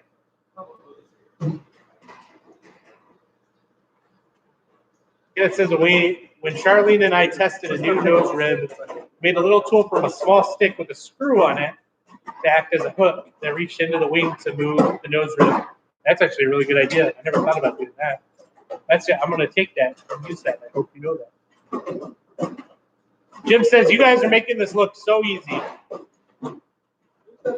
Mr. Jim Kavanaugh. Oh, Jim. Jim, you gonna write a story about us?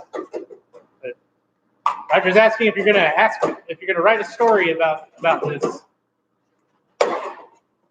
Mark says the SD isn't available in the UK at the moment. Please advise when available. The SD is not available in the UK. They just have different regulations. We have a dealer over there. He needs to contact the dealer and see if he's in the process of getting it approved. If you've got it. So there you go. I guess there's some regulations that they're dealing with. There's a dealer in the UK. You should get a hold of him. Yeah, Jonathan Porter. Jonathan Porter is the individual you need to talk to there in the UK. Does he know his company's name by chance? Probably shouldn't have asked that. Put you on the spot. I saw Jonathan Porter. Ask Miss Joyce. Miss Joyce can answer. She's still here. Speaking of avionics, any thoughts on Grand Rapids Technologies Sport EX? I am not familiar. Anybody here not familiar? I've never tried it. So none of us are familiar. That's something I'll look into for sure. Ian says, what's the actual difference between the 601 and the 650 rudder? What's the difference between a 601 rudder and a 650 rudder? He wants to put a 650. Really, the only difference is the top rib. It's got a plastic cap on the top. We just have a little bit slightly different angle just for cosmetic reasons. There you go. You could use either one on either airplane. Yeah, he has a 601 rudder, but he was building a 650. Ian says, what's the difference in price from the 701 to the 750? You can actually find that out online, believe it or not. Go to the Zenith webpage, click on the price list. Has all the information there for you. We can just pull the skin off. If you're looking for affordable options, obviously the 701 is a little bit less than the 750, but all comes down to your mission and what you're doing. Okay, so we got the top skin off. We're gonna work on the fuel tank, pitot tube line, deburring the spar, cleaning it all up. We're gonna have to put the front strut bracket on. We might have to open the skin up a little bit. We will make sure everything's done before we start riveting. So this is a pitot tubing we were talking about. That's what they're talking about now. They're kind of pre-planning everything right now. It's a very good stage to do it. So you don't have to use hangers and tapes and stuff like that to throw stuff through. They were talking about the LEDs earlier that you put on the end nav strobes, right? Is it Arrow LED? I believe it's Arrow LED that you guys are selling. You can run down the leading edge, the outside edge here. You can do it up here through some of these holes here. You know, it's all about what you want to do. You can go through the nose ribs if you want to, and then come out on the side down there. Or, well, I guess it would be this side, wouldn't it? Nope, that would be the fuselage side. That's the fuselage side. That would be down there on your plastic piece. And so you have access to everything right now. So you can run your 3-wire through putting clips up. Frank is asking, can you use a light combing 0320 E2D Echo 2 Delta engine in an aircraft, a Zenith aircraft? That's a yes. Not on 701. Not on the 701, not recommended because it's outside the horsepower perimeters. But the 750, 750 Super Duty, and the Cruiser are all ones that you can do it. And I believe there's actually a few people that are doing the 0320 in the Super Duty, if I remember correctly. You're gonna have to open up the bottom or the top. Jim Kavanaugh says, don't have a mic set up, but I will always write about you guys. Can it be fiction? He wants to write some stories about you guys. Jim says, got to go get on the line at Walmart. Great job, guys.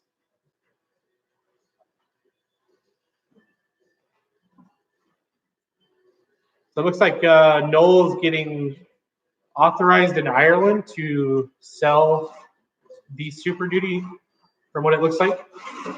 Metal Seagulls is Jonathan Porter's company, but he does not have the kit listed for the UK. Mr. Jose, I believe that is, I can't tell if that's Spanish or Portuguese. It's not Portuguese. It's definitely, if you could, someone translate for me, that would be awesome. Will answer your question.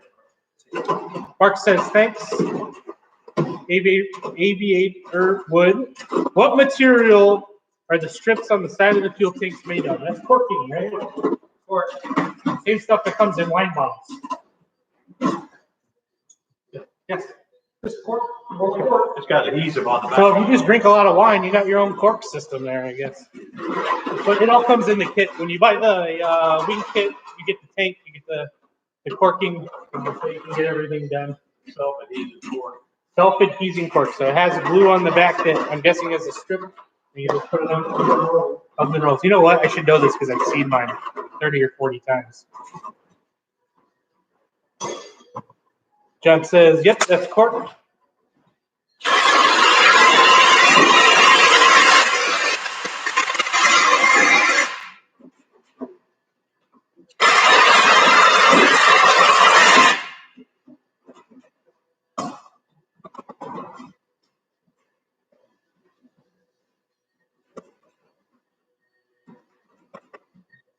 So what you guys are watching him do is deburr with a spin tool. Basically, every time he pushes down, it kind of spins a little bit.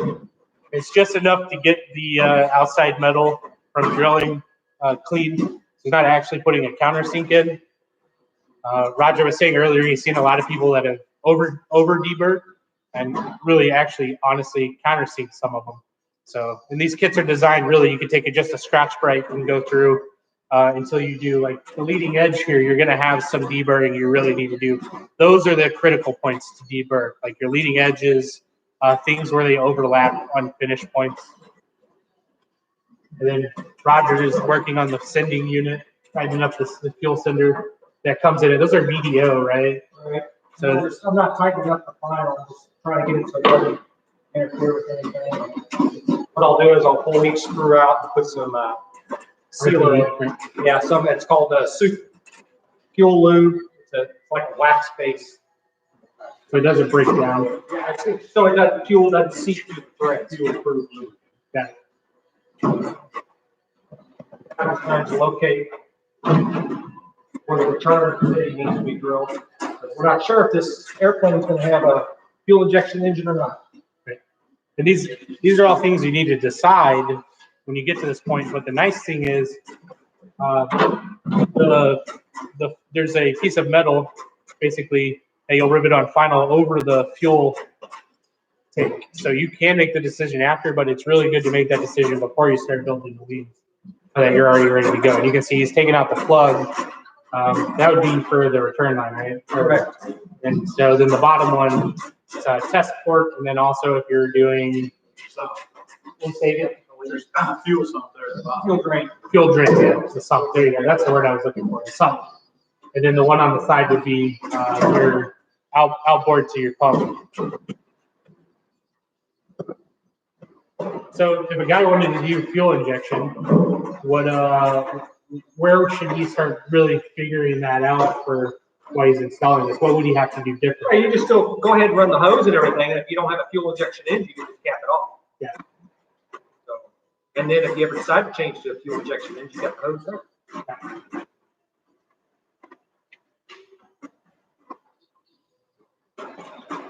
So you just have the one line on the end going out into your cabin, and then you still have the return line, which most people that are running fuel injection run header tanks, right? That's kind of the thought process these days, is to have the header tank as a backup, and two, to alleviate any bubbles that would happen. Yep.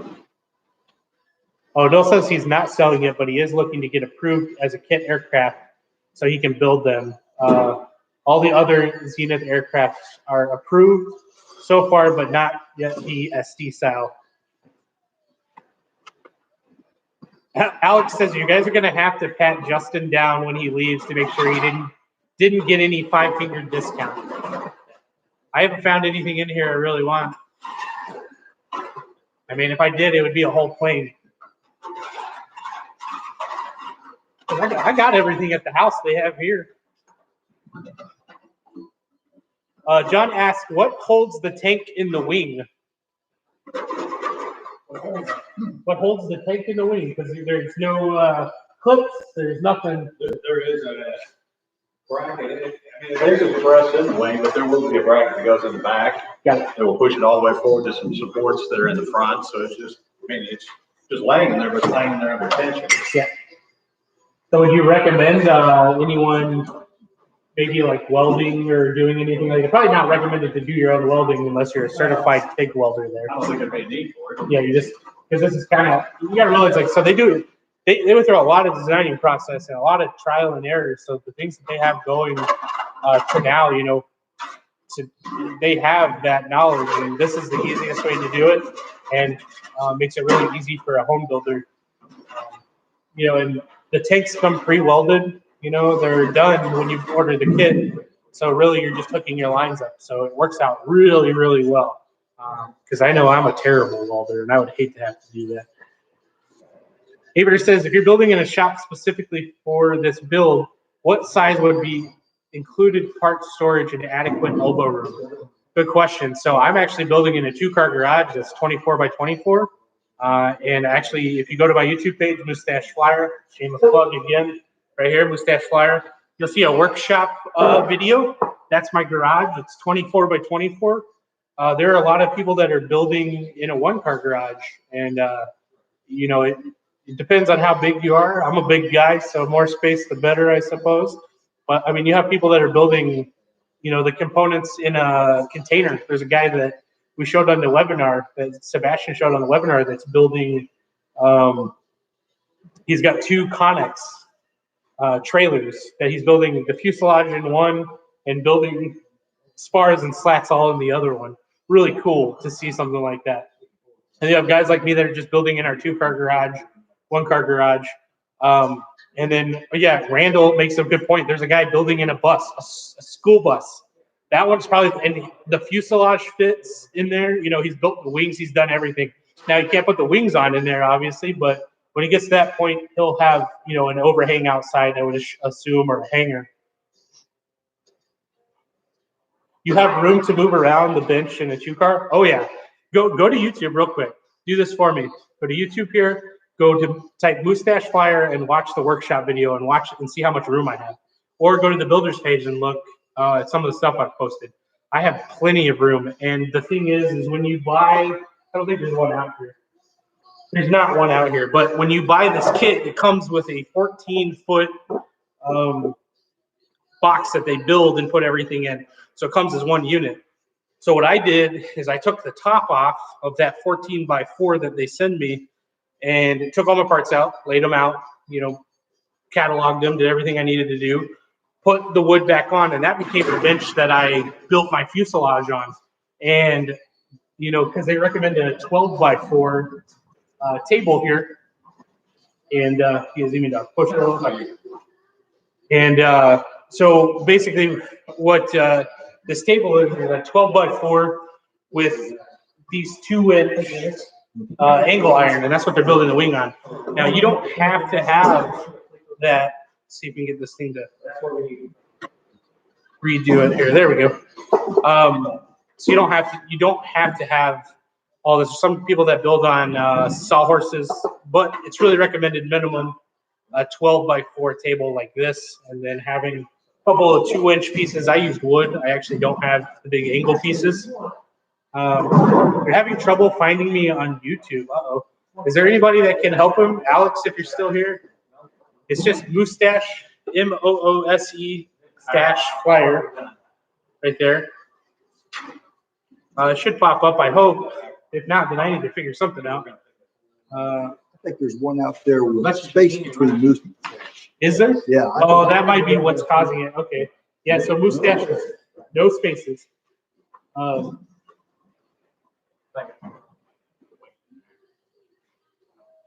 me see here. I can get here on YouTube at and help you. I'm new to the YouTube, but I've got a few videos out there. It's all one word. There's let me pop in here. There you go, Alex. Alex, got it.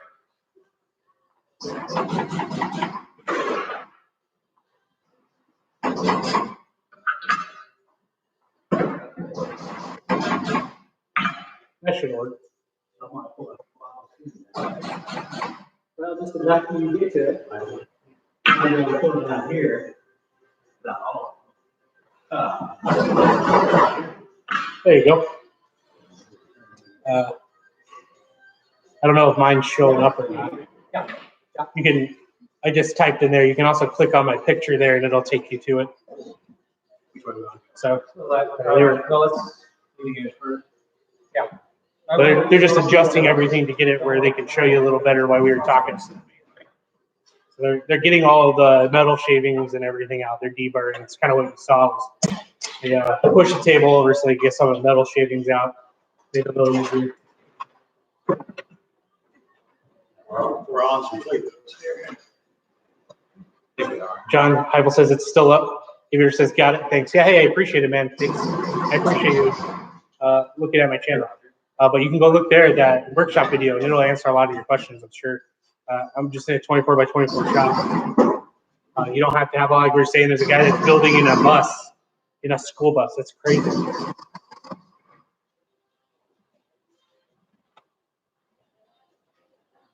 Ardell says it is aluminum. But Will says I'm back and had to do curbside for your group. Good. At least you're being safe. That's all that matters. Luna says it seems fragile. Well, what you got to realize is this is a lot of parts that come together to make an overall structure. So just like if you took this piece here, which is the clapper, and you broke it down to all its parts, each individual part is going to have bend in it. It's going to look like it's fragile, you know. But once you get it final riveted and you have it in its location, it's just like anything. It's like building a house. You start with the frame, then you put everything on the outside, and it brings that strength to it. And that's the same thing with this. And this is 6061T aluminum. And this is the same thing that Cessna, Boeing, the things that you're flying in commercially are made of. So it's not fragile by any means. It's aluminum. I think that's going to be cool. Never taken it off from the bottom like this. Yeah. There's a link to your channel, cut and paste. I think I did. I think it might have. So I'm not the one running the live stream, so it like automatically blocks external links. I'm pretty sure. So I apologize there. Oh, someone was trying to put a link up to my channel. So, well, I'll take care of that on the live chat. I'll go back and type it. Luna says, is it sturdy enough to withstand all the weights? Yes, I mean, these are engineered and designed to withstand the weight and lift and all the 4 factors of flight. I mean, that's what this whole thing is. You know, it's a rigid, solid structure built just like anything else out there, built like a Boeing wing, built like a Cessna wing. Yeah, it's engineered to that, to be able to fly. It's not like you're taking a bunch of pieces and, you know, like a kid with a cardboard box putting a propeller on it. You know, it's not like that by any means.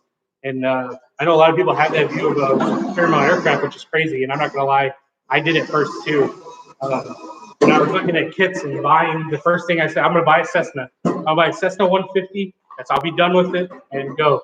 What I realized was, one, a Cessna 150 and a bigger gal like me are not the best combo. And then number 2, when I started researching experimental LSAs, these things are built in some ways better.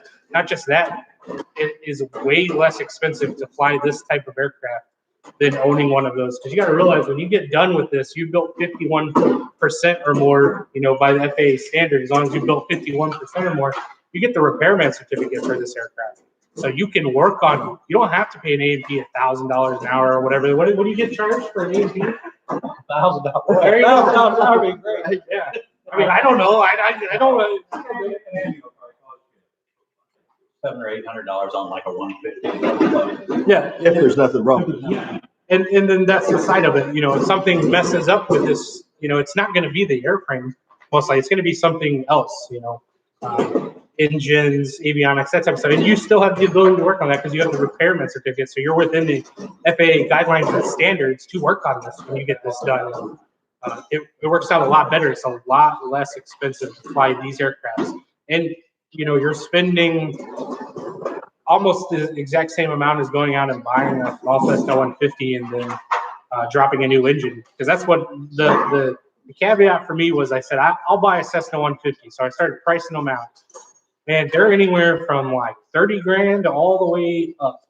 And that was the thing. And those ones that are 30 grand, they're not in the best shape. Their engines are high time. Even the mid-time ones that I found were $40,000, $50,000. So you needed to do an overhaul of the engine, getting close to that time, the top out time. And by the time you drop that extra 20 grand in, you're at $70,000, $80,000. And for a guy like me, I'm a budget builder. I can't do that. Bought this kit. I have a brand new engine. It's a brand new plane. I'm not working with stuff that's 60 years old. I can talk to the person that's, the lead designer and lead fabricator for it. I can talk to Roger. So it just seems like it's a lot better situation for me.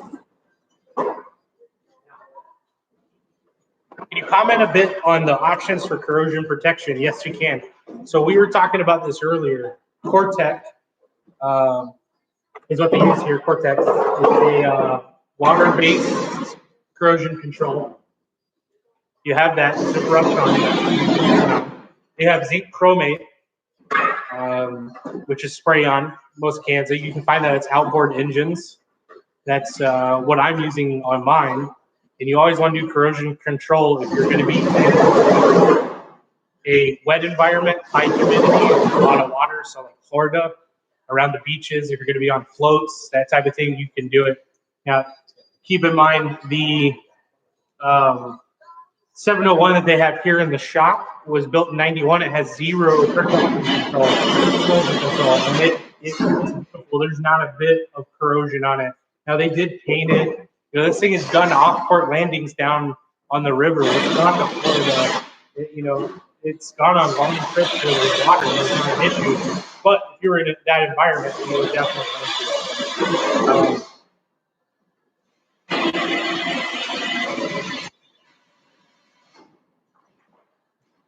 Corrosion protection applied prior to assembly, only metal-to-metal points to complete coverage. I think Louisiana will require it.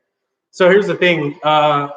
There's no requirements state to state from what I know of. It's all FAA guidelines. And there's no guideline for corrosion control. Now, there is a book called the AC-43, which has your recommended things to do with airframes. And that corrosion control is in that, and that's what they recommend. Now, it's not a hit or miss. If your DAR looks at your aircraft and it's not corrosion controlled, then it's not going to matter. But if you're in Louisiana and you have, they're not. You get usually it's Florida. Yeah, like a lot of the people in the islands.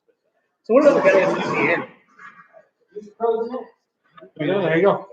Occasionally, corrosion X maybe every 5 to 10 years. You really don't have any corrosion until you get into a spot where you're right on the cover. Yeah, that's kind of what we're talking about. Like Florida is on the cover. So yeah, you're gonna be on the cover. especially if you're hangering your stuff, as long, if you're hangering your stuff, then there's really nothing, even rain, I'm doing foldable wings on mine, so it'll pull in my garage. So I see that one going on. Set it down, tell. Just set it down.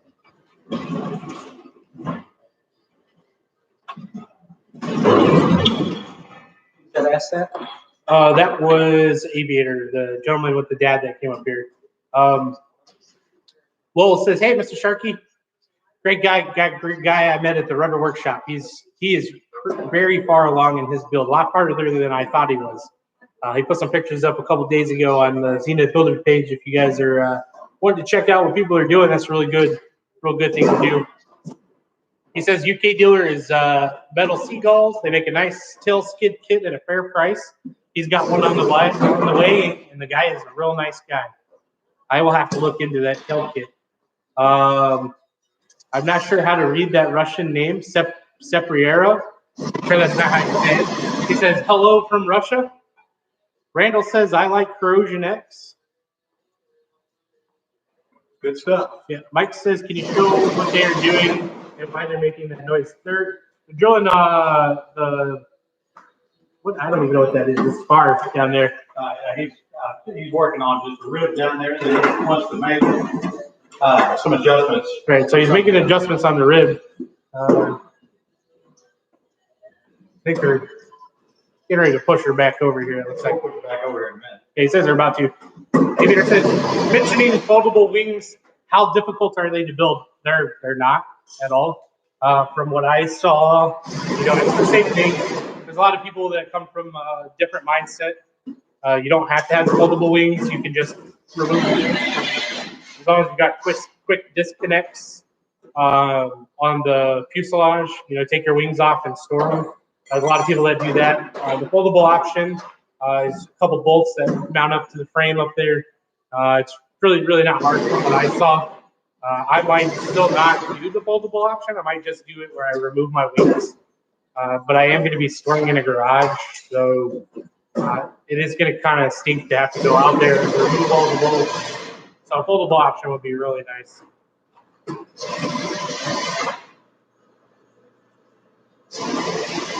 Are the wing panels pre-drilled? Keith, it depends on what kit you go with. Almost all the kits are pre-drilled. Almost all of the kits are being pushed over to match drill final size. Like all the panel wings skins for this were match drilled, so final size, except for the leading edge, because you don't want to try to match drill leading edge. You want to make sure you're above the spar, and so they do pilot holes on that. So you still have pilot holes on the leading edge, but everything else is match drilled. So everything that you see other than this leading edge right here, these black picos going this way, were match drilled final size from the factory. And that's really cool. Everything I did for the slat spars were final drilled. I had to drill a few things, but other than that, all the new kits are match drilled. I bought mine in December. This is the newest one that we were talking about. So what you get in the newest kit is this right here. This is a nose rip. It's a little easier to show it. So everything is match drilled around the sides for the spar. All your brackets here are match drilled. These are done, so you don't have to cut them. I have to cut mine on my kit. So this is making it a lot easier. And they just started doing this. Same with the bracket. This bracket here is done. So it works out really well. And here's Mr. Roger. Hey, guys. We're seeing if we could move everything. We're just doing a few things. We're going to put this strut attach point in a minute. We're going to make sure everything where it needs to be. We're going to pull the front skin up to get it that. Okay. So I'm going to go back in place. There you go. Jason's be working on getting all the picos going there. Jerome says hi from Thailand. Hey, buddy. Hello. Darren Tower says, I'm using Cortec. We have dirt daubers. They can make a mess. I feel that one. Every time I open my garage, I feel like I get hornets or dirt daubers or yellow jackets coming in with all this water and nice weather we're having. But I'm down in Arkansas. Mr. Wright says, this live stream is a great idea. You're doing a great job. I really would like a slightly resolution and some better sound. So much great information. I'm sure they can work on that. I came up here to drop off a webcam. We just got to throw this together. Yeah, this was, I didn't even, I found out about this just from a post yesterday. So I didn't know they were doing this. I would have came by before and dropped the stuff off. But they'll have, the next one will be maybe a little better resolution. Yeah, we're saying they're having a hard time getting web cameras because of all the people that are doing meetings from home. So we've actually just got a laptop sitting up here on top of a shelf. Yeah, that is the built-in camera, and it's probably not 1080p, probably 720 if I had to guess. But I have a webcam I'm going to give to them to let them get a little better video. It's kind of the reason I came up here to get my seat pans, because I want to set my airplane and make airplane noises, Roger. Yeah. Yes. Everyone says that's pretty good production for a laptop. You're not wrong. I'm really glad they decided to do this. And this is the next step for me. So coming up and watching and being able to talk to you guys is awesome. Klaus says, is there a dealer in Germany? What was the question? Is there a dealer in Germany? Oh, Would he just use the UK guy? I think so. Yes. So there you go. I guess you would use the gentleman from the UK, Metal Seagulls.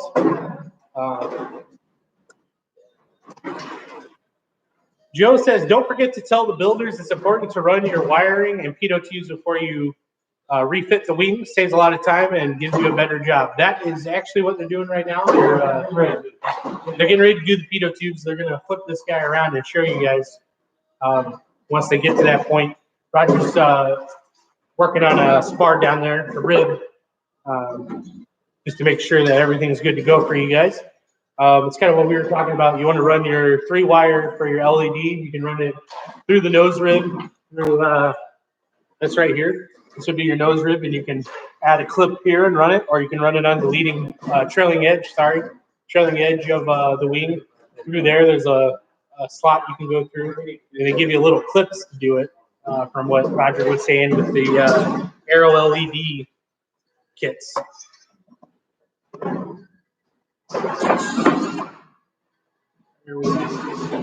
Someone asks, will the 701 be updated to match drilled in the future? I believe that's something they're working on right now. It was actually something we talked about down in Florida. I remember someone asked the same question. So they're working on it, and it will be available. The 701 seems to be the one that everyone scratch builds anyway, which is crazy. A lot of good folks flying that 701. Great aircraft.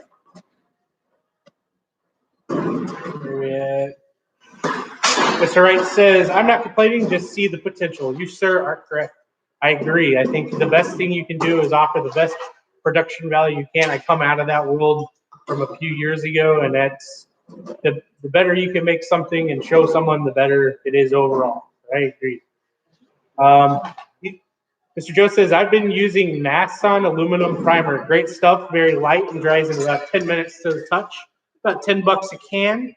Goes a long way and sticks like glue. You can buy it at an automotive body shop or jobber. It says jobber, which I mean, assume is shop. Yep. So I'm using just zinc chromate on mine. It's what you use on outboard engines. Works out real good. What type of rivets will replace those plicos? Pull rivets or squeeze rivets? They're called pop rivets. Pull rivets. So they are called pull rivets. So what's the difference between a pop rivet and a pull rivet? There's a hardware store rivet where the stem comes out. So there you go, terminology 101. So you'll be pulling the rivets. They look similar, but They're different. like that. There you go. So that was an A5, I think. A5 pull rivet. Mike McDonald says, is there still time to get into the rudder kit on the West Coast for the live rudder workshop? So that would be a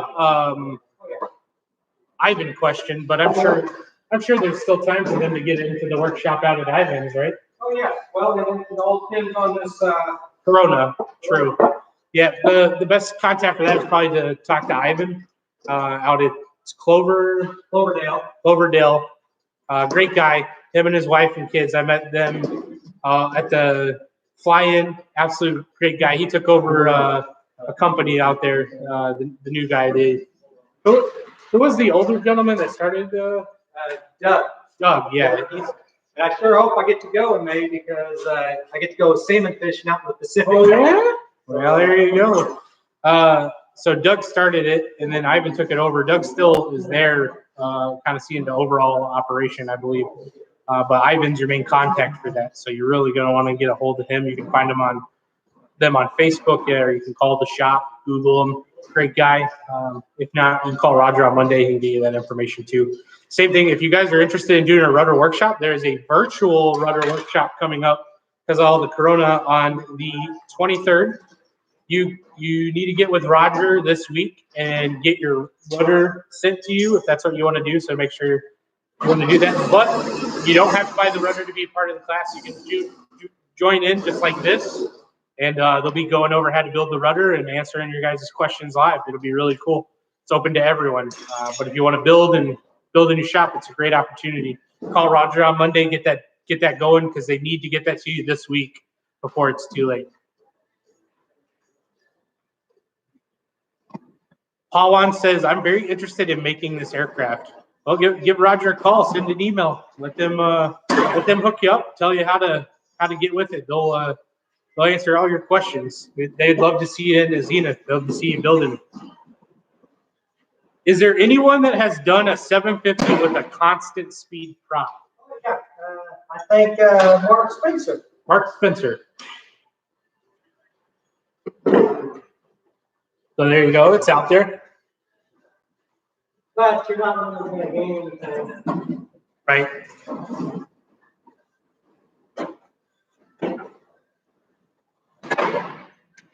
Idea says, I like this live stream is a great idea. When will it be able to watch the next episode? Thank you. Best regards from Turkey. Great job, guys. So the thing about YouTube is once these live videos are done, they take a couple hours before they open them up.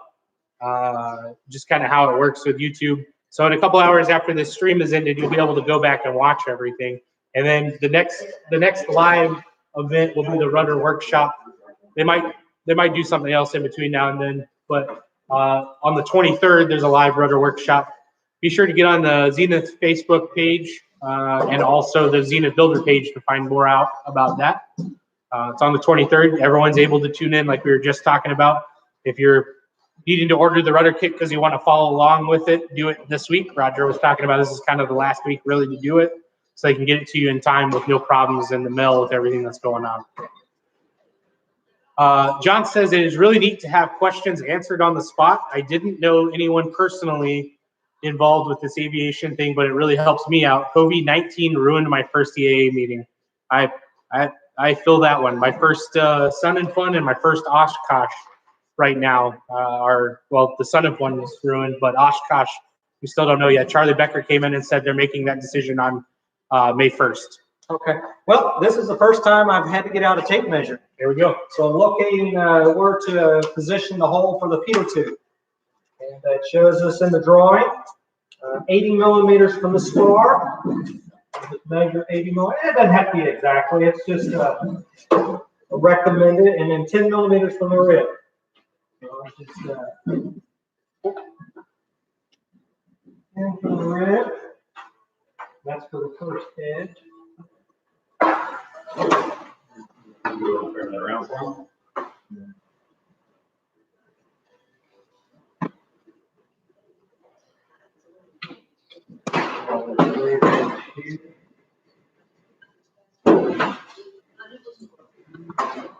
I think they're getting ready to turn this around so you can see a little better. But he's putting in the pitot tube location. So he's measuring from the plans. This is the only time he's had to grab a measuring tape so far. I could, you know what? I could shoot video with the camera and put it up and give it to Sebastian too. I think about it. So it's been in here for 45 minutes. Where is that pitot tube? There, the tube itself.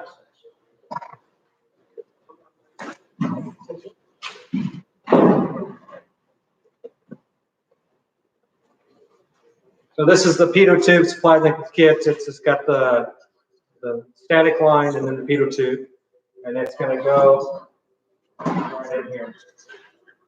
So we're going to.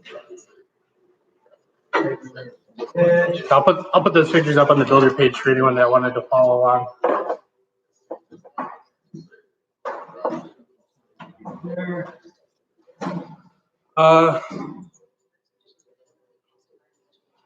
I found a dealer for zenair. The aircraft looks like the Zenith and is the same. That would probably be the one in Zenair is the Canadian company, the sister company or the main company, right? But there's Sebastian's dad, Chris. That's their company up in Canada, and then Sebastian brought it here to Mexico, Missouri for the United States, and started Zenith. So there you go. Same company, same family. We want to turn this around or turn that around? We're going to turn around and show you what they were doing with the pitot tube there. Where are we at? Bob R says, what is the extreme stall elephant in the back of the room? The extreme stall that you see at wing is the 701. That's made in 1998. Yeah, Roger's baby. He loves that thing. So they're hooking you guys up here so you can kind of see what's going on. So the nice thing is the camera that I'm going to leave with them has a really long lead on it, so they'll be able to move it around for a trial. If you put the 750 on floats and the amphib floats weigh 200 pounds, do you lose 200 pounds of useful load? I heard floats don't count towards max gross. I can't answer that. That would be a Roger question. Yeah. What's that? If you put an aircraft on floats, do you lose that 200 pounds of the floats as useful load? That's a FAA question. You actually, Roger, I believe you gain a few on your gross weight, but yes, you're going to lose some. Yeah. Overall, you would use it. That would make sense. But for like weight and balance, towards the FAA, do you lose that as your useful load? That's a tough question to answer because. On the what was really the question? So the question is, he's using an example of 200 pounds. If you say you put your plane on floats, Put your plane on floats, they weigh 200 pounds. You just lose 200 pounds of useful load. To the 701 and 750, the floats create their own lift. So Chris says that you can add the weights of the floats into the gross weight because they create lift. So, so if the floats, this is on straight floats. I'm not sure on the amphibious, but so if straight floats weigh 150 pounds, you can increase your gross weight to that. Oh wow! On Zenith. On Zenith. I got a step drill here. I'm going to enlarge a hole for the pitot tube. You guys are asking why is he rubbing down? So there's other stuff you get on the 6061. You get black print from the factory, from the supplier. He's just wiping it down with a little bit of paint thinner to get all that black lettering off. Nothing wrong with the aluminum or anything. It's not putting Cortex on it like someone said. Just a little lacquer thinner. Yeah, it's a little lacquer thinner. It's taking off the writing, and then it's kind of hard to see Roger because of the light. Do leave it on there, it will show through the primer. So the light, right over the light. Yeah, so if you could move it, which would be to the left, right? Oh, it's not gonna matter. You're gonna have to come this way. Yeah, keep going. There we go. That's a little better. So you can kind of see what he's doing a little better now. It's not blown out. Yeah, now you can see. So he step drilled that hole right there. Man, I'm becoming a weatherman. I'll have to go down to the weather station. So he step drilled. I say that now I can't. There it is. Right there. He step drilled that hole for the pitot tube, and then he's going to cut out the rest of. Well, actually, you don't have to cut out anything. You just step drill the. Now I'm marking a bunch of holes in the corners for the. Yeah, I'm just going off the edge. Pre-drill that. Drill it in there. Just like that. Super easy. Simple. You don't have to make a huge access hole like a lot of people do. You don't have to make a plate. You don't have to cut a square out. You just literally step drill, put it in, and you're done. Rivet it in place. Could Roger talk a bit more about traveling in the Zenith 750? It's not quick, so I'd like to hear more about the longer trips and the updates. Well, we like to, when we fly into Sun and Fun, our company, when we travel, we've got the reputation, we just take our time, we leave a day early, and we like to fly 2 to 3 hour legs and stop for lunch, enjoy it, sightsee, relax. We don't want to push it. There's a lot of companies, they'll fly 10, 12 hours a day to get to an air show, but that's work. That's real work, and it's not fun. You don't enjoy it. We like stopping in different towns, different airports, getting a courtesy car, getting a unique courtesy car. Yeah. We've had limo courtesy cars, we've had Cadillacs, we've had trash courtesy cars, but they're very well appreciated. It's just fun. We just have a good time. Yeah, I think so. Anyone that's building a 750 stall understands that for their mission, they're not going to be going cross country super fast. They're going to average 90 to 100. And that's the thing about this is you're enjoying what's going on. You're enjoying the beauty of flight. You're landing at those locations like the gravel bars. You're doing all that. Go ahead. Right, and we typically we'll head for Sun and Fun, take off from Mexico, Missouri, and I have Lakeland, Florida in my GPS. I have no idea my next stop, and we'll just fly along. If one of us gets hungry or the weather's bad, we just hit in the nearest airport, and that's what we do. Yeah, so there you go. Okay, so I'm setting up the pitot tube. I pre-drilled the flange. You guys probably can't see it. Pre-drilled the flange, and I'm gonna square it up to the wing. And let's try to make it as square as possible. I'm looking off the rib, squaring it. Looks pretty straight, doesn't it, Justin? Yes, sir. Does it look straight? Yeah, you might go to the left just a hair. This way? You're right. Yeah, there you go. Right about there. Okay, so now we're just gonna drill it pretty quick. And there's all kinds of things you can do. You have access panels and screws, but looks good still. Yep. So Sebastian, I just saw his question. He said, "Can you recap what you did this morning to this point?" Basically, okay. Well, yes, we'll do that. Sebastian, go back and watch the last 4 hours. Well, if he was here all the time. If he was here, yeah, He was here. Right? Yes. Well, we'll flip the wing over. We'll kind of go over when we started and where we're ended up so far. I mean, they got in here 4 hours ago, and this thing is almost done to the point where they can put it on the aircraft. It's crazy. Okay, so now we just take this out. So they started by doing the frame, laying all the nose ribs out. These guys here, we were talking about the new ones that they just came out with that are pilot or match drilled final size. Really cool. So you don't have to do some of the things like I'm gonna have to do. Very, very easy to do, even at that. So they did the skeleton inside the framing. They took and deburred everything the day before to make this go a little quicker for you guys. Put the skins on after they final riveted the skeletons. Drill out a couple rivets. Yep. Got ahead of ourselves. That's fine. Easy to drill out the rivets. Really easy. And then they laid the skins over, clinkoed them all, went through and drilled the spars, super easy in the leading edge of this up here. And final riveted pieces, flipped it over. Did the same thing, and now they're working on doing the pitot tube, running it. And if you're doing 5 wires, you would have went back a couple steps from there and run your 3 wire for the LEDs on the outside. The picture went blurry. It's probably the light, if I had to guess. It's just, Yeah. Oh, it's using. uh-oh. Uh-oh. Camera went out. Hold on, boys. We're back. There we go. I wonder if I can hook my camera up and change the camera feed. I don't really want to do that. Yeah, I think, yeah. Because you don't want to stop the stream and start it over. I think it's going to be this right here, this little blowout section right there. Goes this part.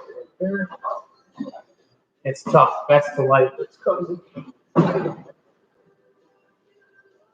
don't know what we could really do to fix that. We can turn on. Yeah, can you turn this light off?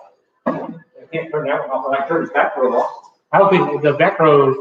This is the light that's causing all the issues for the camera. Yeah, there we go. Yeah. Oh, hey. Yeah, actually, no, go back. Turn this one off, and then turn the other ones on that you had. There you go. That's perfect. Yeah, it's you. Sorry. Any light that you put above is going to shine off of this, and that's the issue. The camera, because of the light outside right now, it's not as dark because it's a really sunny day here. So maybe, does that work a little better? We'll try to help you out here.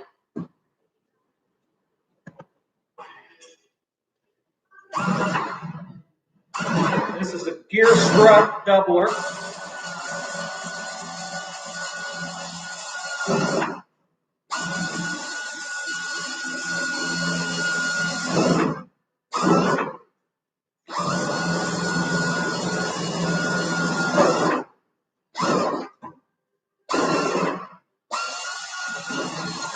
Kevin Duncan says, thinking I would order the fuselage kit along with the gear, wheels, tires. If I did that, could I deduct the cost of those from the finishing kit? Yes, I did that actually. So I ordered the fuselage kit, and then I called later on and got the gear, the new puck system.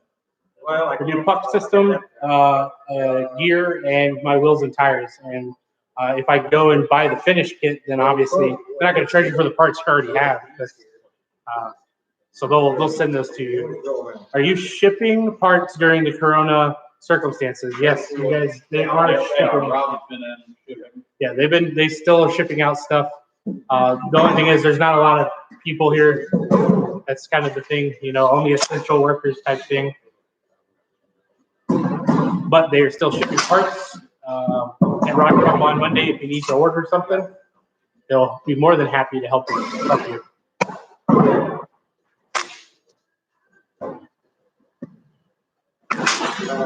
Robert Keith says, is the Super Zodiac 601 still available for purchase? HDS Zodiac 601, still available? He says, yes, sir, still available. Is there a heated pitot tube available for these kits? Oh yeah, you can get one through Dynon or Garmin. So when you buy your instrument kit, you can so it's really up to the customer. There you go. Again, this goes back to what we were talking about before. All your, all the extra things that you want to do. There are ways to do it. Dynon sells it. Garmin sells it. It's out there. What angles are the slats, and how do you gauge that? That would be a interesting question. What angle is what? What angle are the slats built at, and how do you gauge it? How do you know when your slats are the perfect angle, basically? They're going to be matched. They're going to be matched. Yeah. So with these kits match drilled, all the brackets will be where they need to be, and they'll hold the slat in the proper location, the proper angle. I know that's probably not the exact answer you're looking for. You're looking for degrees, and I don't know that. I'm just a builder. We're going to flip the wing. You're just going to have to do the beams. Let's do it like this, because it's just easier sitting on. Still not real on that. Delta Valley Modeler says, does the manual offer any help working out weight and balance in CG? Is there a POH supply? Let me get this down. We have a sample POH. Customer needs to make his own POH because of all the different avionics, different engines, different electrical system. So we have a sample. So there's a sample one. There you go. And I know, there's a sample weight and balance at the beginning of the. And it explains how to set it up. Yeah, because I saw that online. Darren says you can find slat templates in the plans for the older kits. So there you go. If you want to try to find out what angle to set them at and where they need to be, that's probably the best route on that. John says, what tools do you drill the gas tank hole with? I'm assuming you mean the cinder unit. It's a flywheel. Fly cutter. I'm sorry, not a flywheel. But fly cutter there. That's it. Yeah. You got to be careful because it will bite. Yeah? I've never used one. Never. they've got a really sharp point on it. Yeah. And it literally just goes on, I mean, it's just Yeah. like a tool that you use to cut with a lathe that goes around and around. It will grab, it will pinch. Yeah. It's not hard if you just go slow and cut. Just go slow, take your time, he says.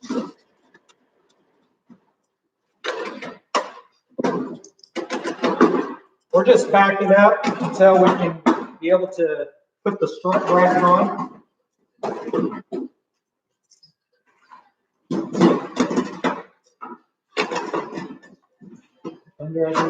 Pardon? Yes, sir. The bell's rolling through. Yeah, so I'm gonna let you know your light is on. Oh, it is.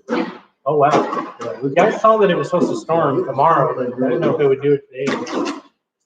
That's gonna be a fun drive home. There's absolutely no one on the road on the way up. I could not believe it. I've Where never. are you in So Arkansas? I'm in like over by Bentonville, so Northwest Arkansas, right at the line.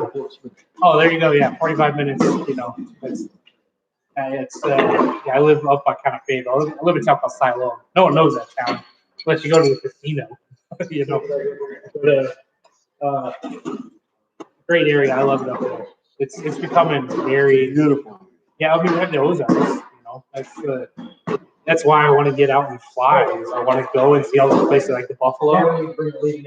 I used to hike that as a kid, and I know like 4 or 5 spots that people still don't go really. They just hike there, and it is very open. And since it's BLM land, I can land there. And I've wanted to do it.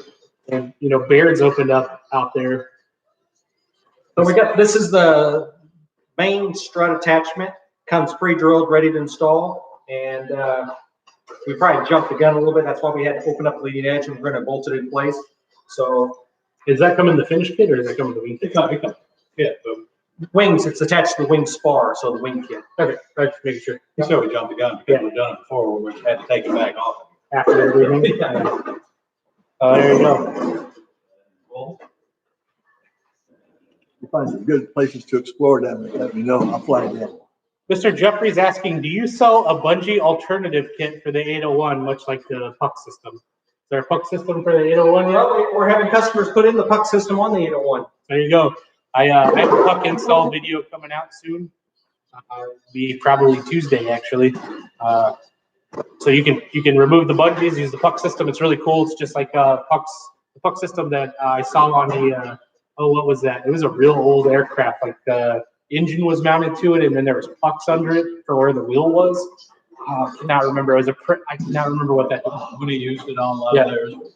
The hole in the gas tank, you're asking about that. This is what the fly cutter looks like. You'll drill a pilot hole for that. And you actually, when it works, you'll see why it gets kind of dangerous because it cuts like that. And when it gets down into the metal, if you're not really square with something, it'll grab it. It's not hard at all. It's just, it takes time. There you go. Couple questions answered there. Jeffrey, I would say call Roger on Monday. Talk to him about getting the bungee alternative, which is the puck system. I recommend it. It seems to be beautiful. From everything I've seen, there's some other things out there you can do, but that puck system seems to be the best option right now.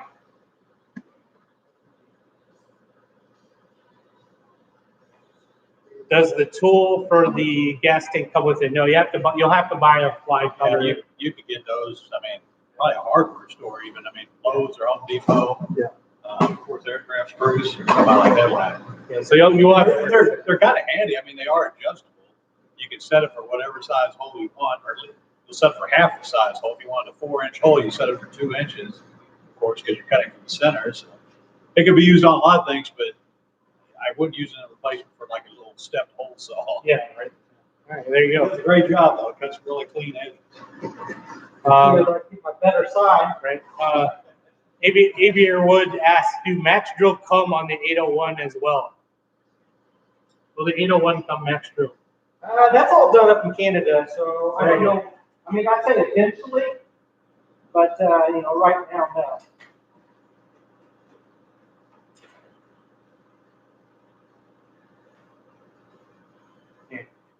no. We've been bouncing between 150 to 212 people think was the highest one I saw. A lot of people tuning in on this beautiful day out there. About to be a lot more once the rain starts. And we're at the boring stage right now. Yeah, the boring stage. That's right. If you have questions, ask them now. I can actually answer them. Get Roger to answer them there. And we can answer anything you have questions about. Well, most anything, as long as it's relevant, with this plane here.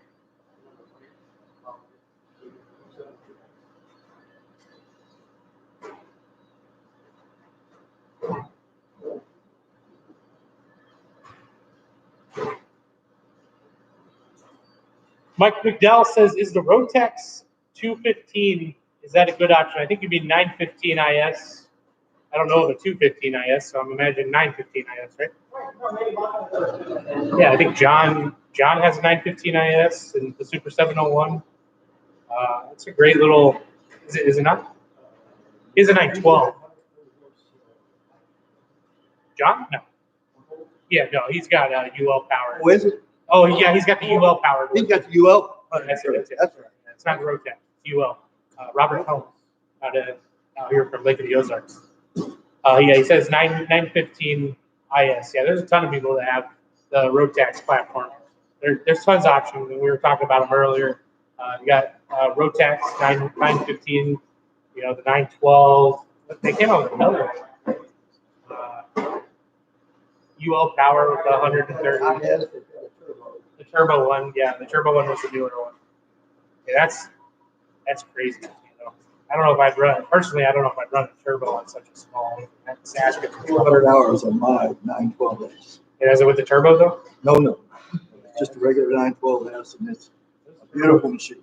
Everything I've read, turbos are great for getting you the little extra power, but it's not really much difference from that. And full bore 50 to 70% power ratings. It didn't seem like there was a big enough difference to really matter. It does matter on takeoff. That's about it. What I was noticing. Great engines though. So you have Rotax, you got UL power, you got Jabiru. I'm going to run the pitot tube through the leading edge. So he's going in between. See these holes here, basically. Yep, and then I'm going to drill a hole. I'm going to drill a hole and then tie wrap it to the. So there you go. We'll just drill a hole, put a tie wrap, we'll hold the pitot tube coming through this hole all the way to the fuselage. Super easy. These things you got it coming out down here in the bottom. I need one for static and one for pitot. Two lines. And then if you have multiple avionics that need that, you split from behind the panel, not you never split in the wing. Always split behind the panel. The first thing you should learn. So we're going back to talking about engines. So you have UL power, you have Rotax, you have Jabiru, and then you have Viking. Like I'm going with the Viking 130. Great little engine. If anything happens, I can go to the auto parts store and fix it. With the engine anyway. Even with all the auto conversions like Corvair, Jabiru, you still have a gearbox. It's not direct drive like a Rotax or UL power, but so you do have that additional 7-pound weight. 7 to 12 pounds plus a couple parts that you need to make sure you're maintaining. But other than that, I think I'm personally going with the Viking 130. It beats my mission, and I'm even going to be flying to Alaska with it, so it's going to be an interesting haul. I'm looking forward to it. Alyssa and Jan, we've got pretty good product. There are a lot of people flying them. How much weight can each seat have per person with the 750 Super Duty? As long as you're within the weight limits of the SD, you're fine. If you're a bigger guy like I am, what do you think the final weight? What's the final weight of a SD complete with what you have in it? I think mine it weighs 1,100 pounds. Rated for 19 first. So technically, you said you had 11 on it. You think? So 800 pounds. If you had two 400-pound people, and no fuel, you could theoretically fly. But then if you look at, you're putting weight in the tanks, you could still have around 390 pounds of people in each seat. So that's kind of how they answer that question. There's not, you're only as good as the weight, the useful load you have, right? So like I'm a bigger guy, 255. I might be fidgeting on that number a little bit, but the 750 stall, I'll be fine. Me and my puppy dog can fly. The Super Duty, you get that extra useful load out of it, another couple 100 pounds, which is real nice. Do you organize workshops abroad? Great question. Yes, we do. Bahamas, New Zealand. That would be great. I'm just joking. All the 5-star resorts. But no, we always like doing workshops throughout the U.S. and it would be nice to go cross country somewhere in a different part of the world. They're asking if you can turn this so we can see what you're doing. Okay. Yeah. Yeah, you should be able to. Yeah, with because it looks like it's not as bright as it was. You should be fine. If not, later today, before the rudder workshop, just put a sheet up or something over that. Yeah, beautiful. Yeah, it's definitely not as bright as it was before. Yeah. We're swaying.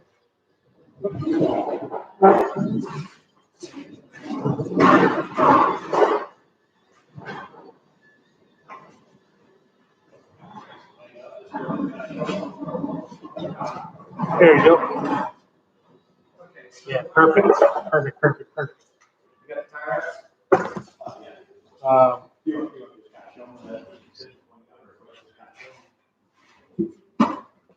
You need to get it. A pitot line, I mean, it's just going down. You guys are going to tie it down to some of the grids right here. And that's all there is to it, really. Okay, let's let it down. So I got a little better angle for you guys. Tie wraps, not padded clips. Someone's asking about padded clips. Which is better, padded clips or zip ties? Zip ties. There you go. You could do padded clips if you want to. A little extra work, drilling holes, putting a screw in, or well, I guess a bolt, a nut. Lynn said, you're going with the Viking 130? Yes, sir, I am. In my own personal build, that's what I'm going with. I've seen wings that are with wavy sheets and metal skins.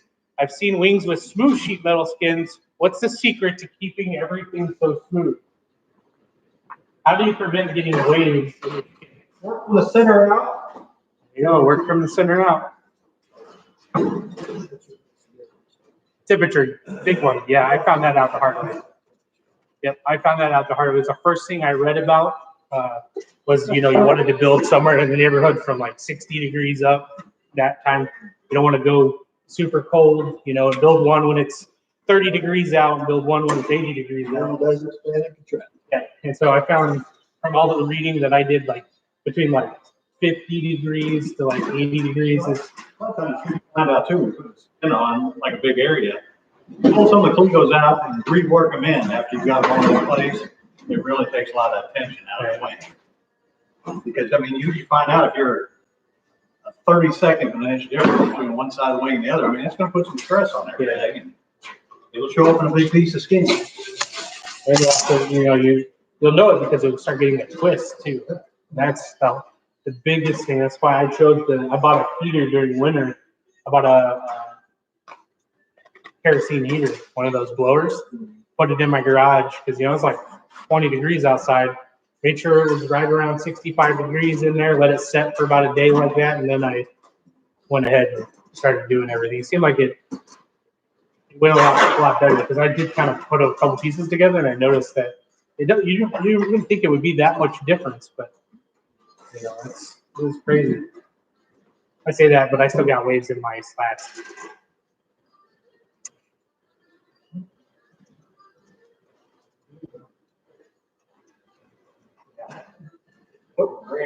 Lynn says his Viking 195 turbo arrived last week.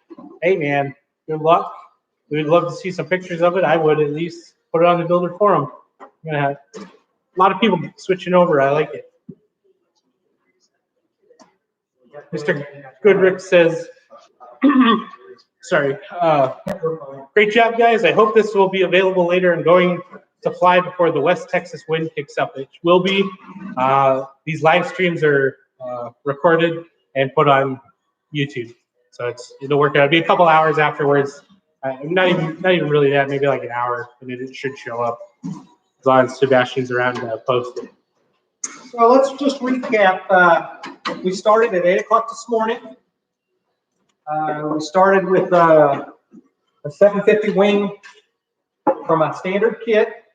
We did have a few things done just because we weren't planning on doing a video today. We're just going to do some building. And we're here at 1 o'clock, and we're ready to put the fuel tank in. We get the fuel tank situated, and we can put the top skin back on and start riveting. And then after that, after the complete top skin's on, then we can work on the wing tip and then the root end. So you still got several hours to finish a wing, but it's like half a day, and we're almost there. Yeah. But there's still the wing tip, the root end. You got slats and flaps to build. So it's fun. And it's nice to be able to come up, and I'm sure it's nice for everyone to be able to see here how they do it here. Right. There's, you have the home built help videos. You have people doing videos online like me and a few other guys, Mark Pennistatter from Kipling Enthusiast, and then myself, Mustache Flyer here on Google. Everyone does it the same but different. There are little tips and tricks we all have. So being able to see exactly what they do here at the factory when they build them is really nice. And plus, you can see that it's the newest kit. It's all match drilled, the new ribs like we were talking about. That's right here. The parts these ribs are now different from what you would get in a kit from December to now. Like mine, a few things you have to do, you don't have to do anymore, which is cool. So it goes together a lot quicker. Where are we at here? I'm about to install fuel cylinders in the tank, but it's not clear what the orientation should be. Does maximum resistance in the cylinder equate to a full tank or an empty tank? So max resistance, does it equal? That's an interesting one, because that would be a VDO question. It does actually show in the instructions. It does? Okay, so he's saying, I'm not sure what the resistance would be if full or empty. Got it. But it does show. So we got kind of a technical question here, Mr. Roger. So Mr. Michael is installing his fuel cylinders in the tank, and it's not clear what the orientation should be, which we think that they're that in the plan, so you should look there first. But the question is, does maximum resistance in the cylinder equate to a full tank or an empty tank? So there you go. And if it was vice versa, it would be a European cylinder, right? A metric cylinder. There you go. That's something I did learn. There are like 3 different cylinder types. You got to make sure you have the right one. So like a lot of guys that are using the boat cylinders. I think the video sending you still have a bit in the arm. Yeah. So, I mean, it's not just going to work right out of the package correctly unless you do it. Yeah. Yeah, there's a lot of guys that are going to the boat cylinders, which is pretty cool. You drill a hole on the top, and it's a magnetic cylinder, so it's on that slide, and it's a magnet instead of having the deal. They say it's a little more accurate, like during a slip, but other than that, there's really no advantage. From what I understand. Now I'm just trying to locate. There's a hole in the tank for the return line, and we don't drill it in the rib, so I'm just trying to locate where to drill the hole. So you'll mark that for return line. That'd be if you're doing fuel injection, that'd be where your vent line most likely would be. Fill into.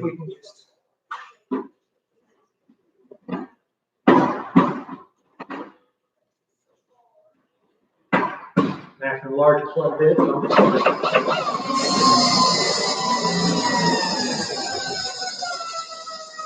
So the answer, does it depend on the fuel gauge? It does depend on the fuel gauge, which we were just talking about. He doesn't want to install the cylinder upside down and have have to reopen the wings if there's a problem. John is asking, can you fly the Super Duty with a sport pilot's license? Can you fly with what, a light sport? Sport pilot. No. Yeah. Because the gross weight is 1,900 pounds. The gross weight for a light sport is 1,332. So they started a full plane at that point. Yep. Yeah. Private pilot. Something I didn't even know. I mean, I know that, but didn't really ever think about it. That makes sense. So you could fly the 750, 701, the 650, the 750, all of the. And the 801. The 801 has a higher weight too. Yeah, I would imagine so. 4 people, right? That makes sense. The sport license for everything up to the 750, and then They're working on increasing it. So. yeah, oh yeah, with that bill, I hope that happens. It's gonna be beautiful if it does. It's gonna open a lot of people being up to fly that weren't able to. It's gonna open up a lot of aircraft that. I imagine a lot of those old Cessnas will come back into. Oh, yeah. Because they'll be at that point they're not certified anymore. But why do that when you can have a design perfect stall system? You know, you don't have to fiddle with stuff. Step drill again.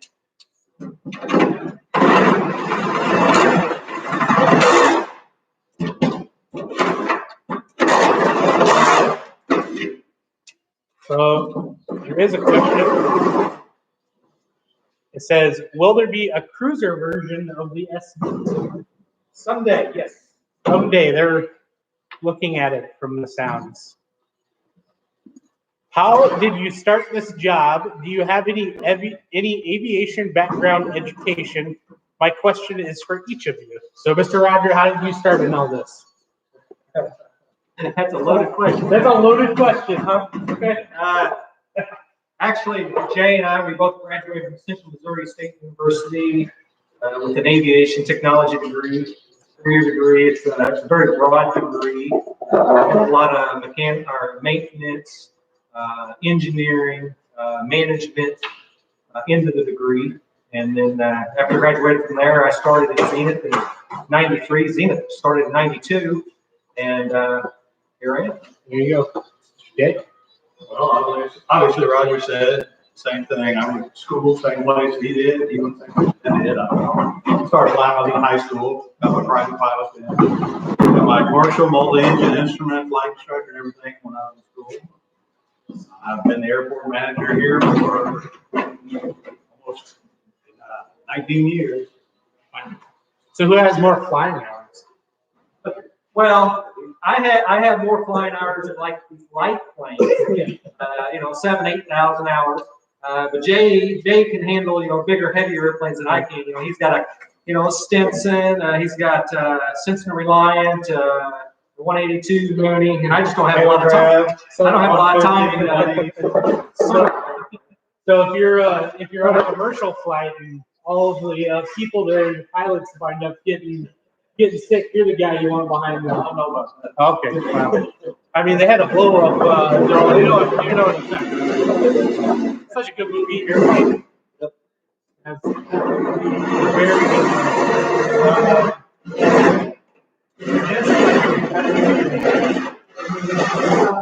Actually, I was in the service in 68, 69. Army.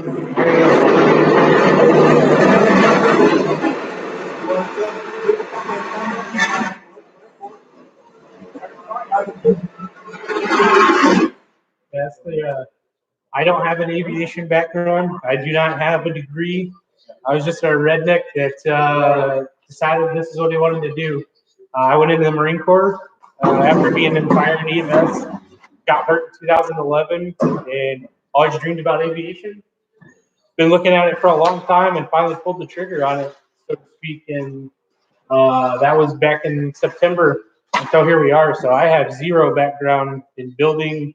I do not have an aviation degree like these guys, and I'm out here doing it. So that lets you see that you don't have to be the sharpest crayon in the box. As long as you can read a couple of lines and a couple of plans and fix some picos and you can build this plane. It's not hard. Plus, if you do the rudder workshop, like we keep talking about, you're going to learn all these skills. And that's kind of where I got my skills to get where I'm at. So about 5 months building now. Michael says, thanks. I've read some people love the VDO senders. Has Roger experienced any failures with the VDO fuel sender? Yes, I'm not going to kid you. We've had a few incidents. I've had one. I've had a few customers have a few VDOs that leak. And the only thing I can determine is the customers are buying their gas at the local gas station. And local gas has a lot of additives in it. And they would deteriorate the plastic center part of the VDO. I've got 1, 2, 3, 4 airplanes in here, and I got sending units. 701 I've never changed. I've got a 750 STOL there that I think I've changed one, and it's it's 7, 8, 9, 10 years old. And same thing with the 750 Cruiser, no leaks at all. So I think it determines what kind of fuel you use. If you're using some auto fuel that has additives in it that break it down, sure. But we use pretty much all 100 low lead, and I have no issue at all. Oh, so there you go. Yeah, there's all this ethanol and all these additives anymore. You just don't know. Yeah, oh yeah. And that's even on the fuel injected auto conversions, they recommend 97 or better anyway, right? So if you can run on 100 low lead, you should.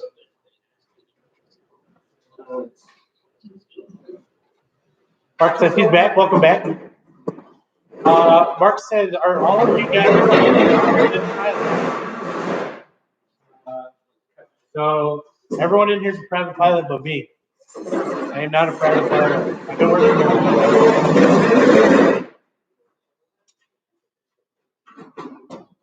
The private pilot just my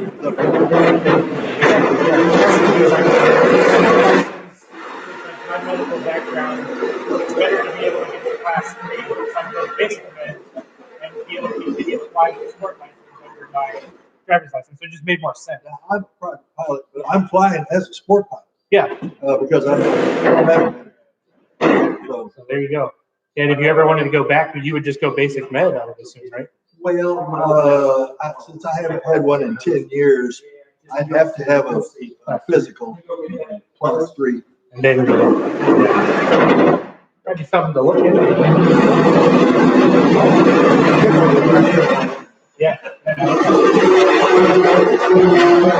They're just cleaning up the hole right now.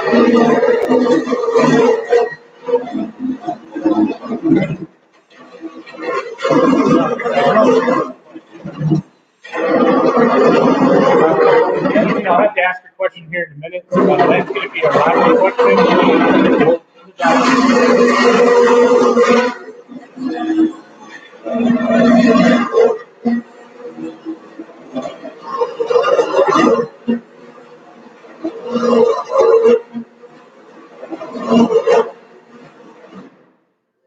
So he's just deburring that hole. So, right? We're just enlarging it. Enlarging it, I'm sorry.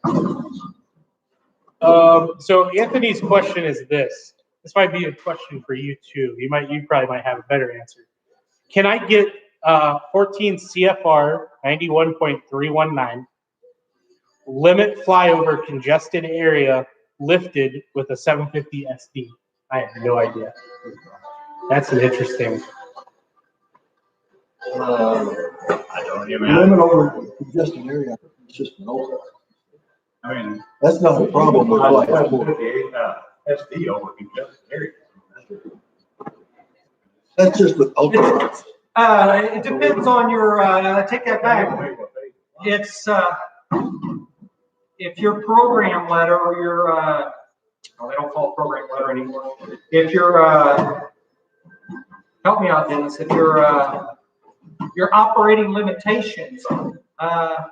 There's a lot of experimentals out there that were registered back in the 90s and 80s, and they specifically said not overpopulated area, and that meant it didn't. So you had to change your operating limitation because that means you couldn't even go to an airport that was close to like St. Louis. Oh wow! So right now, all the new ones going out for heat. There you go. So with the SD, it doesn't matter. I guess you're within 14 feet apart.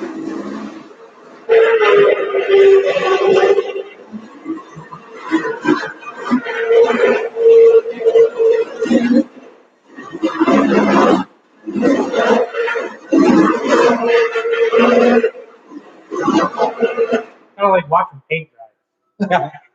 So while he's cleaning that hole out a little bit, we're going to put the return line fitting in the tank. And I've been using for years. It's a 3M, it's called Scotch Weld epoxy adhesive on the fittings. Yes, it's an overkill. I learned this from a local guy that bought a Rotaway helicopter, and they use it on all the fittings. And you never have an issue with leaks. Brake fittings, everything. The only drawback is you have to put a little bit of heat to break the seal if you have to take it off. But good results. You never have to worry about leaking.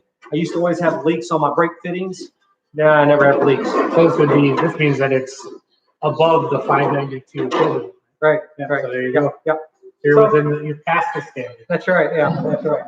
So everybody's got their own little, Look at me learning things like I know what I'm doing. and you know, the reason the hole's not going to return is we don't want every rib to have that hole fitting for the rib, and just a matter of marking it out and cutting it out. I used to have a step drill bit that was huge. I could just drill one shot, but for some reason I can't find it in the shop, and so we just kind of follow it away. Steve's got it hidden. That's right. Probably Steve's hiding Steve's got it. It's probably sitting on its grill right now, grilling out for lunch, just laughing when I watch this. Probably what's going on. Is that thing on the right the gas tank? Yes, that's the gas tank right there. Directionals are kind of weird because I think this is mirrored right now. I need the wing off the table more. Yeah, but you're Okay. Anthony says I live in an area full of congested area. Yeah, so you'd be fine. I mean, you can. It's just like flying like a Cessna or anything else. As long as Yeah, you can fly experimentals anywhere you want.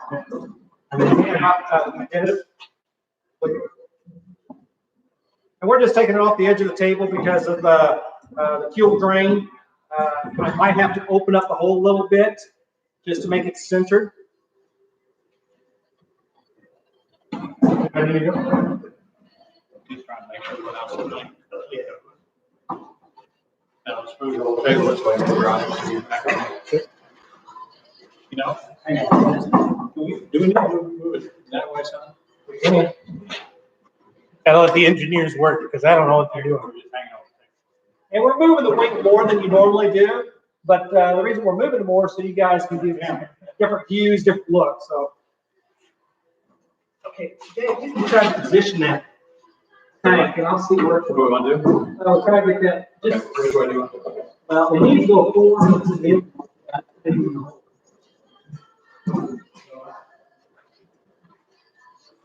Forward. Mark says, how long does it take to build a wing, assuming you can walk and chew gum at the same time, which none of us can? We're rolling out at 5 hours, so 5 hours. I mean, they're almost done here, literally almost done. There. Hey, right, let's keep it there. A couple more hours, about a good day's worth, about 7 hours is what Roger was saying earlier. And they started at 8 a.m. streaming this 5 hours and 25 minutes right now, and you see how far they've gotten. So in 2 days, you can have your wings done. And we might need to open it up a little bit more. What this demo tells is that this is a 4-person job, and all these guys have engineer degrees. Hey, I don't have an engineering degree. I don't. It will go a lot faster when you have more people, obviously, but then you run a risk of not knowing the quality and craftsmanship of that person. And sometimes you might not want to trust that person touching. There's some people I wouldn't want touching my airplane parts. I'll tell you what. I built that 701 wing by myself. No. And they're not mass stripped, so. Yeah. How many hours do you think that took you to do? I don't know. Was that it was pilot hold though, right? Most of them, Yeah. not all. Yeah, I heard Most of them. I hear most guys that There are some lines you have to lay out yourself. really, yeah, and I know a lot of the guys I talked to in the 701s from like a couple years ago up till now, you know, and they got like 1,500 hours I'm at 1,600 hours building one. Yeah, and that's acceptable. I mean, that's about what advanced, like 2,000 hours that they say on advanced things. And I noticed from mine, a lot of people didn't believe me when I said I only had 40 hours in my fuselage build. That's true.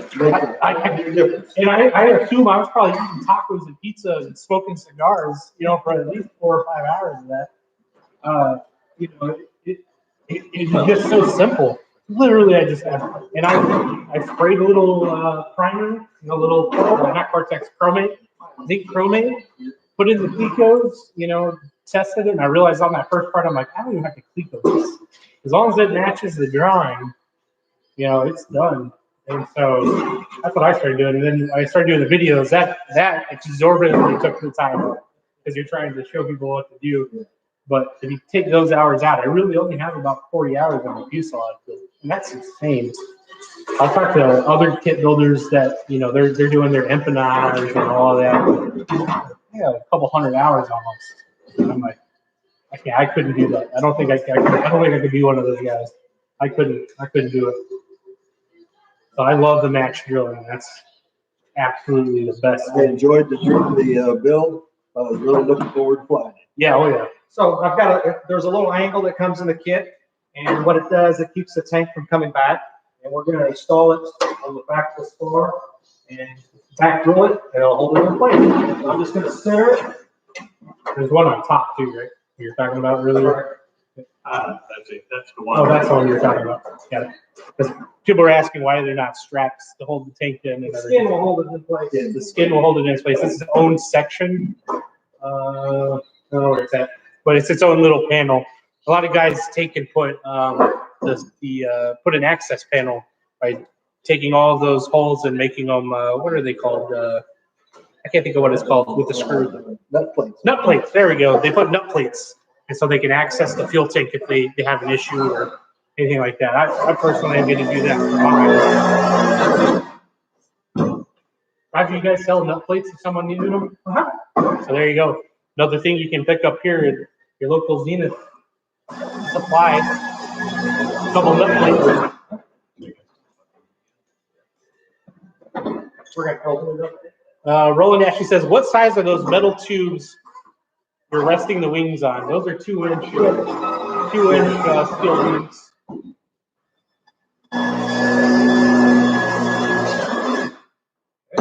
Michael says, I've built the rudder, the horizontal stabilizer, the right wing, and almost the left wing all by myself. So far, my log shows 197 hours. Exactly. Yeah, and I'm sure that's got to be match drilled.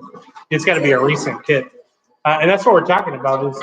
Max Drilling took these planes down to a couple hundred hours, 400 or 500 hours. You can have this thing ready to go. You might not have paint and all that on it in that time frame, but Or you can spend 400 or 500 hours on your instrument.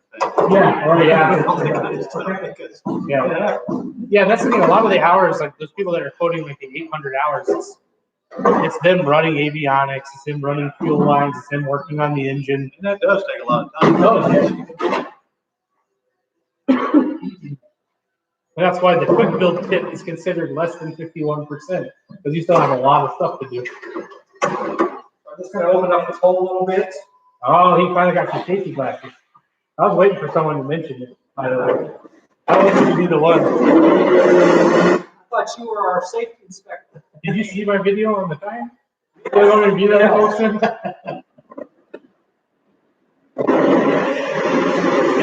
Well, Charlie laughed when he saw that on the slide. Good guy. He's a real good guy.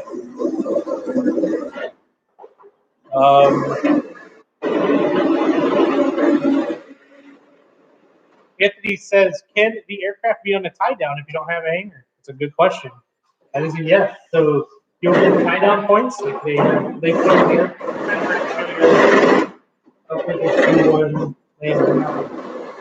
But basically, this is a rib, but imagine this was a spar, a long spar. There would be a tie down point that comes in here, and you rivet, and then it comes out, and you tie there. Just like any other. I think Dennis is looking for one there. Yeah, it's kind of hard. I didn't see one laying around. They're on these wings over here. You yeah. can see them on all the wings. I'm sure when they get it spun around, we'll show you real quick. So yeah, you can.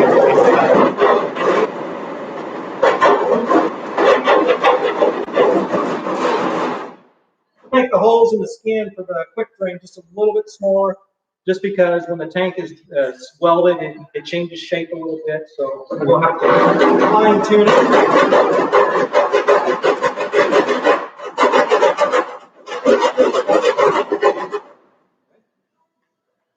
Mark says, I live on the East Coast, so I would need to coat the aluminum in a protective chemical.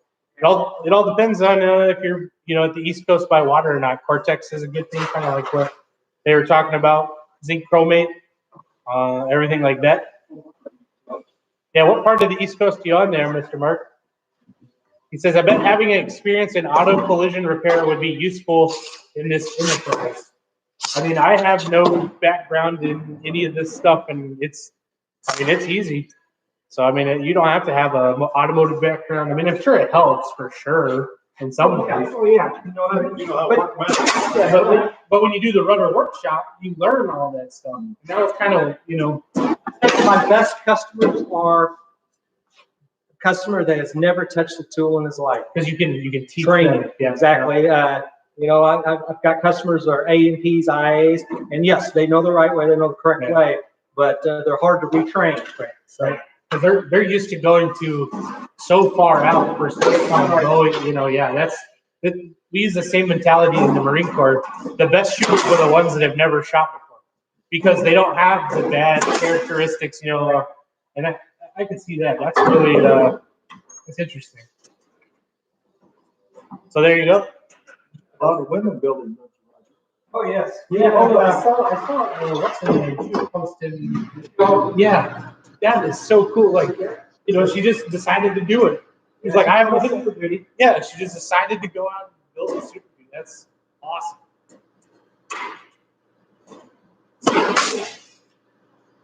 That's kind of the same thing. Like I seem like I'm one of the maybe youngest people building right now, is what it feels like. And a lot of people are like they're building with dad or grandpa, but I'm like one of the youngest solo builders. It feels like. When I was talking to Sebastian a couple months ago, he was saying the average kit builder is like right around 55 to 60, which makes sense because you're retirement. It's a lot of guys are doing it for the You're out there working. But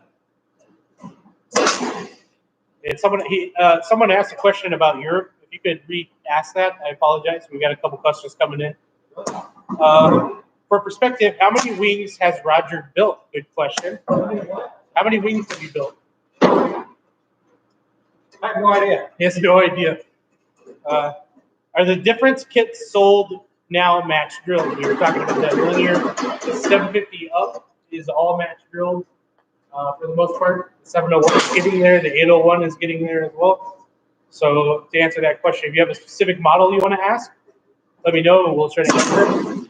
How is the procedure with the FAA approvals regarding assembly? It disappeared. Assembly, I'm assuming you're asking about the assembly 51%. I'll get back to that one in a second. Do you have, man, these are going so quick. I'm going to have to open my phone up. Go back and look.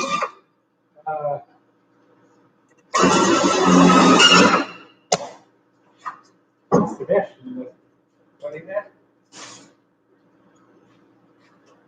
Oh, yeah. Dennis, I'm going to talk to you about your 701 here in a few minutes. Sure. All right, so we'll get through some of these questions and we'll talk to Dennis. Someone, if you could re-ask those questions, that would be awesome. The ones I didn't get to. Someone was asking about the FAA and the assembly. It's the 51% rule. As long as it's 51% amateur built, it's within the regulations, and it doesn't. A lot of people ask about the quick build kits that Zenith sells. How does that not me getting past 51%? Well, what it is it's amateur built. It doesn't mean that it's factory built. It doesn't mean that it's built by a company. It just means that it's got to be an amateur built aircraft And as long as those people are the ones working on it, the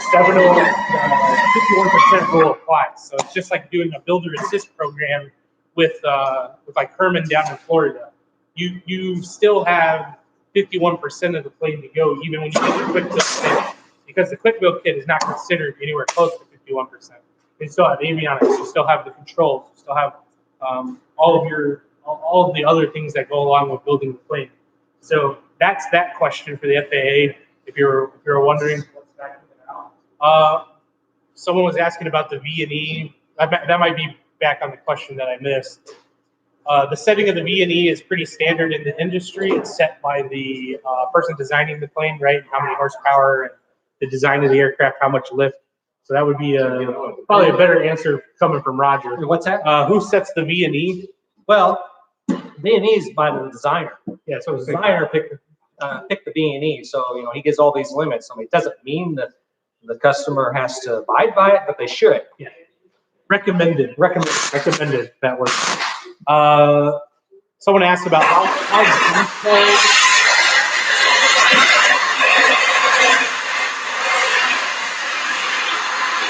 Sorry. Very good. Someone asked, how detailed do the logs need to be for the FAA inspector? Go ahead.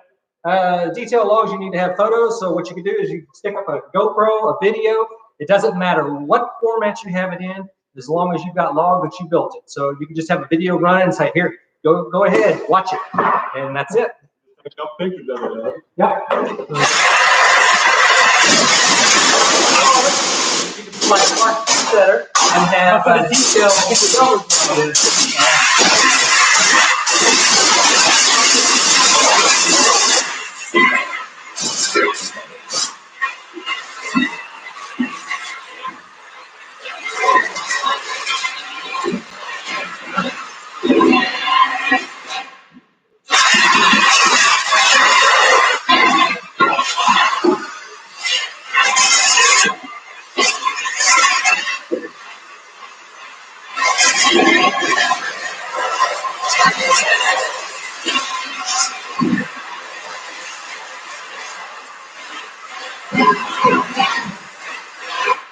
All right, so I finally have the ability to scroll back. So let's see if I missed anything here.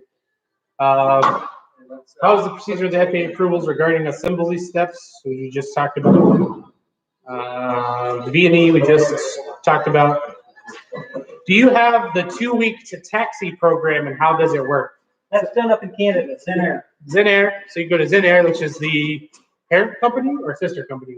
Parent company, which would be Sebastian's dad that started everything there in Zenair in Canada. Sebastian brought it here to Mexico. There's the quick build option where you can buy the fuselage to the point where it's ready to accept wings, but you still have to build the wings and everything like that. So it's a viable option. You can find that here at the Zenith website, or you can go to Zenair and look at the 2-week program like Roger was just talking about. So there's that one. We talked about the builder's log. Mark says he really wants to build this so he can use that rivet gun. Someone's talking about set VD, then test with the safety considerations, which is what we were talking about. I don't see utilizing folding wings all that often, but pulling the wings off occasionally is very likely. How long does it take for 2 people to mount and unmount the wing? It's only 4 bolts, right? It's still going to be a pretty good process. It's not a fold the wings, go fly 10 minutes later. It's going to be more of a seasonal fold, meaning, I fold the wings or I take the plane out for the summer or for a couple of weeks at a time, because you're still going to have to drain the fuel out of the tank. You're going to have to unbolt the struts, the main wing, any wiring you're going to have to undo. So what about with the foldable wing option? How much quicker is it with the folding wing? No, that is the folding. Oh, that is the folding wing. Got it. I misunderstood that. I stopped listening as soon as you started talking, apparently. Yeah, I apologize. Concerning engine choices, I've heard that very early 701s were flown with 2-stroke Rotax 503s and 582s, the blue engine. What's the lowest horsepower for the 701 to safely fly with? This goes back to the 65. This goes back to the horsepower recommendations by the designer. 65 to 100. Right. Actually, the 701 will fly the best with our 582 65 horse engine. That's the Very blue. light, I mean, it performs excellent. But you know, there's a lot of issues with two-stroke, you know, cross country. Your boxes with the 582. Yeah, exactly. So Yeah, I know for a fact because I looked into the 582s. You want a number generation 3 and above for that gearbox because they had some issues below that. Great question. Great question. Klaus says here in Germany, a rescue system is a must. Is that possible for the 701? So I'm guessing like the parachute option. Because I thought I saw that someone was selling ones that were designed. That might have been a different company, but that you put up against like where the bars are. You just put them there, right? You drill the brackets and you mount your parachute system there, and then it has a long cord that comes down in between the console, and you pull it, right? yeah, we have a BRS with 7. PRX, right? Yeah. And do you guys sell that? Do you? Yes, no, zenair actually sells. I think that's where I saw it. I'm pretty sure that's where I saw it. Get mounted according to their unit. Yeah. Just mount it on. Yeah. Yeah, it looks like it was What a. I'm doing is putting the fitting in for the return line.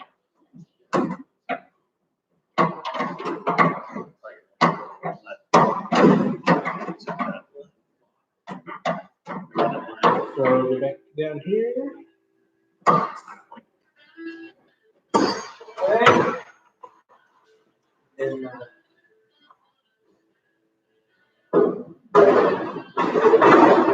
Is there a POH included? There's a sample POH that's included in the plans because everyone's there's a sample. yeah, because everyone's build is different, so you I'm can't. going to put a little double WD-40 on the pit or hose, and then I'm going to slide it onto the barb fitting just to make it easier. Because those barb fittings, once it's on, it's on. And then I got the hose clamp there. You need to put it out.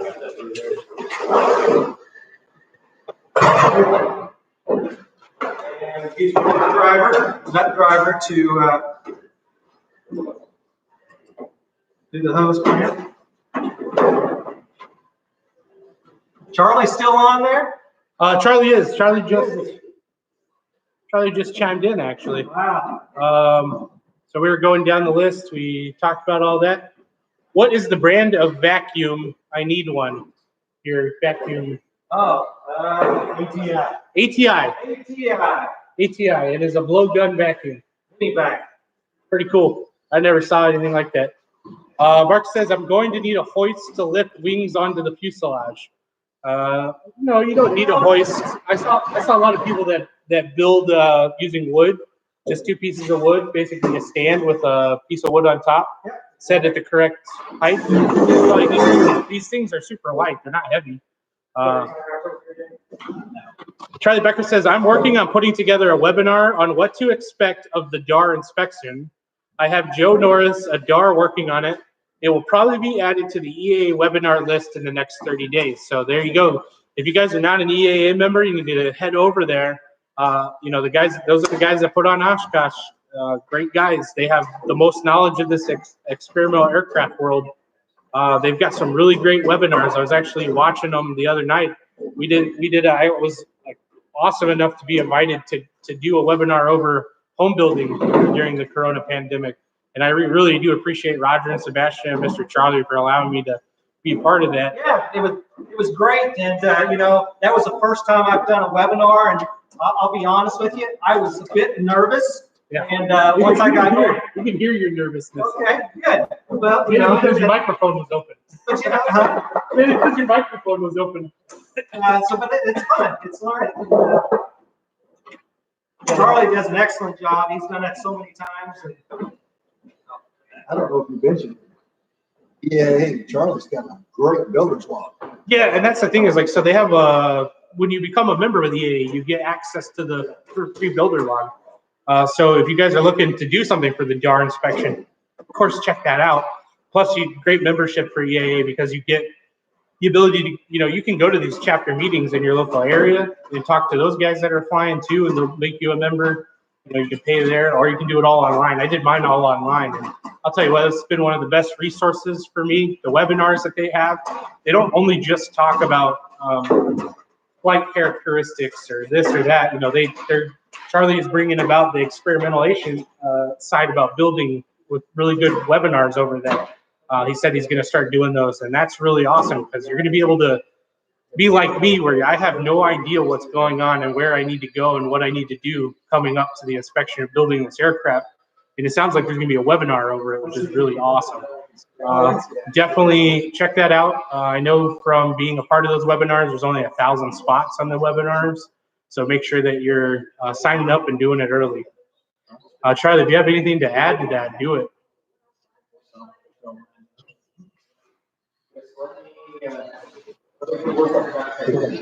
Is Joyce there? Is that a okay.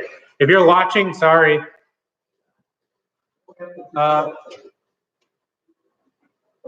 Mark says, how about custom reinforcements to the struts and spars? That would be kind of a builder thing. Yeah, it's not really a thing recommended because this is built and designed to hold the strength of the lift, you know, the power and everything like that. So you could do that if you wanted to, but I mean, build it like it's designed. You'll have the best flight characteristics that way, and you're not messing with anything that the designer didn't want. Mark says, water cooled or air cooled? Isn't that's kind of the old debate, right? Is it do you go auto conversion or do you go full certified? You know, that's a really big debate. It really depends on your mission and what engine you go with, I think personally.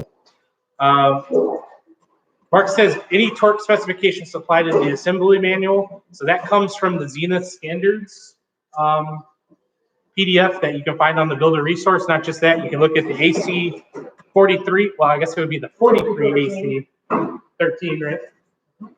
And that's where all the information is pulled from. And if you're looking for torque settings, I can actually tell you it's in chapter 7 because I had to do that here a while back. But it's in the Zenith construction standards that come along with the kit.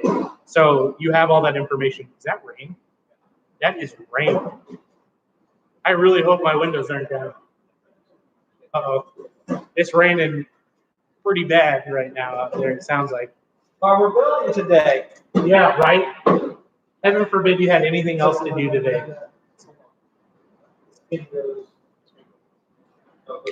Mark says, is the standard fuel tank installed? If so, could you easily explain the difference in configuration from the long-range tank?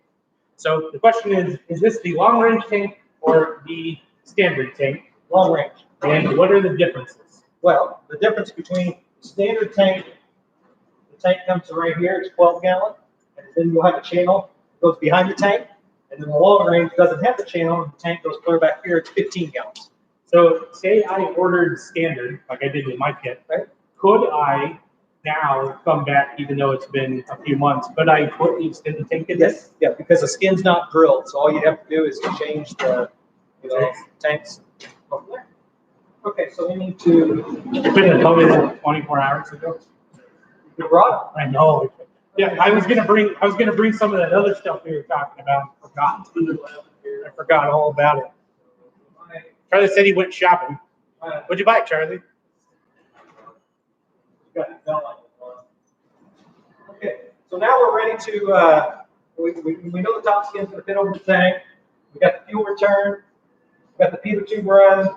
Now we're gonna put the top skin on and see how that fits. All right, and then we'll level everything up, put it back on the table. All right. Mark says he flew a B-17 managed by the EAA. Big Idea says, where are your families at? Are they quarantined at home? I'm lucky all I have is a puppy dog, so I'm not worried about that question.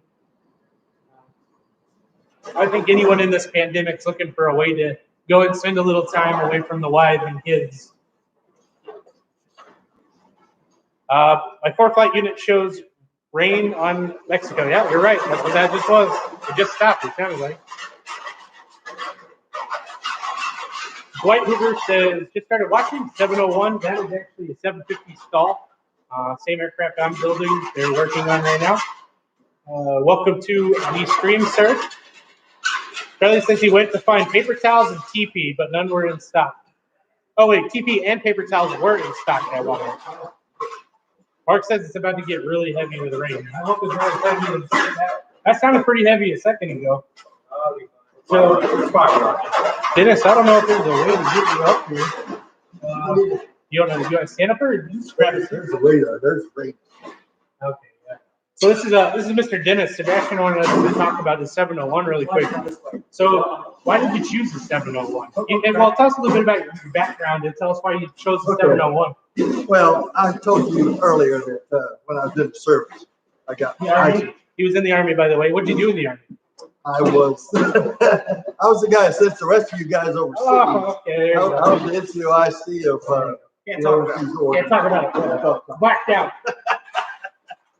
But anyway, I got my private ticket in the service, or while I was in the service, not through the service, but while I was in it. And as for the 701, I was just out on a Saturday morning looking for breakfast one morning, and I saw Roger's plane sitting outside. And I stopped by here and talked to him for a little while. And finally, after about 15 minutes, he said, "You want to go for a ride?" I said that? Yeah. I just wanted to get out from work and And I said, "I thought you'd never ask." So he took me for a ride, and that was it. I heard him say on the way back in the office, "Well, I got another one." So how long ago was that? That was 12 years ago. So the 750 was around then, right? No, Not yet. no. They were designing the 750 at the time. So you had the But, 650, 650, 801, the 701. and you chose to go with the 701 stall, and you've enjoyed it. Oh, absolutely. It fits me well. I'm not a great big guy, but it fits me fine. So your mission, talk about your mission. But About what I do with it? Yeah. I just have fun.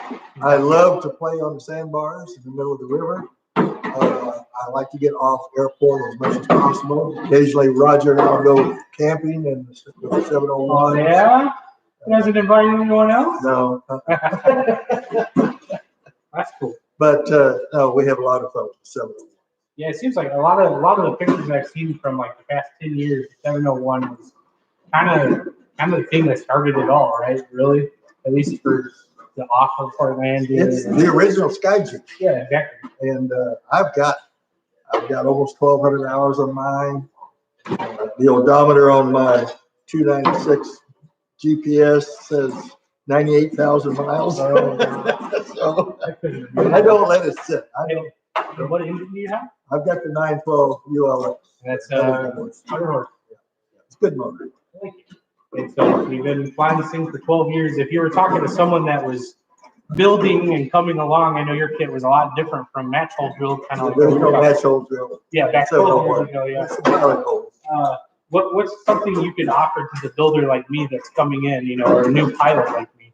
Do you have any advice for this kind Well, of product? I think for the new builder, I would just say, take it easy, know what you're doing, and have fun with it. Because it's a blast to build. Yeah, It really is. The plans are extremely detailed. The photo instruction manuals are just perfect. I mean, they literally show you how to build. And people that worry about whether or not they've got the mechanical ability to build all these planes just don't understand that you learn what you need to know to build them, to work the sheet metal, and it's super simple. Did you come to were they doing the rubber workshops? Yes, there were. And I had a blast at the rubber workshop, and I learned a bunch. I had not worked with sheet metal before in any form. So you kind of progressed through the rubber workshop, because you're close by, so I am close you by. can just run. I'm about 30 miles from here. Yeah. And, I built my rudder, took it home, and immediately started buying other kits. The rest of the tail section, and wings, and the fuselage, and I built it at home. So if I'd wake up at 2 o'clock in the morning thinking about that airplane, I'd get up, go out there, put the coffee on, and start working. And I was retired at the time, so I had time. You're not retired now? Oh, well, no, I Working for Zenith. working for Zenith. Well, Dennis actually helps me out a lot. If I need him to ferry an airplane or go do something or try he's tried new mods for us, like the new flap handle, the new streamlined struts. I get it from a perspective from a builder. I build so much that I don't see things like somebody else would see. Yeah, So, exactly. That's really cool. I don't mind being a guinea pig. right. I keep my plane up to date and, That's cool. Yeah, that was a, wow, that was a really big lightning. I saw it through the window up there. So you've been doing it for 12 years. You've got some good advice. You've got a lot of hours in it. Is there anything that you would do different? Or anything you would have done different that you know now after 12 years? I like the 701 so much, even if they had the 750 at the time, I probably would have still built the 701. I love the 750. It's a great plane to fly, but mine just seems to fit. And I've built it to my liking. I put autopilot in, and I fly across country in a bunch. And I'll sit that thing, sit back and drink my coffee, eat lunch or whatever, and just have a So you're kind of living the dream all of us are trying You to bet live. you I am. I can't wait. It's, every day I wake up and I'm that much closer to being done. And you probably fly what, 3 times a week? Yeah, I probably do. 2 or 3 or 4 times. If I don't fly for a week, I get real fancy. Yeah, oh yeah. And ask my wife. And he's got the okay from his wife to build a 601 XL Yeah. or 650 Oh, yeah. or. What are you gonna do then? Oh, I don't know. That's around here than the hump, it sounds like. You do the internet thing on it. This corona thing is going on. That's good, well. Dennis, it's really nice to meet you. I know we've done it before, but Yeah. It's always good. We get to talk at the hangar, opening that much.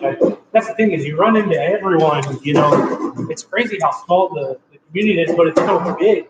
That's the crazy part because there are tons of people that experimentally. When you come around here in September, you'll meet a lot of farmers. Yeah, that was the thing.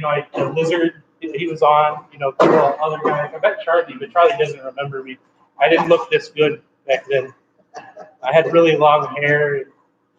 But, that thing, Dennis was talking about the rudder workshop. There's going to be a virtual one on the 23rd. It's open to everyone, but if you want to build a rudder, you need to get a hold of Roger on Monday. This week's the last week really to buy your rudder to be a part of that virtual workshop. So there's no issues with sending it to you. But once this Corona thing's over, they'll go back to doing the workshops here, and that's what I did. I did one just like Mr. Dennis did, and I'll tell you what, you do learn all the skills. I have no background in aviation or building, and that's single-handedly probably the best thing you could do. If you're interested in building, if you're interested in buying a Zenith kit, and you don't have the money right now set aside to be able to buy a rudder, still come to the rudder workshop because it's virtually. It's open to everyone. You don't have to be building the rudder, but it would be nice to show some people doing it. It would be really cool. So with that, that's on the 23rd. Just get a hold of Roger. We'll take care of it. We'll get back to getting some of these questions. What about painting the aircraft? Are there any specialized paints for this sort of thing? There's not really a particular paint you should use, right? You can use just about everything. We use automotive, polyurethane. Yeah, most everyone uses polyurethane paint. Automotive. I know a lot of guys that do vinyl wraps. That seems to be something that's getting pretty big too. The old vinyl wrap. I plan on painting mine but base white with automotive paint in my garage. I'm not taking it to a shop because I couldn't even imagine what that would cost. Yeah, you need to. What is it? They have that spray too. You have to put that. Well, I'm not sure about the spray, but I know that the sprayers are really good at it. It's a long time. I'm not sure. Yeah, I think I'm going to do mine with base white, and then I'm going to do vinyl on top of that, like the accent one. Because I got to looking at the cost of painting. If I didn't do it myself, as soon as you walk into a shop, an automotive shop, and they see the word aircraft come out of your mouth, here and there, they think a lot of things. They think you're getting money, I guess. But they're great. There are tons of people. There's Mark Pennisatter, like we keep talking about. He did a whole video over painting the aircraft. Angel, was it the Blue Angel cruiser that he's building, you know, and he's almost ready to fly his first flight. It's taken him a couple of years to get to that point, but he's a great guy. Deburring was the most time-consuming task of my build. Now that the holes are final match drilled, do you still have to deburr? This is going to be a question I'm going to give straight to Roger.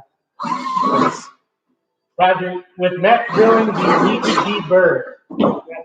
How many times have we answered that today? I know. I'm letting you answer it each I time. mean, you got to pick and choose. I mean, there's some holes that are going to have to be burst, some not. But it's not like the original kit where you had to do all the drilling, so there's very little deburring at all. And I can speak from a builder's point on the match drill. Really, all I did was take a flat file, like on these skins. Well, I haven't done the wings yet, but for like my fuselage, I laid them flat. I took a flat file and I just ran it down the holes, and that was all I had to do. I didn't have to sit there and each hole. I did do that for the longeron. Now, that aluminum piece on the longeron I did because that's real thick metal. And even though it's match drilled, you still want to make sure there's no burrs or anything from the CNC drilling. This light, light gauge aluminum 6061 T, it CNC is really well to where there's really no burrs, but you still need to take a Scotch-Brite, kind of like what we were talking about earlier. Just take a Scotch-Brite and kind of go down the holes a little bit, and you'll be fine. Drill bit. Sharp drill bit. Sharp drill bits. I did learn that one hard this week. Messed up on a part. I learned that one the hard way. I couldn't figure out what was going on, and then I figured out it was the drill bit. Let's get it on the board. Let's get it all straight. Where are we at? I'm really interested in flying out to Mexico, Missouri for a couple of days. Well, Mr. Mark, I would say after this Corona thing's over. Okay, Dennis, we're gonna center it on the workbench. You just make sure it's not on the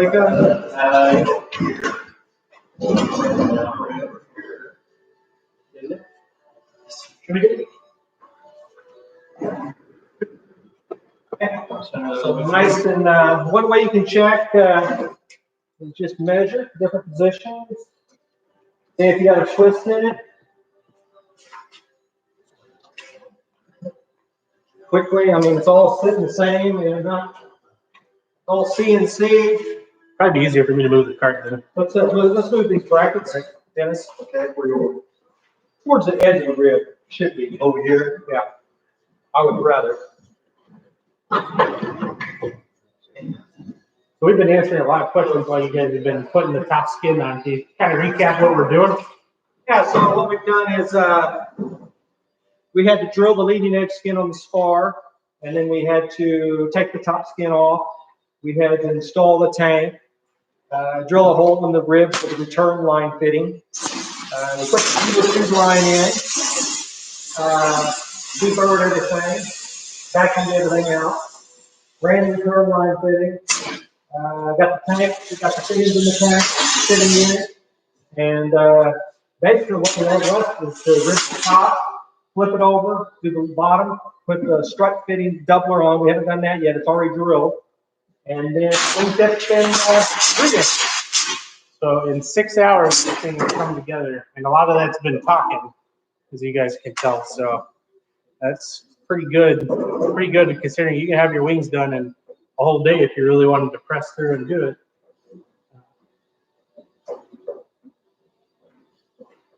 It's astonishing to sit here and watch it be done and not touch a tool. I have not touched one tool yet. I'd say let's put some rivets in the stiffeners. And we still might have to use the drill, just kind of clean up the holes just a little bit.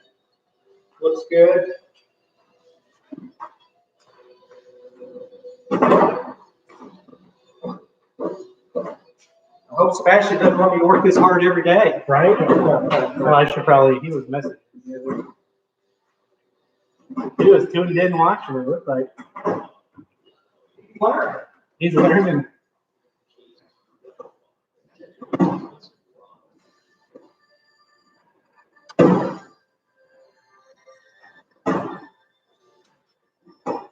How we dropped a few people off.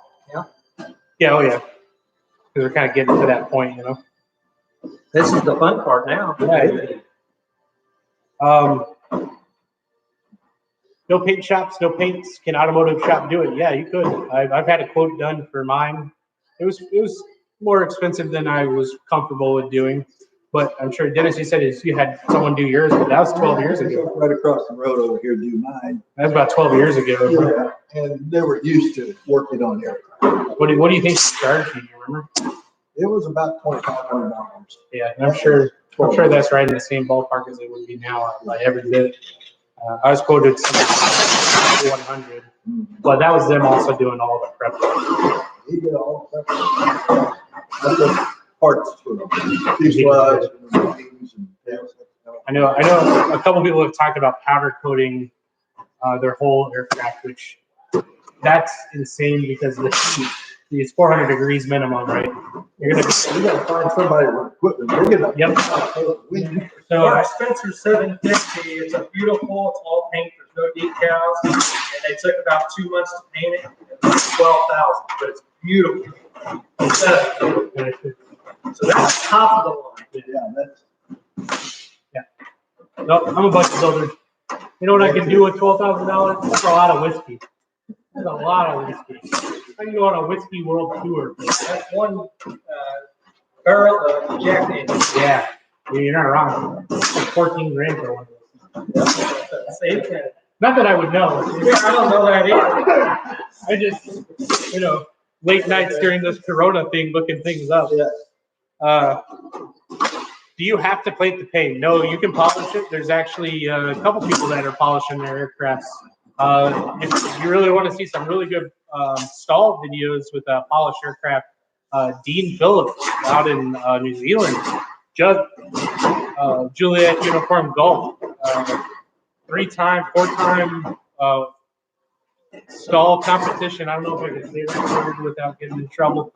STOL competition down there in New Zealand, winner, and they're all 701s before that fly down there that won it the last 5 years. They've all been 701s. 22-inch tires on the front, 26 on the mains.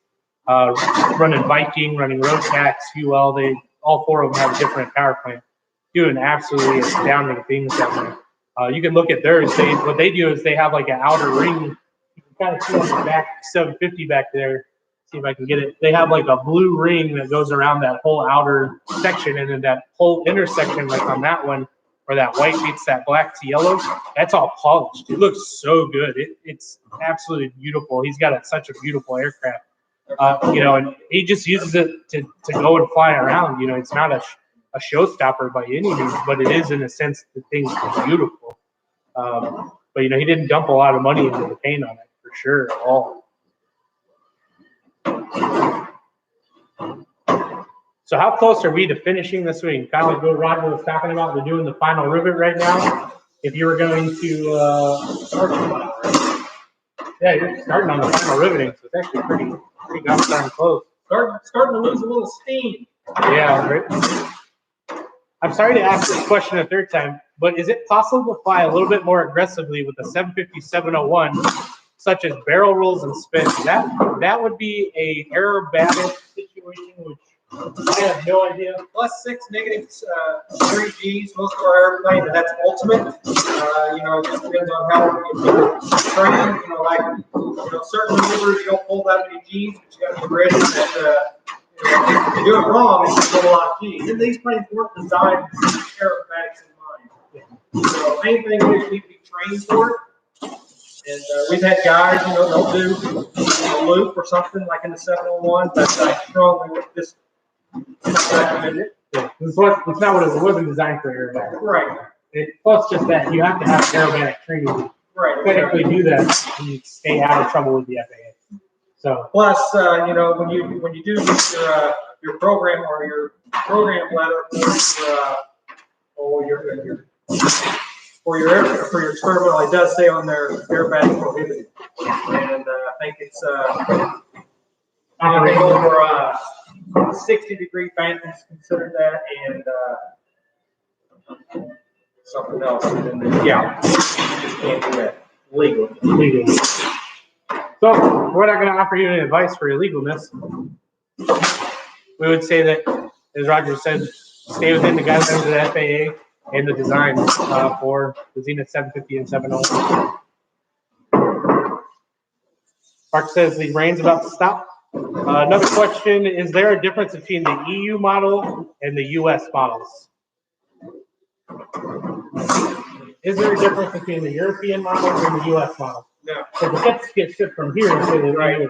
So it's the same model. Now, some of the different countries, they have to have a few extra brackets here and there or whatever, but that's just little things. Yeah. And, you know, a lot of the countries, like for instance, like Germany, and I know John from Florida, the UK, they have to actually, new model in the country, they have to load them up completely 100% to see if they fail. So a lot of countries have different regulations. There you go, makes sense. Not a big difference, but depending on your area, there might be some small design changes. Look those up with someone that's close by you or in your country and what your FAA standards might be. Denton wants to say, I do want to thank all of you for putting this on for us. It's great, and it's getting me excited to get parts to continue forward. We appreciate that, Mr. Denton. I know everyone here is having a good time. We're enjoying getting to talk. You know, I've been sitting here opening my mouth for about 6 hours, which is crazy. It doesn't even feel like we've been here that long. You know, people are going to think I'm sick because I'm going to lose my voice. They're going to be like, you got the Rona. Of course. You got the Rona. Yeah. Where are we at here? Which plane has stronger wings, the SD 750 or the 650? That kind of comes down to the design and what it's used. Say which one's stronger because they all have their own limits. Yeah, exactly. Right? You know, Like obviously the SD Yeah, is going to have a higher load limit. if you took the 701 up to the limits of the 750, yeah, the 750 is going to have a stronger wing. Yeah. So yes, it's all Retrospective of what aircraft you're doing. Right. Makes sense.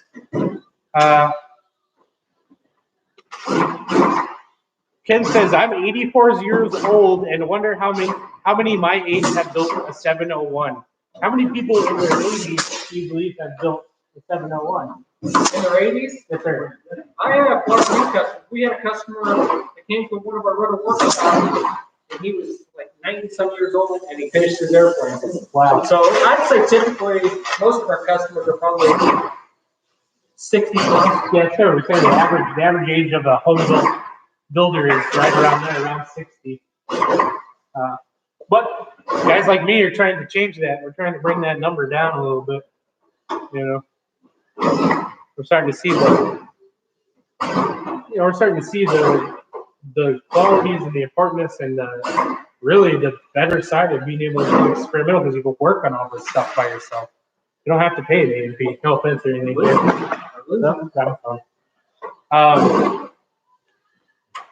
Are spins prohibited maneuvers by Mr. Keith? Are spins prohibited maneuvers? Well, there again, I mean, if it doesn't meet, you got to remember what is considered an aerobatic maneuver. So if you go beyond what your program letter says, then you have, yes, you can spin these airplanes, you know, like the Cruiser and the 650, very easily.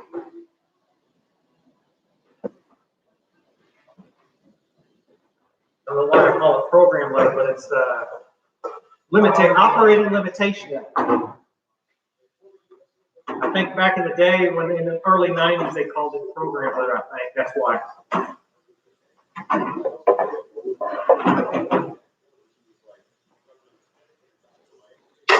Will says, when do you need to apply for your N number?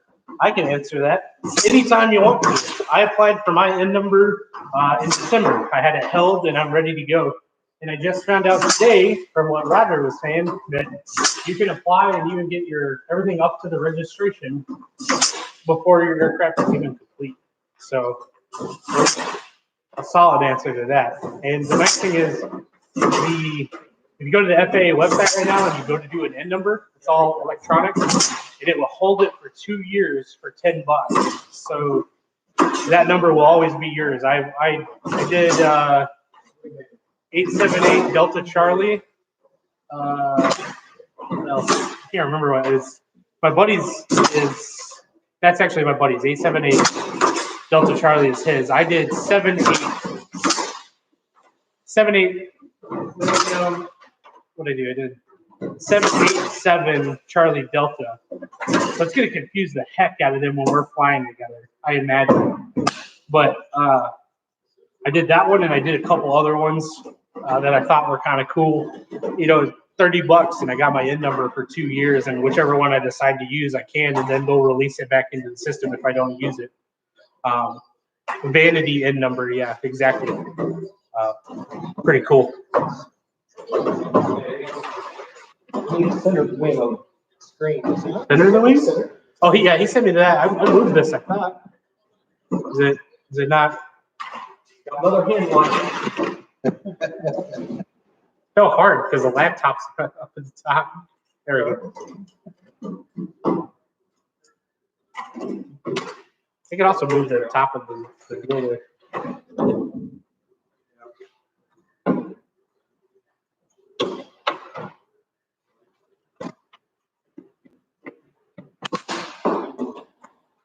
Where are we at? John says Mark is funny. Talking about pulling left big turns. I want to build the rudder, but I'm torn between the 650 and 750 SD. Well, those really kind of comes down to your mission, right? Because the 650 is really for kind of going cross country. Really, and you can fly a sports pilot license with that. You don't have to be a private pilot. The load is the LSA limit, 1394 or whatever it is. The SD, 1332 now. what's the load limit for LSA now? 1330. Or ESL? 1320? Yeah, 1320. I don't know why I said 1320. So that would be your 650, and then the SD's at 19. So it's two totally separate missions, really. I mean, you can still do everything that the 750 does, I would assume, in the 650. You still can do crash landings and all of that. I see that done. They're just not stolen. Yeah, they're just not good for, well, they're not good for stall, just, it's going to be a little longer. A little longer approach, a little longer takeoff. Yeah, it's pretty. Yeah, compared to the big, yeah, that's the funny thing. The people that I've run into from like Super Cubs and that, you know, I tell them, I'm like, yeah, I'm putting in my front yard, that's 700 feet. I'll be able to take off the land. They're like, what? No, there's no, what? I'm like, no, you got to realize this thing is a tricycle gear, 1,300 pounds. Roger takes off from like 75 feet. Yeah, that's right. Yeah. I just got to practice. I got to put phones out at the airport first. John asks about Subaru conversion engines. I heard about them being made in Florida. Well, I think Deburring Subaru engine is actually Texas, right? Well, you got Deburring in Shelbyville, Tennessee. Deburings are in Australia. And then Subaru, I don't think anybody's doing Subaru anymore. Well, there you go. I don't know anything about Subaru engines. Couldn't tell you. I know they use them for rally cars. That's about it. Charlie says allow at least 90 days to get your N number. Correct. That was I reserved mine online, and I sent my paid my $10 deposit or whatever, and it got sent to me in the mail. I think it took 14 days. I'm sure it's going to take way longer right now. I highly doubt those offices are still even open with people right now. Probably the skeleton group. Charlie even said it lower. He said usually takes a couple weeks, but if you make a mistake, you can use up a lot of time. Mark says, so private pilot only for the 750 SD. Yes, because of the weight restrictions, because it's 19, and not it's considered LSA. It's yeah,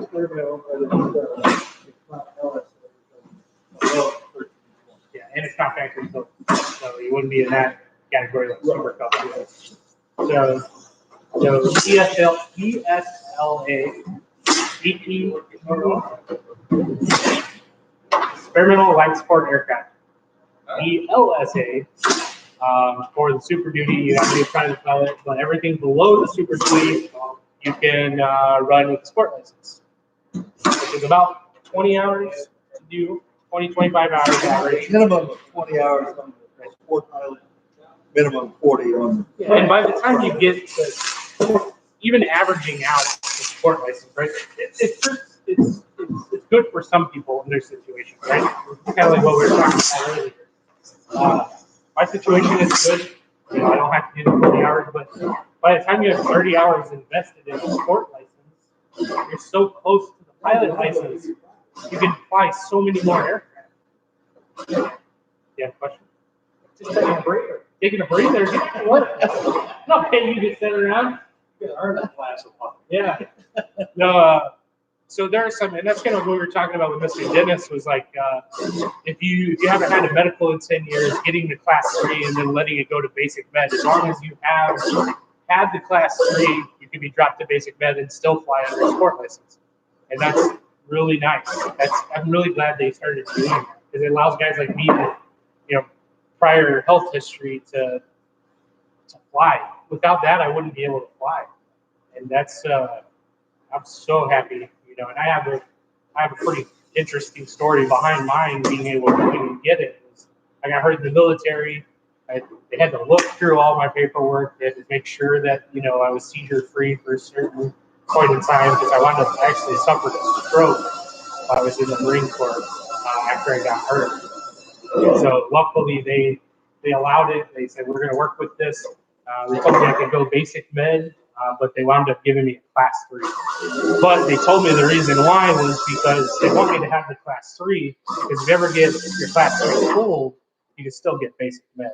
You can't if you have a basic med. It's kind of the way I understood it. So it's pretty cool. There's a lot of cool stuff that the FAA is willing to do as long as you talk to them. I was surprised that, you know, it's very personal service. You know, they were great. Not in a million years would I ever thought they would have done something like that. That's it. Everyone talks. You know, I'm a happy guy. That's why I'm able to live this dream now. I wouldn't be able to without that kind of stuff. Sport license, basic med. You find a way to do it. You know, I was a dreamer, not a builder, hoping to become a flyer. There's been changing the rules recently. I think they realized that some of those stringent guidelines, you know, guys that had heart attacks, you know, I understand that.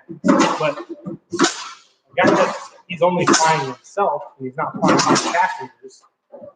You know, it's been 5 years, 10 years. Why not allow it? You know, maybe he changed his whole health to do it. And it's really cool. They were open to that, even that idea, even open to that idea. And so it's been really cool to watch. And especially with the weight limit thing bill that's coming, hopefully everyone keeps talking about it. You know, taking the weight limit up for experimental aircraft. I can't remember what they said. 20? You guys better practice for the Clayco contest because I'm pretty good. This next open house. Yeah, there's a bill that's coming out. It's supposed to allow the aircraft weight limits to go up for experimental LSA. I don't remember what that bill is called. I want to say they were saying like 4,400 or something. Because it put Cessna all the way up to like the Cessna 172 almost. It's going to have to go over that time.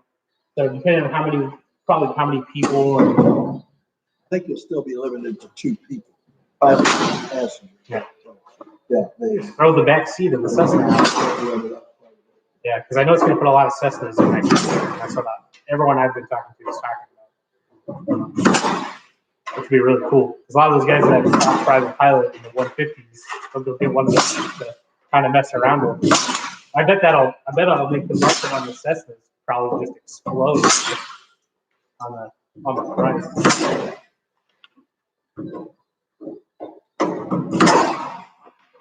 Why buy a Cessna? You can buy a brand new aircraft and build it.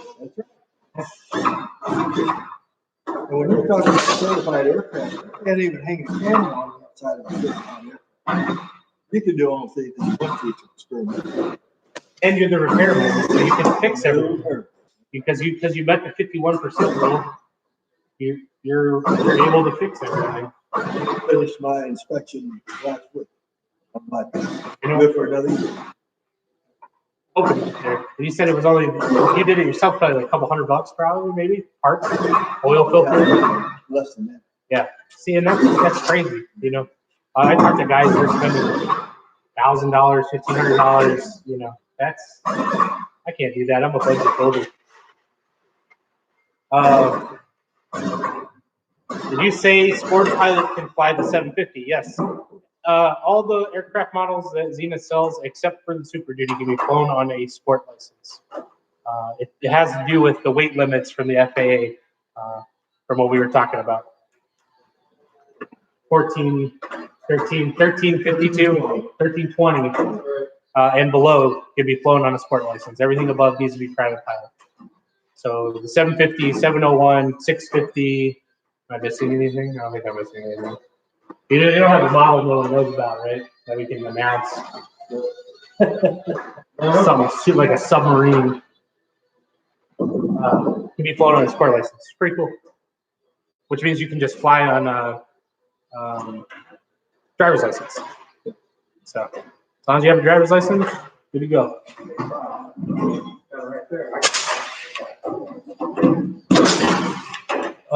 What's that here? Are we gonna go play? Are we gonna fly this plane today, boys? Good video. Oh, there's still a lot of parts down here on the ground for the rest of the plane.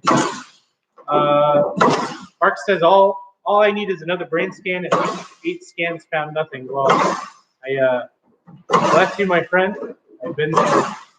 The FAA allows heart attack victims to fly if the doctor clears them. Yeah, it's kind of what we're talking about, the basic med thing. Justin, you should be in radio. You haven't slowed down since 8 this morning. Probably also a politician. All right, boys. Used to do a lot of yelling in the Marine Corps. Filibuster.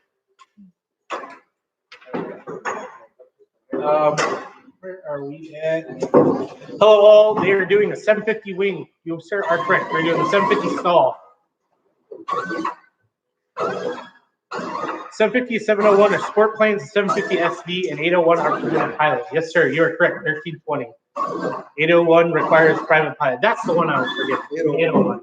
Yeah, but that's sold from Zenair, right? Not from here. Right, you guys go. 801. He's not listening. It's in. Yeah, I'm pretty sure. Right? 801 Zenair only. That's sold through here. Yeah. Well, you can buy it from here, but Zenair will ship it. Yeah. So there you go. This is super motivating. I'm going to my garage to work on my 650 wing. This week, the weather has finally warmed up. I feel that one. It's the next thing on the docket for me to do a video showing all this. Takes me a couple weeks to do, but we'll be out there. But you have this to fall back on.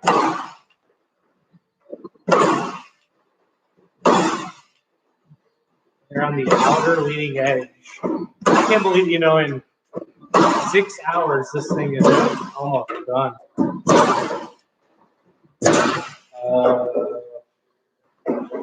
Ron Cook says, "Seem the 701 is a plane of the past, just pushing 750s." Well, no, there are a lot of people that still want to buy and fly. Yeah, actually, 701 has picked up sales in the last 4 or 5 years. I imagine And it's in some ways, it's almost neck and neck with the 750. So, I mean, if you want the truth, if I could fit in a 701, I might, you know, I might go that route. But I got the puppy dog and a girlfriend, so I think, yeah. I would say you're a girlfriend. Yeah. Well, she knows. She knows puppy dog first.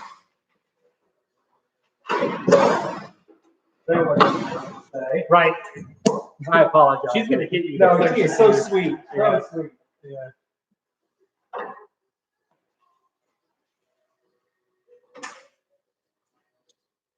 Okay, so now we're gonna let me sweep up a little bit. We're gonna rotate it around. How many clicos needed to hand to start the process? So there's a recommended amount that Zenith sells. You can go over to the webpage right now and see that. I believe it's 250, 250. So that's about what it might actually even be 150. I need to check. But I mean, I have the recommended, I bought the recommended kit and recommended quantities, and I haven't had any issue with running out at all. It's been beautiful.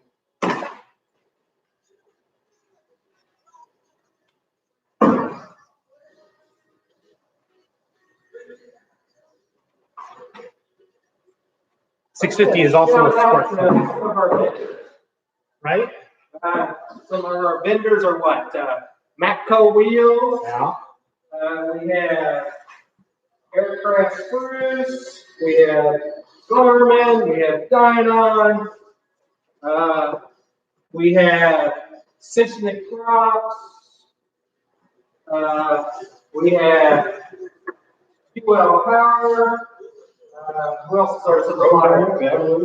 That Rotax Evolution. Hi, I'm from Evolution. Well, from Mustache, flown by Evolution.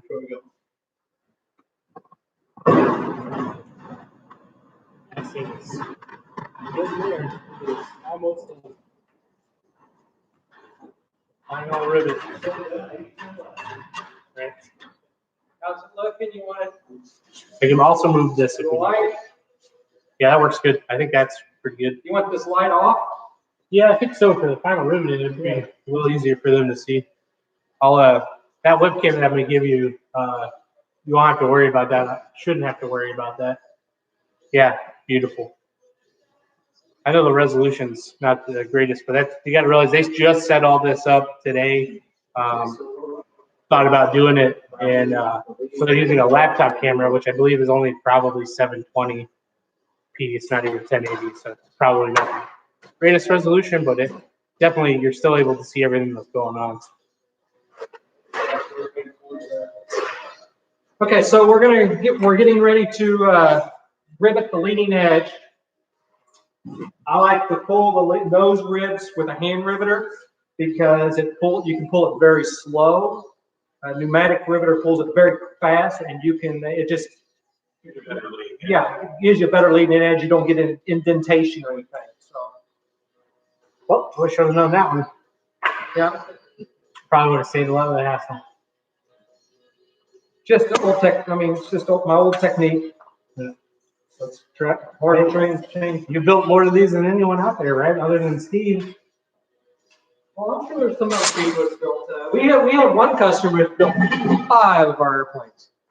Would that be Ricardo? No, that's Vince Buckner from Marshall, Missouri. Okay, so what we're going to do is we're going to take a click out and just work our way out.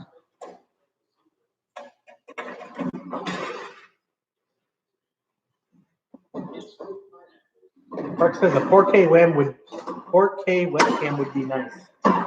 What would? A 4K. It's like the absolute best resolution you can have right now. The one I'm giving you guys is just a 1080. Where did I get your buy for you? Get another one. So we're just working one hole at a time, full length. That way, if we run into an issue, we can always back up.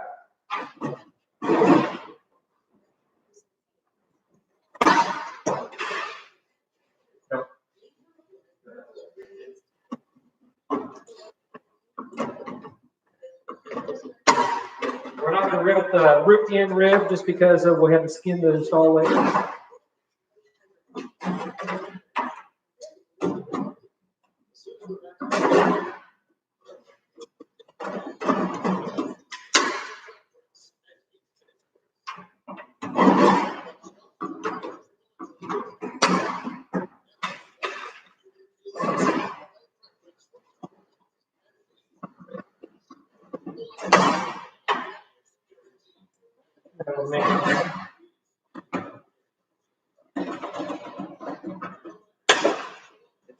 Texas Dave still on there?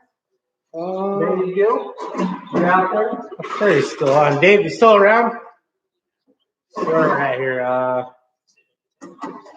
Chick Porter says he was 11 Bravo Alpha 1 infantry in the Army. Marines, I was in the Marine Corps.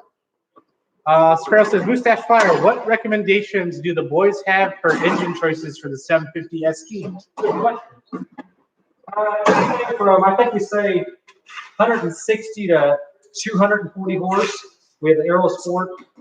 IO 375, it's 205 horse, but Continental has the Titan, which is 195 horse, which I would probably strongly recommend. It's quite a bit cheaper. The warranty's a lot better. You're not going to notice 5 or 10 mile or horsepower on something. Yeah. Okay. So there you go. It's directly from. And then Jan for Viking, he has, I think his is 180. I'm pretty sure, and he has on his. It's working really well. So, you know, we have only 2 SDs flying, our demo and his demo. So we've got, hopefully without, you know, everybody's been working on the airplane. We got about 10 or 15 of them being ready to fly. So I'll eventually be there, hopefully. I don't know about that though. I don't know.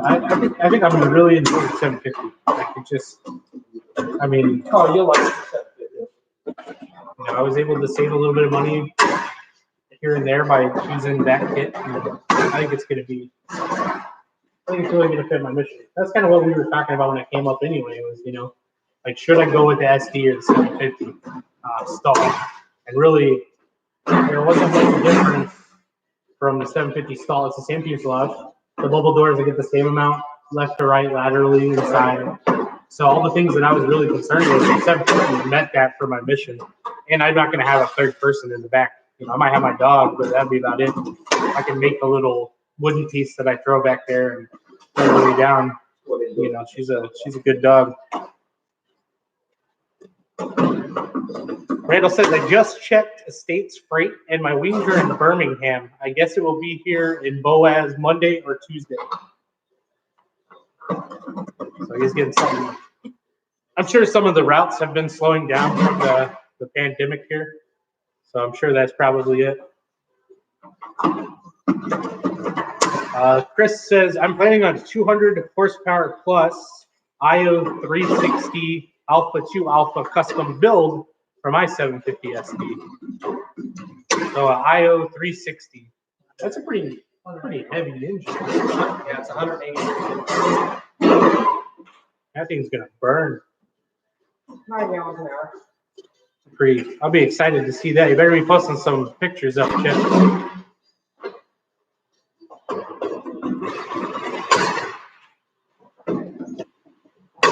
The sound is really bad, and when the guy in the green and gray hat talks, it gets a really fuzzy. Uh-oh. That's you, Justin. That's me. It's probably just my raspy voice. It's probably because the microphone's coming through the webcam, I assume.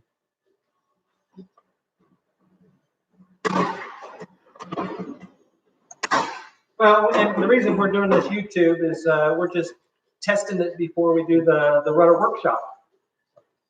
There you go. Let's do these. Quality is. I don't know if a microphone. Yeah, it'd be better. Yeah, which I also brought. I brought everything just in case. You're not like on that. Yeah, they are. I would recommend. Yeah. There's a Walmart here. So they, I might run by there and go grab you a microphone that you need. Jan has 190 turbo now. Okay, good, thank you. Everyone else says the sound is fine to hear. It could be your headset if you're listening through a headset. It could be a wire maybe from the headset. Something to look at.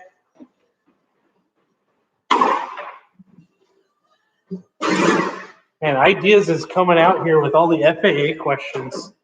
I wonder if they had any difficulties with the local aviation authorities while building airplanes abroad. I understand the FAA approvals work smoothly in the US, but what about abroad? So is it a lot harder to get one of these aircrafts in another country to pass the inspection and fly?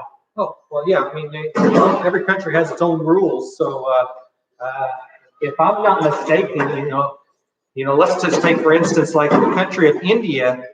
I think technically, legally, before they fly an airplane every day, they have to have an annual inspection in India, which is, so what I'm saying is every country has different rules and regulations. That's kind of crazy. That's a little too much. Yes. Gas says, I'm watching you from Spain and Europe, and the sound is fine here. Well, we appreciate you. We've had people from Germany, Istanbul, Brazil, Portugal. There have been some pretty far out there folks tuning in. It's kind of crazy. Oh, yeah, Ideas is from Turkey. That's right. So in Turkey, they've had some home-built builders that have had trouble with aviation authorities. Man, that stinks. I've never been to Turkey. Well, I've never been to Turkey. I don't know anything about their aviation, so. But the little I do know about Turkey is not anything. You know, I heard it used to be a very beautiful place. Still is, from what I understand. And I don't know anything about aviation there. I apologize. Is there anyone in the Pacific Northwest Seattle area that offers demo flights or building workshops? Or would someone from that area need to fly to Mexico, Missouri to do that? Go to Cloverdale. Cloverdale, I think contact a few of our customers in the Seattle area. Maybe just go for a flight. Yeah. So if you want to call Roger on Monday, he can get you set up with those numbers and maybe help. What they're talking about is Cloverdale, Ivan. He's in. Do you remember what town he's in? Cloverdale. Is it Cloverdale? They just okay. That makes so much sense now. Quality Sports in Cloverdale. I keep calling it Cloverdale Sports. Yeah. So Quality Sports in Cloverdale will probably be your closest bet. He's actually doing a rudder workshop in July or June. What? Ivan's workshop? Into May. May. I was way off. See, this is why I don't answer questions. Great guy. Ivan's a real great guy. He's got a 750 and they've got a couple different Zeniths there. I'm sure they'd be willing to take you up. But you can always come out here to Mexico, Missouri. They'd love to have you, talk to you, go up with a flight for Roger, and then you can come in and hang out, you know, and see all the planes in action. You got the 701, 750, cruiser back over here. The SD is over there as well. You can't really see it, but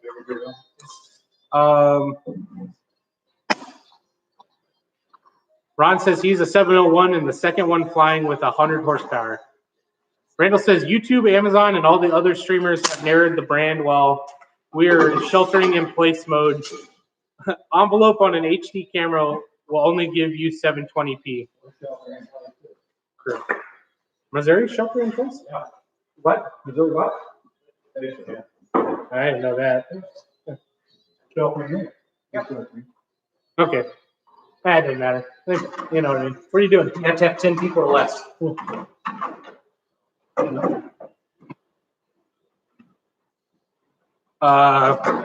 Michael at Zenair was great help in Canada. So someone ordered a kit from Zenair, which is the parent company. Chris Hines, which is Sebastian's dad, that started everything back in 1989, right? Or is it the 90s? Sebastian started. This is 92. Yeah, that's what it was. Yeah, he actually started in like 74. He started in 74. And he's retired in France. Must just be living it up. I got to visit Paris a couple years ago, and it was a lot of fun. It's something else over there. Beautiful place.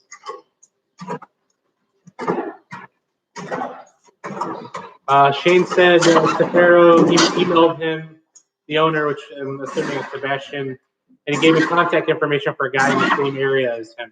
So you could do that too. You could also talk to Miss Joyce. She could probably send you some of that information too. Simon's coming in from Bulgaria.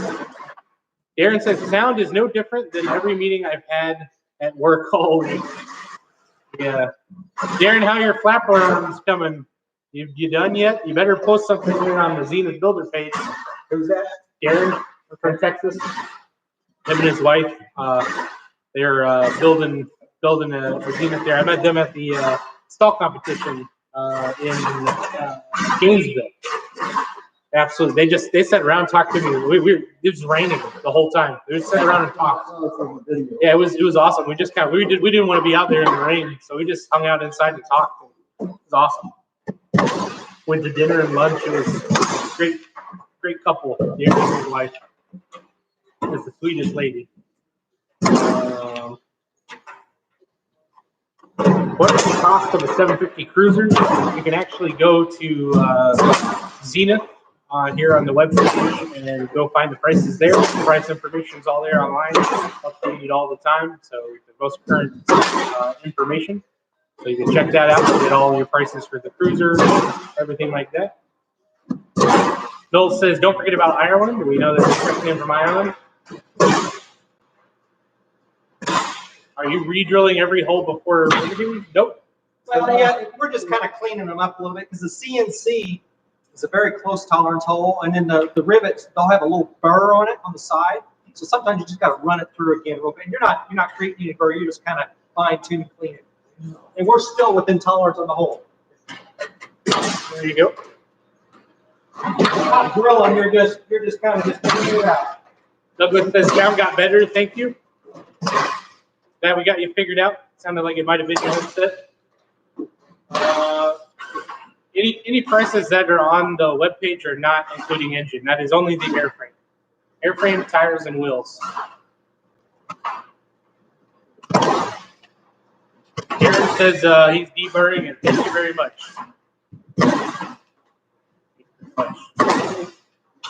Got to this late. Great to be able to rewind to catch up. Yep, you'll be able to catch this all after it's all done. Philip says, thanks, Roger. Philip Emery. Oh, okay.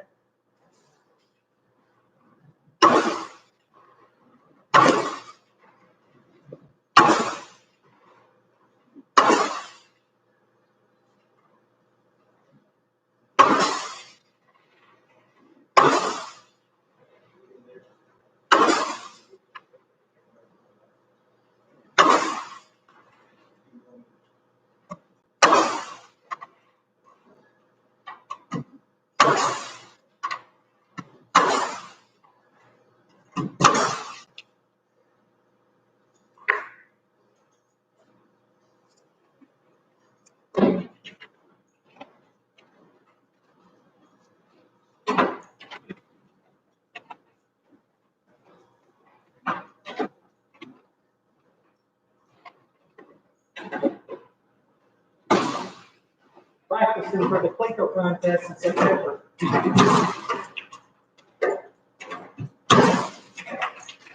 And Mr. Will's in here. I just got your message on Facebook.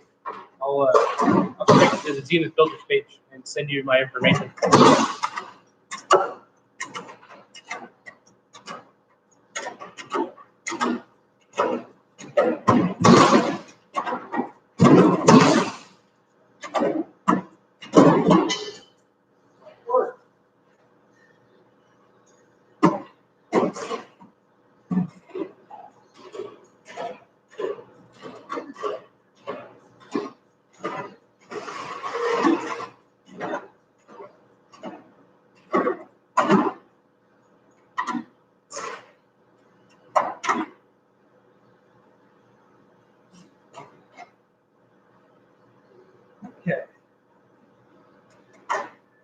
There's a question. Okay. Oh, from Facebook, someone private messaged me. Mr. Dennis Matthews. You've raised my curiosity about the 750. I'm assuming the STOL. Do you think you could fit a couple mountain bikes, broken down, of course, with 2 grown people in it? I've seen one up close, started watching your videos. Keep up the good work. I think so. I mean, there's so many different bikes that break down. I think we've tried that. At least one for sure. I've seen people put them on the struts, too. Yeah. Oh, yeah. You can do that. There's Chris out in New Zealand that did the wolves. They're on wolves. Dennis built cargo pod for Yeah. There's a lot of cool things being done.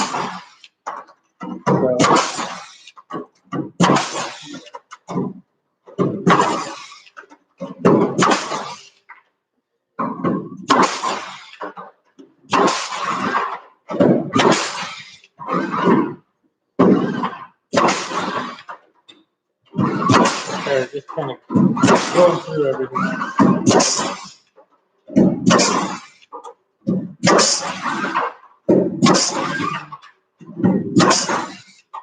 Oh, Tim Bridge. I gotta keep up with social media. Apparently people have been asking stuff from the post.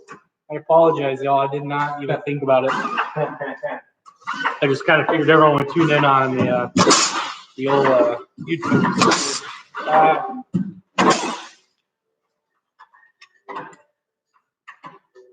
Tim wants to have a talk. Yeah, Mr. Tim, just shoot me a message, private message. We'll talk about what you guys are doing. I'd love to talk to you. I appreciate your kind words. Ideas said due to the time difference, I've got to go to bed, boys. Hey, we appreciate you tuning in. You stayed with us for the 6.5 hours that has been going on. You can see it's final ribbon time. Appreciate you stopping by, Ideas. Always welcome. Remember, Rudder Workshop on the 23rd. Hopefully we'll see you there too, Mr. Ideas. Back in the days, salesman came to Naval Air Station Jackson to demo the 750 or the Zenith 250 on base flying club. Went to the demo ride and was impressed. Are they still flying? Are the CH-250s still flying? Well, they're still flying, but not we don't sell kits or anything for that. They don't need a 650. Right. Well, the 250s, yeah, it's totally different. I've never seen a 250. I don't know. Is it what's that like? Looks like a chair, or it looks like a CH-2000. Oh, that's the rolling. Right. Yeah, okay. Yeah, I have seen that. I saw that on the timeline from the EA webinar. If you're not a EA member, you can go check out the webinar. It has all the stuff from building during the pandemic. If you're EA member, you can check it out. So to answer your question, Randall, they're still flying, but they're not for sale. They don't do low wing anymore, except for the 650. Is there an option for a 3-seat cruiser yet? See what? Is there an option for a 3-seat cruiser yet? At that point, you would probably just want to go with the STL with the extra weight, I would assume. Mark says this wing build is truly an uplifting experience. We appreciate those kind words, Mr. Mark. I think this is good for all of us. I'm enjoying the heck out of it.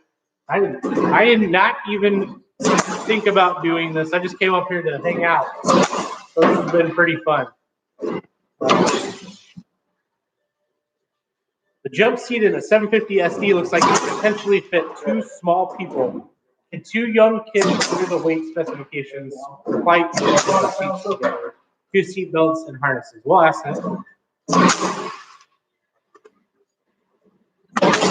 We have an SD question. Okay. So he has two children. As long as they're within the weight minimums and maximums, can you put both of them in the back with 2 harnesses? Sure, why not? And there again, it's according to how he registers the airplane. So that kind of, is it a 3-seat, 2-seat, 4-seat? Yeah, that makes sense. So there you go. So if you did a bench seat rated for 4 people, you have 2 kids, then you'd be fine.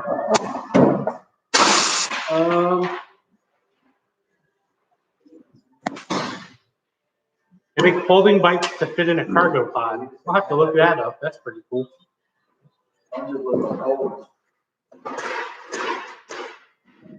Mark says it's been very interesting. Thanks for doing this.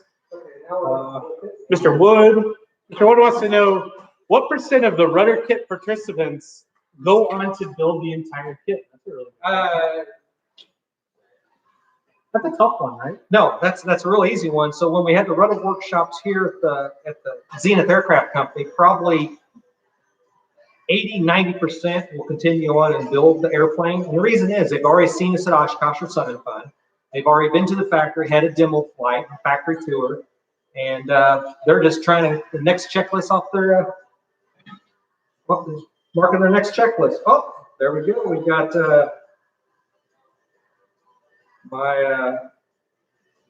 my son is looking for me. He should be in here building. Yeah, there you go. Yeah. Okay, we're gonna flip the wing.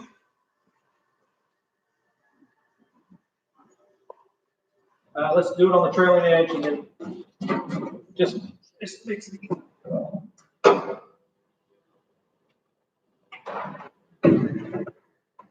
Yep.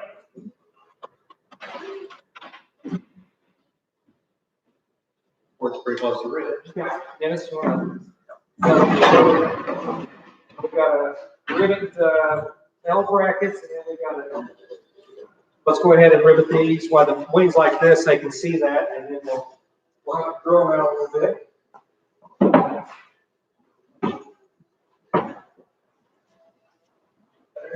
Douglas Cobb says, I say 750, being delivered to a place in Texas. I had a center wing that went straight through like a conventional airplane. Do you know of this? I'm not sure how to answer that question. I'll read it again. I say a 750, being delivered to a place he saw, I'm guessing, okay, I got it here. He thinks he saw a 750 being delivered to a place in Texas. It had a center wing that went straight out through like a conventional airplane. Do you know of this? Wing 750. I've never seen anything like that. Not sure.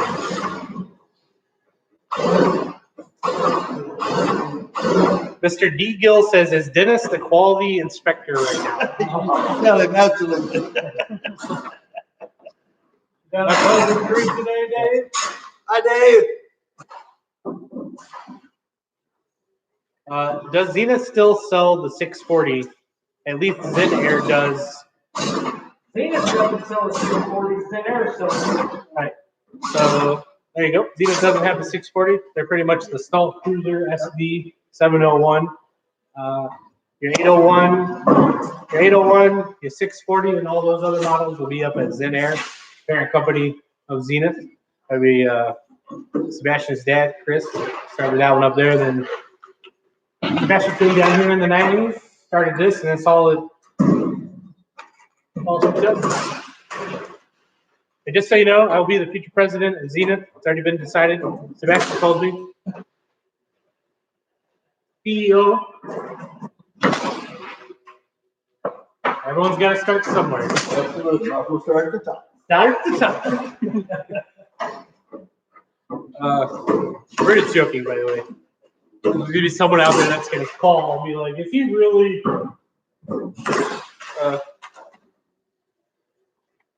Mark wants to know, how much does the wing weigh? Pretty good answer. Pretty good question. I've never rated probably 75 pounds. So about 75 pounds. It's less than my dog. Mark says he's been a couch potato for 7 hours with a great video, very educational. Looking forward to the next one. I appreciate that, Mr. Mark. Ron Cook says, does C0FG, who's it? Center of gravity, Ron Cook. Center of gravity move forward or rearward with the slats of the 701? Your center of gravity wouldn't change, right? Because the slats weigh it.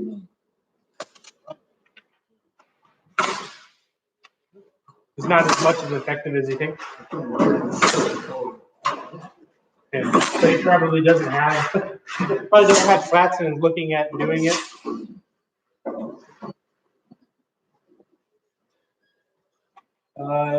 Australian plane similar in appearance. Don't know the name. Might be what he saw in Texas.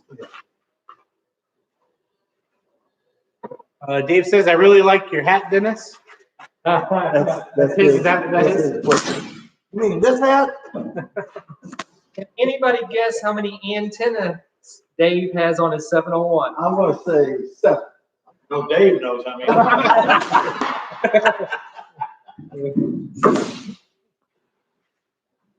Rules on the Lizard? No, save the lizard. No upgrade. And save the lizard. Where are we at here?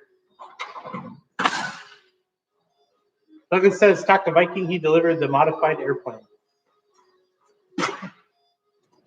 Shane Party says, Sebastian came down to the America because he got tired of all the Chinooks and freezing his butt off. Probably not around. And we don't speak French here. Well, I mean, we do, but only when we're mad.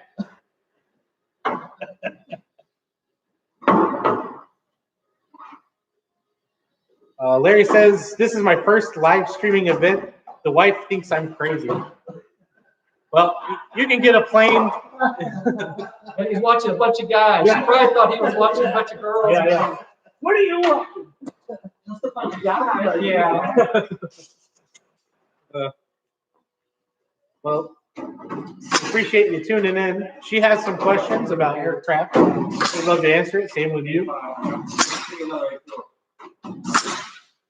Let me tell you, there's no better way to socially distance than to be in a 701 at 500 feet. Away from your wife. No. Away from everybody. I will say this, a lot of the pictures that people are putting on the builders page and on the flyers page, it's crazy because a lot of these places, you know, they're used to having people out, you know, like kind of like for mine, the Buffalo River up in the Ozarks, right? There's not anyone out there. State shut it down. So guys are flying over low and because they can. There's no one there, so the operations work, right?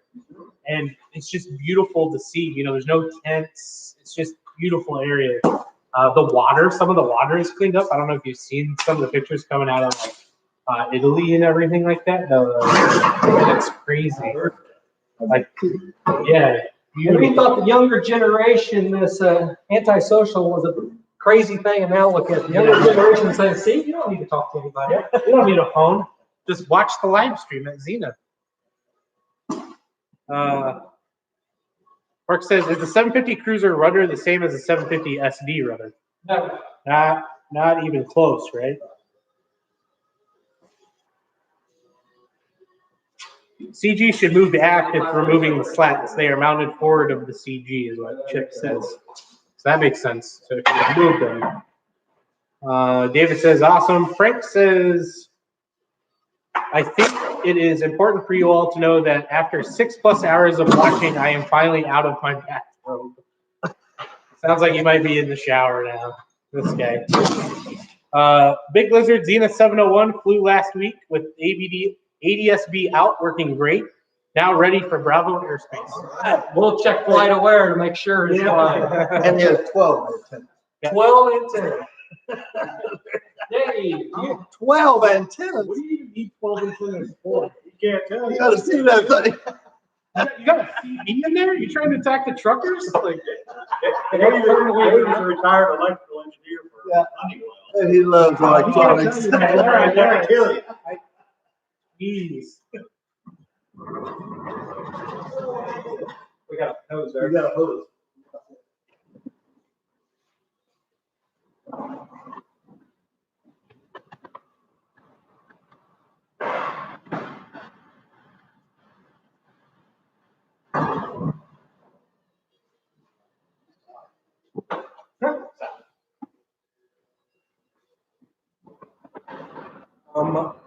Sparrow says, do the plans with the kit provide suggested chronological of the build? That kind of goes back to if you're piece kit ordering, and if you bought a complete kit, is there a way you would recommend for someone to build it?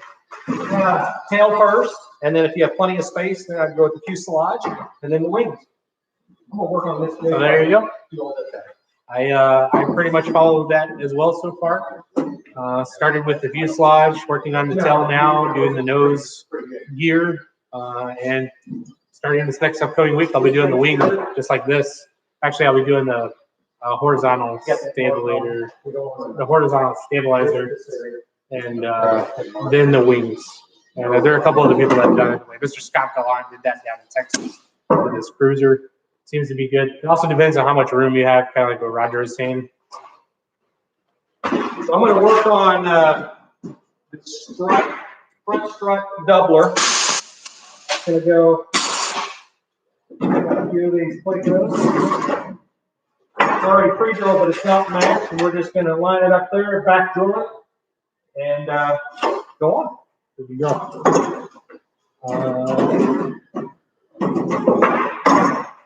Bill says, I went to go get a glass of wine, and when I came back, you say you're almost finished. You never said you were only doing a half day. That's a big glass of wine. That's a big glass of wine, man. 6 hours, so you're 7 hours, and this thing is coming together. It's awesome. Doug says, this is a great program. I'll be ordering a super cruiser soon. My wife's death has set me back some. I love Zenith. Well, we're sorry to hear about your wife, sir. I've been there. I lost a father a couple years ago. I know that aviation's really kind of where I put my head after everything happened. So, you know, if you need any outreach, you want to talk to people, feel free to find me there on the Facebook. I'd love to talk with you. Look forward to seeing your build and, you know, putting your mind into something and getting into aviation. I'm sure she would love to see it too. You know, she's down here looking down on you. Well, I hope it's more entertaining than Tiger King. I don't know. Did you read my post about what happened? I got hit by a car last Tuesday. Really? Yeah. So I'll tell this story. I can't believe I'm about to tell this story on the Zenith YouTube right now. So I watched Tiger King on Netflix. It's a show about Joe Exotic and this other lady down in Florida named Carol Baskins. I'm not going to ruin it for anyone that's still watching it, but he's an interesting cat out of Oklahoma. And anyway, I went and I deliver food throughout the week. Normally, I deliver food to help through all this with my community. And so I deliver about 60 meals to some of the elderly, and then I take the rest that are left over out to the homeless shelter out in the area. And so I was delivering the very last meal to this guy named Mr. Edwards, and him and his wife him and his daughter and her grandkids were all over his house, and he was dressed up like Joe Exotic. This guy is in his 70s, dressed up like Joe Exotic from Tiger King on Netflix. And he opened the door. I immediately started laughing because I could not figure out what was going on. And he told me they had been watching it. He basically asked if I would walk him across the street to his girlfriend's house, which is where he was taking the mill, which I didn't know. So instead of, they were splitting the mill that I took to him. So now we give him two, but I didn't know that. So I was like, yeah, I'll walk you across. This is up by the University of Arkansas. So the crosswalks there all, it's all 4-lane, two different going different ways. The crosswalks go across. It's a real nice area. They closed down the University of Arkansas and made all the sorority girls and frat guys move out. So long story short, we walked across, people are honking and just laughing. We're waving. We're having a good time talking. He's telling me about how he thinks Carol Baskins did all this stuff. And if you watch the show, you'll figure that side out. And I hit the button. The flashers come on for the crosswalk. I mean, these are bright LED yellow. And, I stepped out, and the last thing I remember seeing was this lady's car as I pushed Mr. Edwards out of the way, and I got hit. A college girl in her 20s hit me in the crosswalk with all the lights on, and that was kind of the last thing I remember after I sat down. And so I come to at the hospital. One, everyone there is laughing about the guy that was there. They're laughing about the dispatch call out there. This guy was dressed like Joe Exotic. I asked the cop what had happened. They're telling me I got hit by this girl. She was watching Netflix on her phone when she hit me. And you can't make this stuff up. I said, well, what was she watching? And instead of asking, is she okay? I asked, what was she watching? And one of the cops was like, what? And I asked again, and he goes, well, she was watching Tiger King. And I still don't know to this day right now if he was lying or whatever. But we all started laughing. The nurse came in, and she couldn't figure out what was so funny, because I had gotten hit crossing the crosswalk with a guy that looked like a character from the Netflix show. So I got hit last week. I'm doing fine. My hip hurts, but other than that, I've been doing real good. And so I can't believe I just told that story. But yeah, just a rough night. I got home around 6 a.m. that next morning. They couldn't even take me to the regional hospital because of COVID-19. I went to the VA emergency room. And I was like, get me out of here. I don't want to be here. Yeah, show. Yeah, that show is something else, isn't it?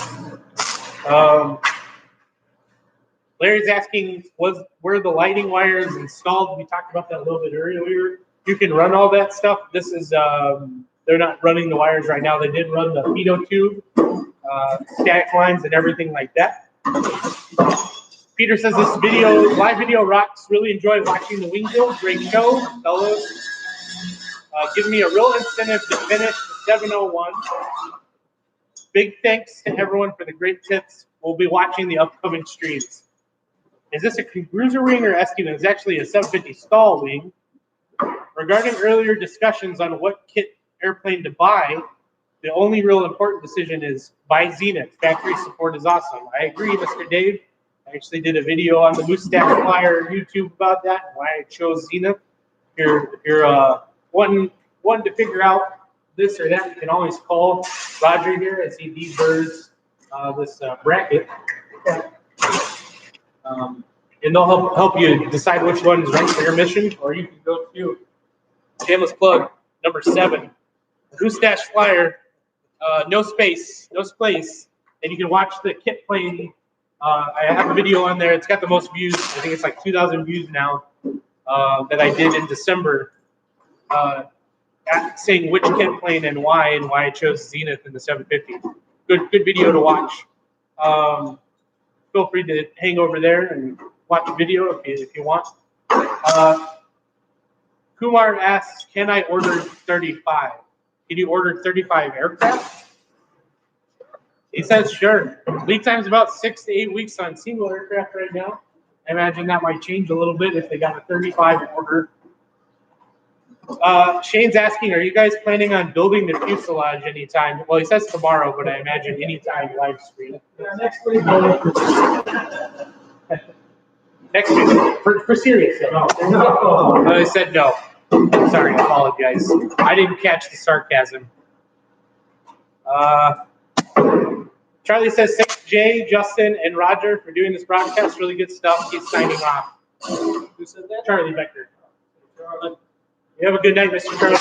Again, appreciate you letting me come on the webinar and hang out, and I appreciate all the stuff you guys are doing at EAA. Again, we'll plug them real quick. EAA, if you're not a member, go over to the website, check it out. You can pay your dues online. It gives you some absolutely amazing access to knowledge. Not just that, you can find a chapter in your area with other guys that are doing this, and that's kind of where I started too. EA also has webinars, and those webinars are not just over building, they're not just over flying, they're over all aspects of the experimental world and aviation in a sense. So really great. They have some really great webinars that I'd really look into. You can find the one that Roger, Sebastian, and myself are on from Thursday. It's up now. It'll be the newest one, I believe. I'm not sure on that. Let's try the question. Mr. Scott says, you guys are still at it. Great. Welcome back, Mr. Scott, out of Texas. Have a marathon, go 24 hours. I don't think I should top that one.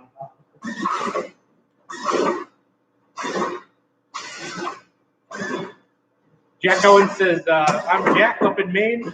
Love your Moose logo. My question is, when I order my wings and fuselage kit, what will I need to do to update my plans now that it's final size build? Thanks for doing this. That's actually something I addressed in almost all the videos that I've done so far. There are some changes on the wing.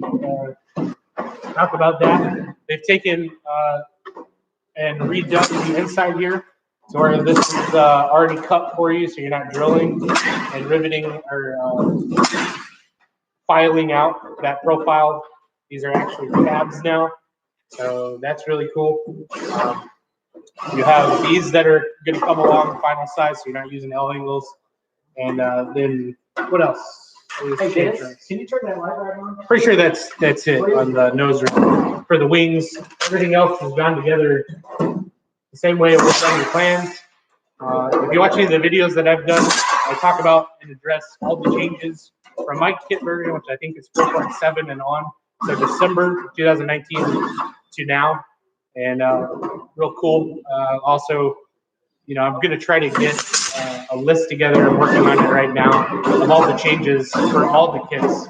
It's a very long, tedious process, but I'm hoping to have it out in the next couple weeks for you guys. Keep in mind, I don't work for Zenith. I'm just a random guy that decided to show up to Mexico, Missouri. But I definitely, there are tons of guys like me that are out there trying to help get that information out there. And I'm sure you can call Roger and ask all of that, and you know, spend 4 hours talking about changes from you know, the 90s to now. Where are we at here?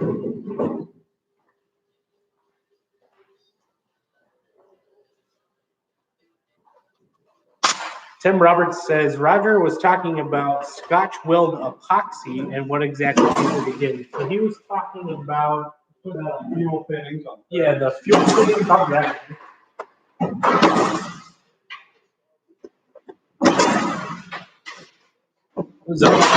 This right here, kind of hard to tell. 3M Scotch weld epoxy adhesive tube 2216 Bravo Alpha Gray. And what this is just a little tube of epoxy that he was using on the pipe threads for the fuel line.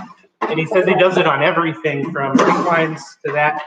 And this meets the 592. You have to meet a specific requirement when you're doing all of this. And so your epoxy needs to be, and thread sealer needs to be 592 or the equivalent or better. And this is what he was using, and this meets that standard. This actually surpasses that standard.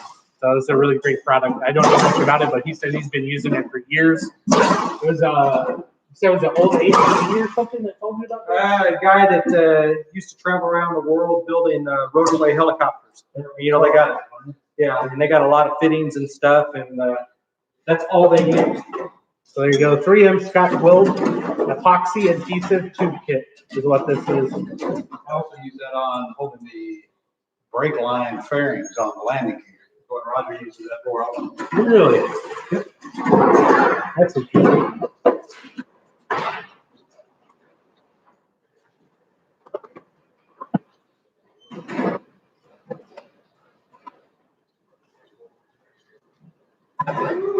We're taking out the last windows. Wear it out. Right, when it's happening, it's gonna be hard.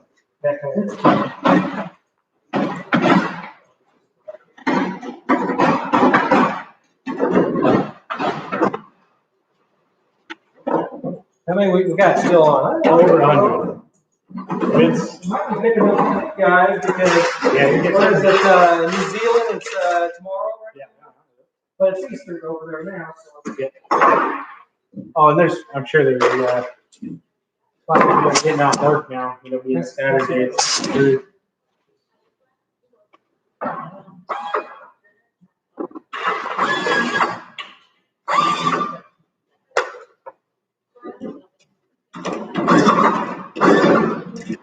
Thank you. Put it right up close, and I will take a screenshot. All right. This is what he is using. Oh, that came in real clear. Just let me know. Give me a couple seconds there. There you go. 3M Scotch weld epoxy adhesive tube kit. Aircraft spruce. I could actually probably give you the number here.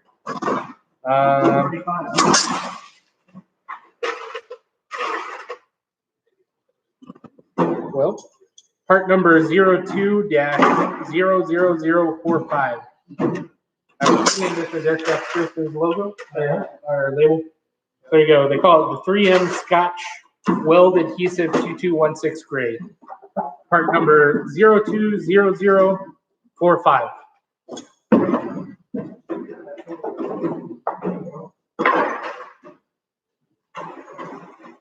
Wi-Fi guy says, "Hey Jack, he's in Maine too. He's building a 650." Right on, Mr. Wi-Fi.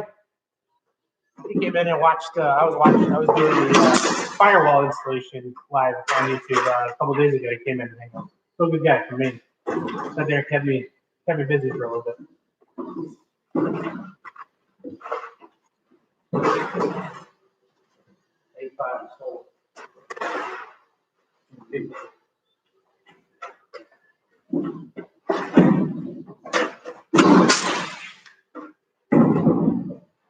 I'm going to duct tape the pitot tubes out.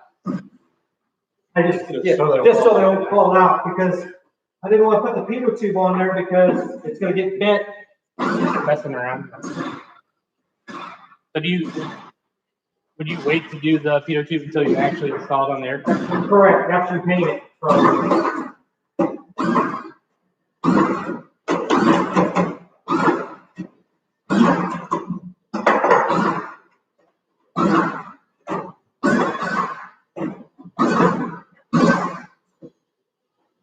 some. You know, if they don't have a home, I know a guy building a 750 that loves to have it. Look at that thing. Oh, I think they call them Bruno or something.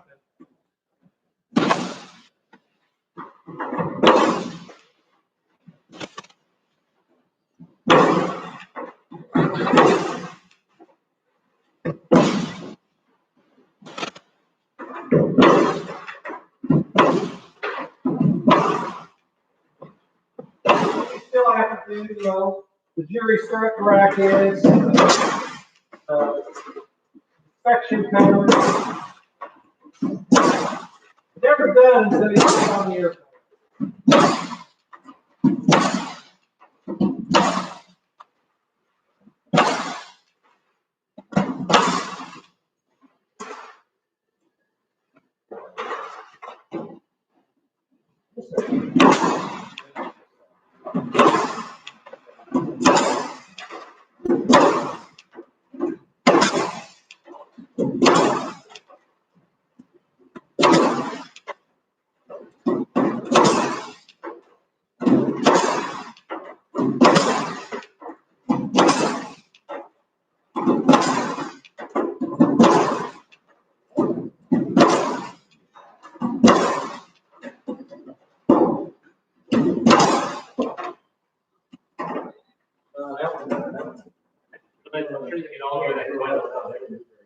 Do what?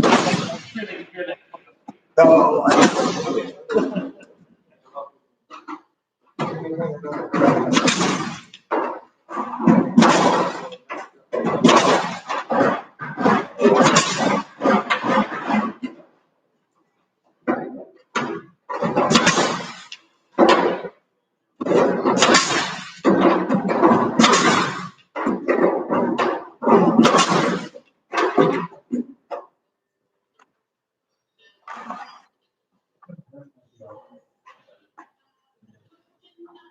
Ron Cook asks, Roger, when your 100 horsepower 701 engine is due to be rebuilt or replaced, will you change it to a different type of engine or stay with the Rotax 100? I like the Rotax in the 701. You know, it really fits the 701 perfect. I've flown the Jabber on the 701, the 4-cylinder, and it just doesn't have enough power. It's not that big of a problem. So yeah, I like the 100 horse Rotax.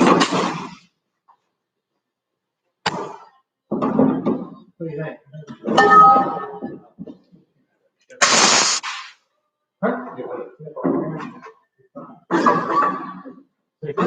And one that I've been interested in finding out too. So we have a 2-blade prop on the 750. We have a 3-blade prop on the 701. What if I'm building as a 750 builder? What should I be looking at when I'm looking at engines and everything to know what if I should run a 3 or a 2? Well, it all depends on what engine you're running. Got it. So if I was running 130 horsepower, do you think it should run a 2-blade or a 3-blade? Well, a 3-blade is going to be more drag. Because you've got an extra blade, and you've got more ground clearance. Then it depends on the prop manufacturer. Just a lot of Yeah, it makes sense. So why go with the 3-blade on the 701 like you have? Better more ground clearance. Yeah.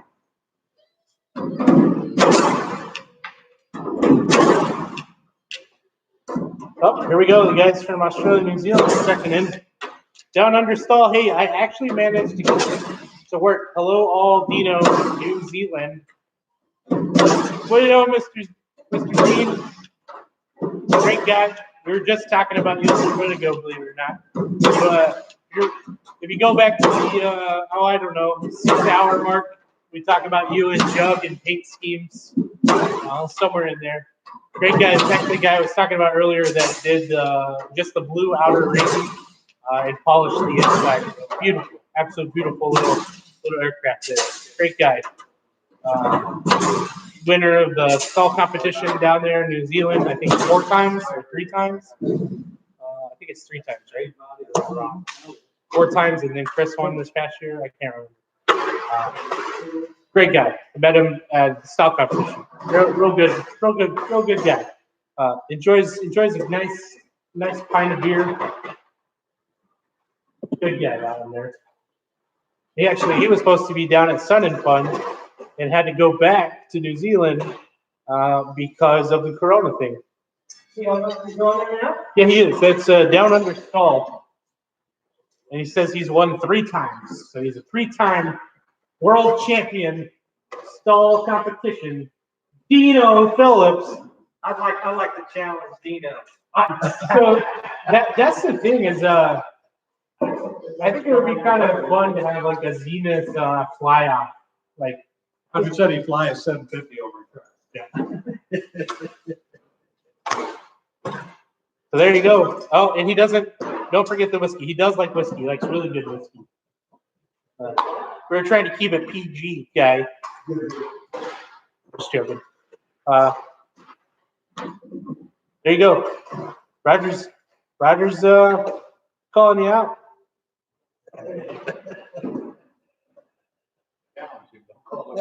Hey, I'll do this. You can you both can do it in the 750s when I get mine done. Because it'll have the Viking engine like your 701. He is a very good pilot. Excellent. Watch out, there's gonna be a but. I've always learned that when someone starts talking about someone and they say but, it's never good after. The 701 is so well designed. I mean, it just flies amazing. itself. Yeah, There it you is. know, take off and land. It's pilot skills to pinpoint where you land. But the takeoff is There you go. He said it's nothing to do with the experience of the plane. That's what I heard. That is what I heard.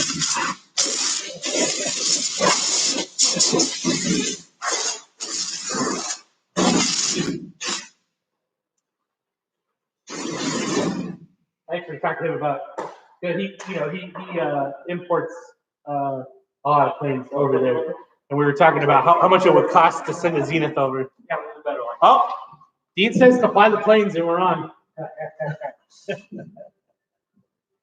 In America or New Zealand? Yeah. Ron, son. Come on, maybe. Okay. Guys, I think that's all we're going to do for today. We've got the root end to work on a little bit, and then we've got the wingtip. Let me show you a wingtip.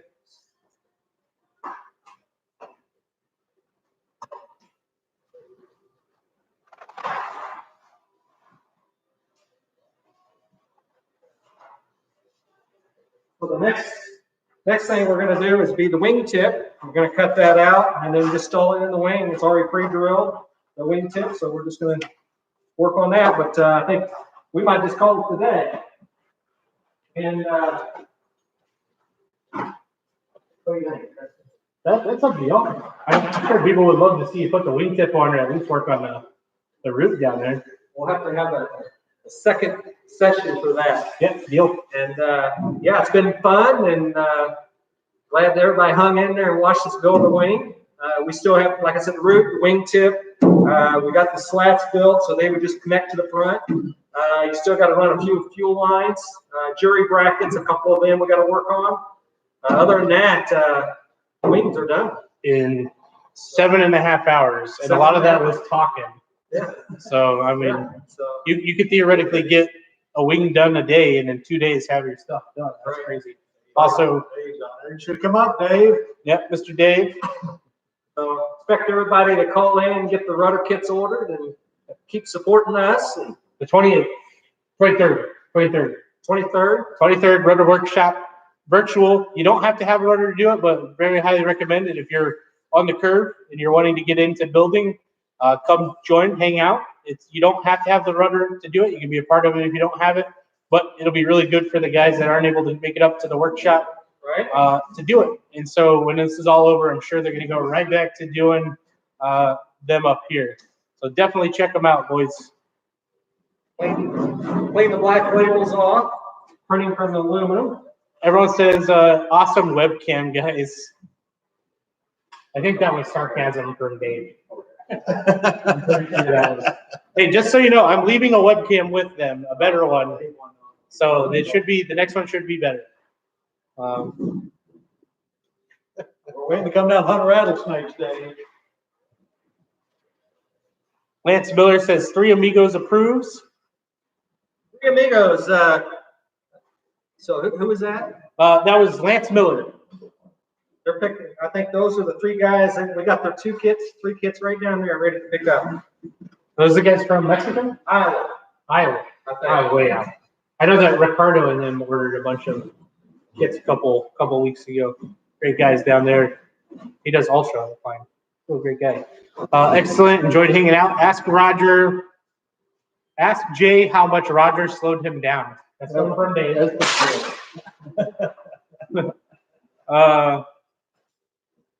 Randall says, great job. A few people are saying great Q&A with the build. Enjoyed it. Excellent show, guys. Very much enjoyed it. 6 hours is how long it took for me to get from Arkansas to Mexico. Great show. See you on the next one. Mr. Klaus from Germany. Mr. Will, I was actually earlier had just said that I saw your message on Facebook. I'll respond to it as soon as this was over. Love to talk with you, see what you're doing there. Darren says, thanks, guys. Quartet going on now, about to do the final assembly. We better see some pictures on the builder's page. Same thing. If you guys haven't, you're new here or you're new to Zenith and you want to see what's going on, go to Facebook, type in Zenith Builder, and it'll pop up. You'll see the builder's page. Same with Zenith Flyers. Big group of all of us on there, trying to pass knowledge down from all the people that have built this. It's a real great forum, and the guys that are out there flying, like Dennis and Roger and all them post videos every once in a while. It's real great resource. Lance says, Yeppers. He's got a 750, one 750 Cruiser, one 750 SD, and one 650s. What they ordered. That is. Yeah, wow. And they're all building that, huh? Yes, and they're right here on the floor, ready for you guys to pick up. And I know you all was hoping to get down, and one of you guys got a little sick, and hey, we'll hold it here until you get ready. So you don't have Corona, is what he's saying. No. So Larry says, good job. Lance says, hoping to. Well, if you guys have any final questions, this is now to get it. Yep. Maybe give it 5 minutes before you end this. Well, no, wait. We'll wait for Jay to finish sweeping, and then we'll. Oh, okay, got it. There you go. So you're only as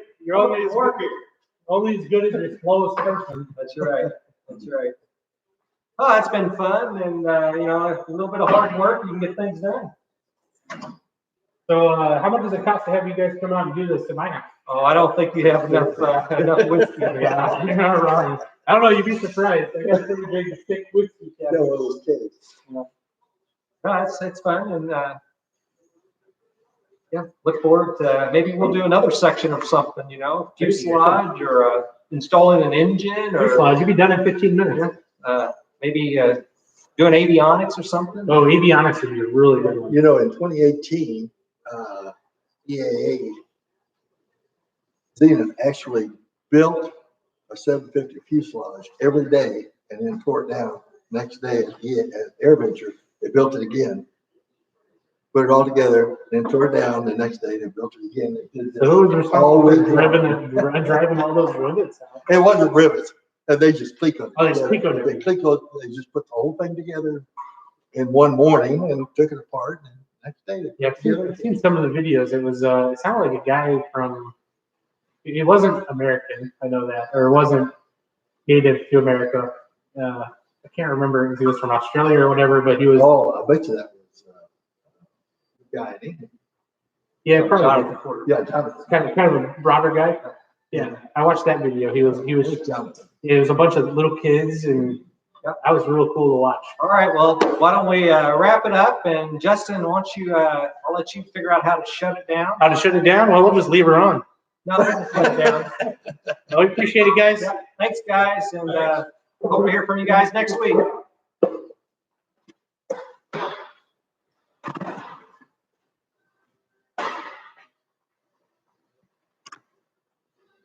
Do this where they can't see my pretty face when I hit the end stream button.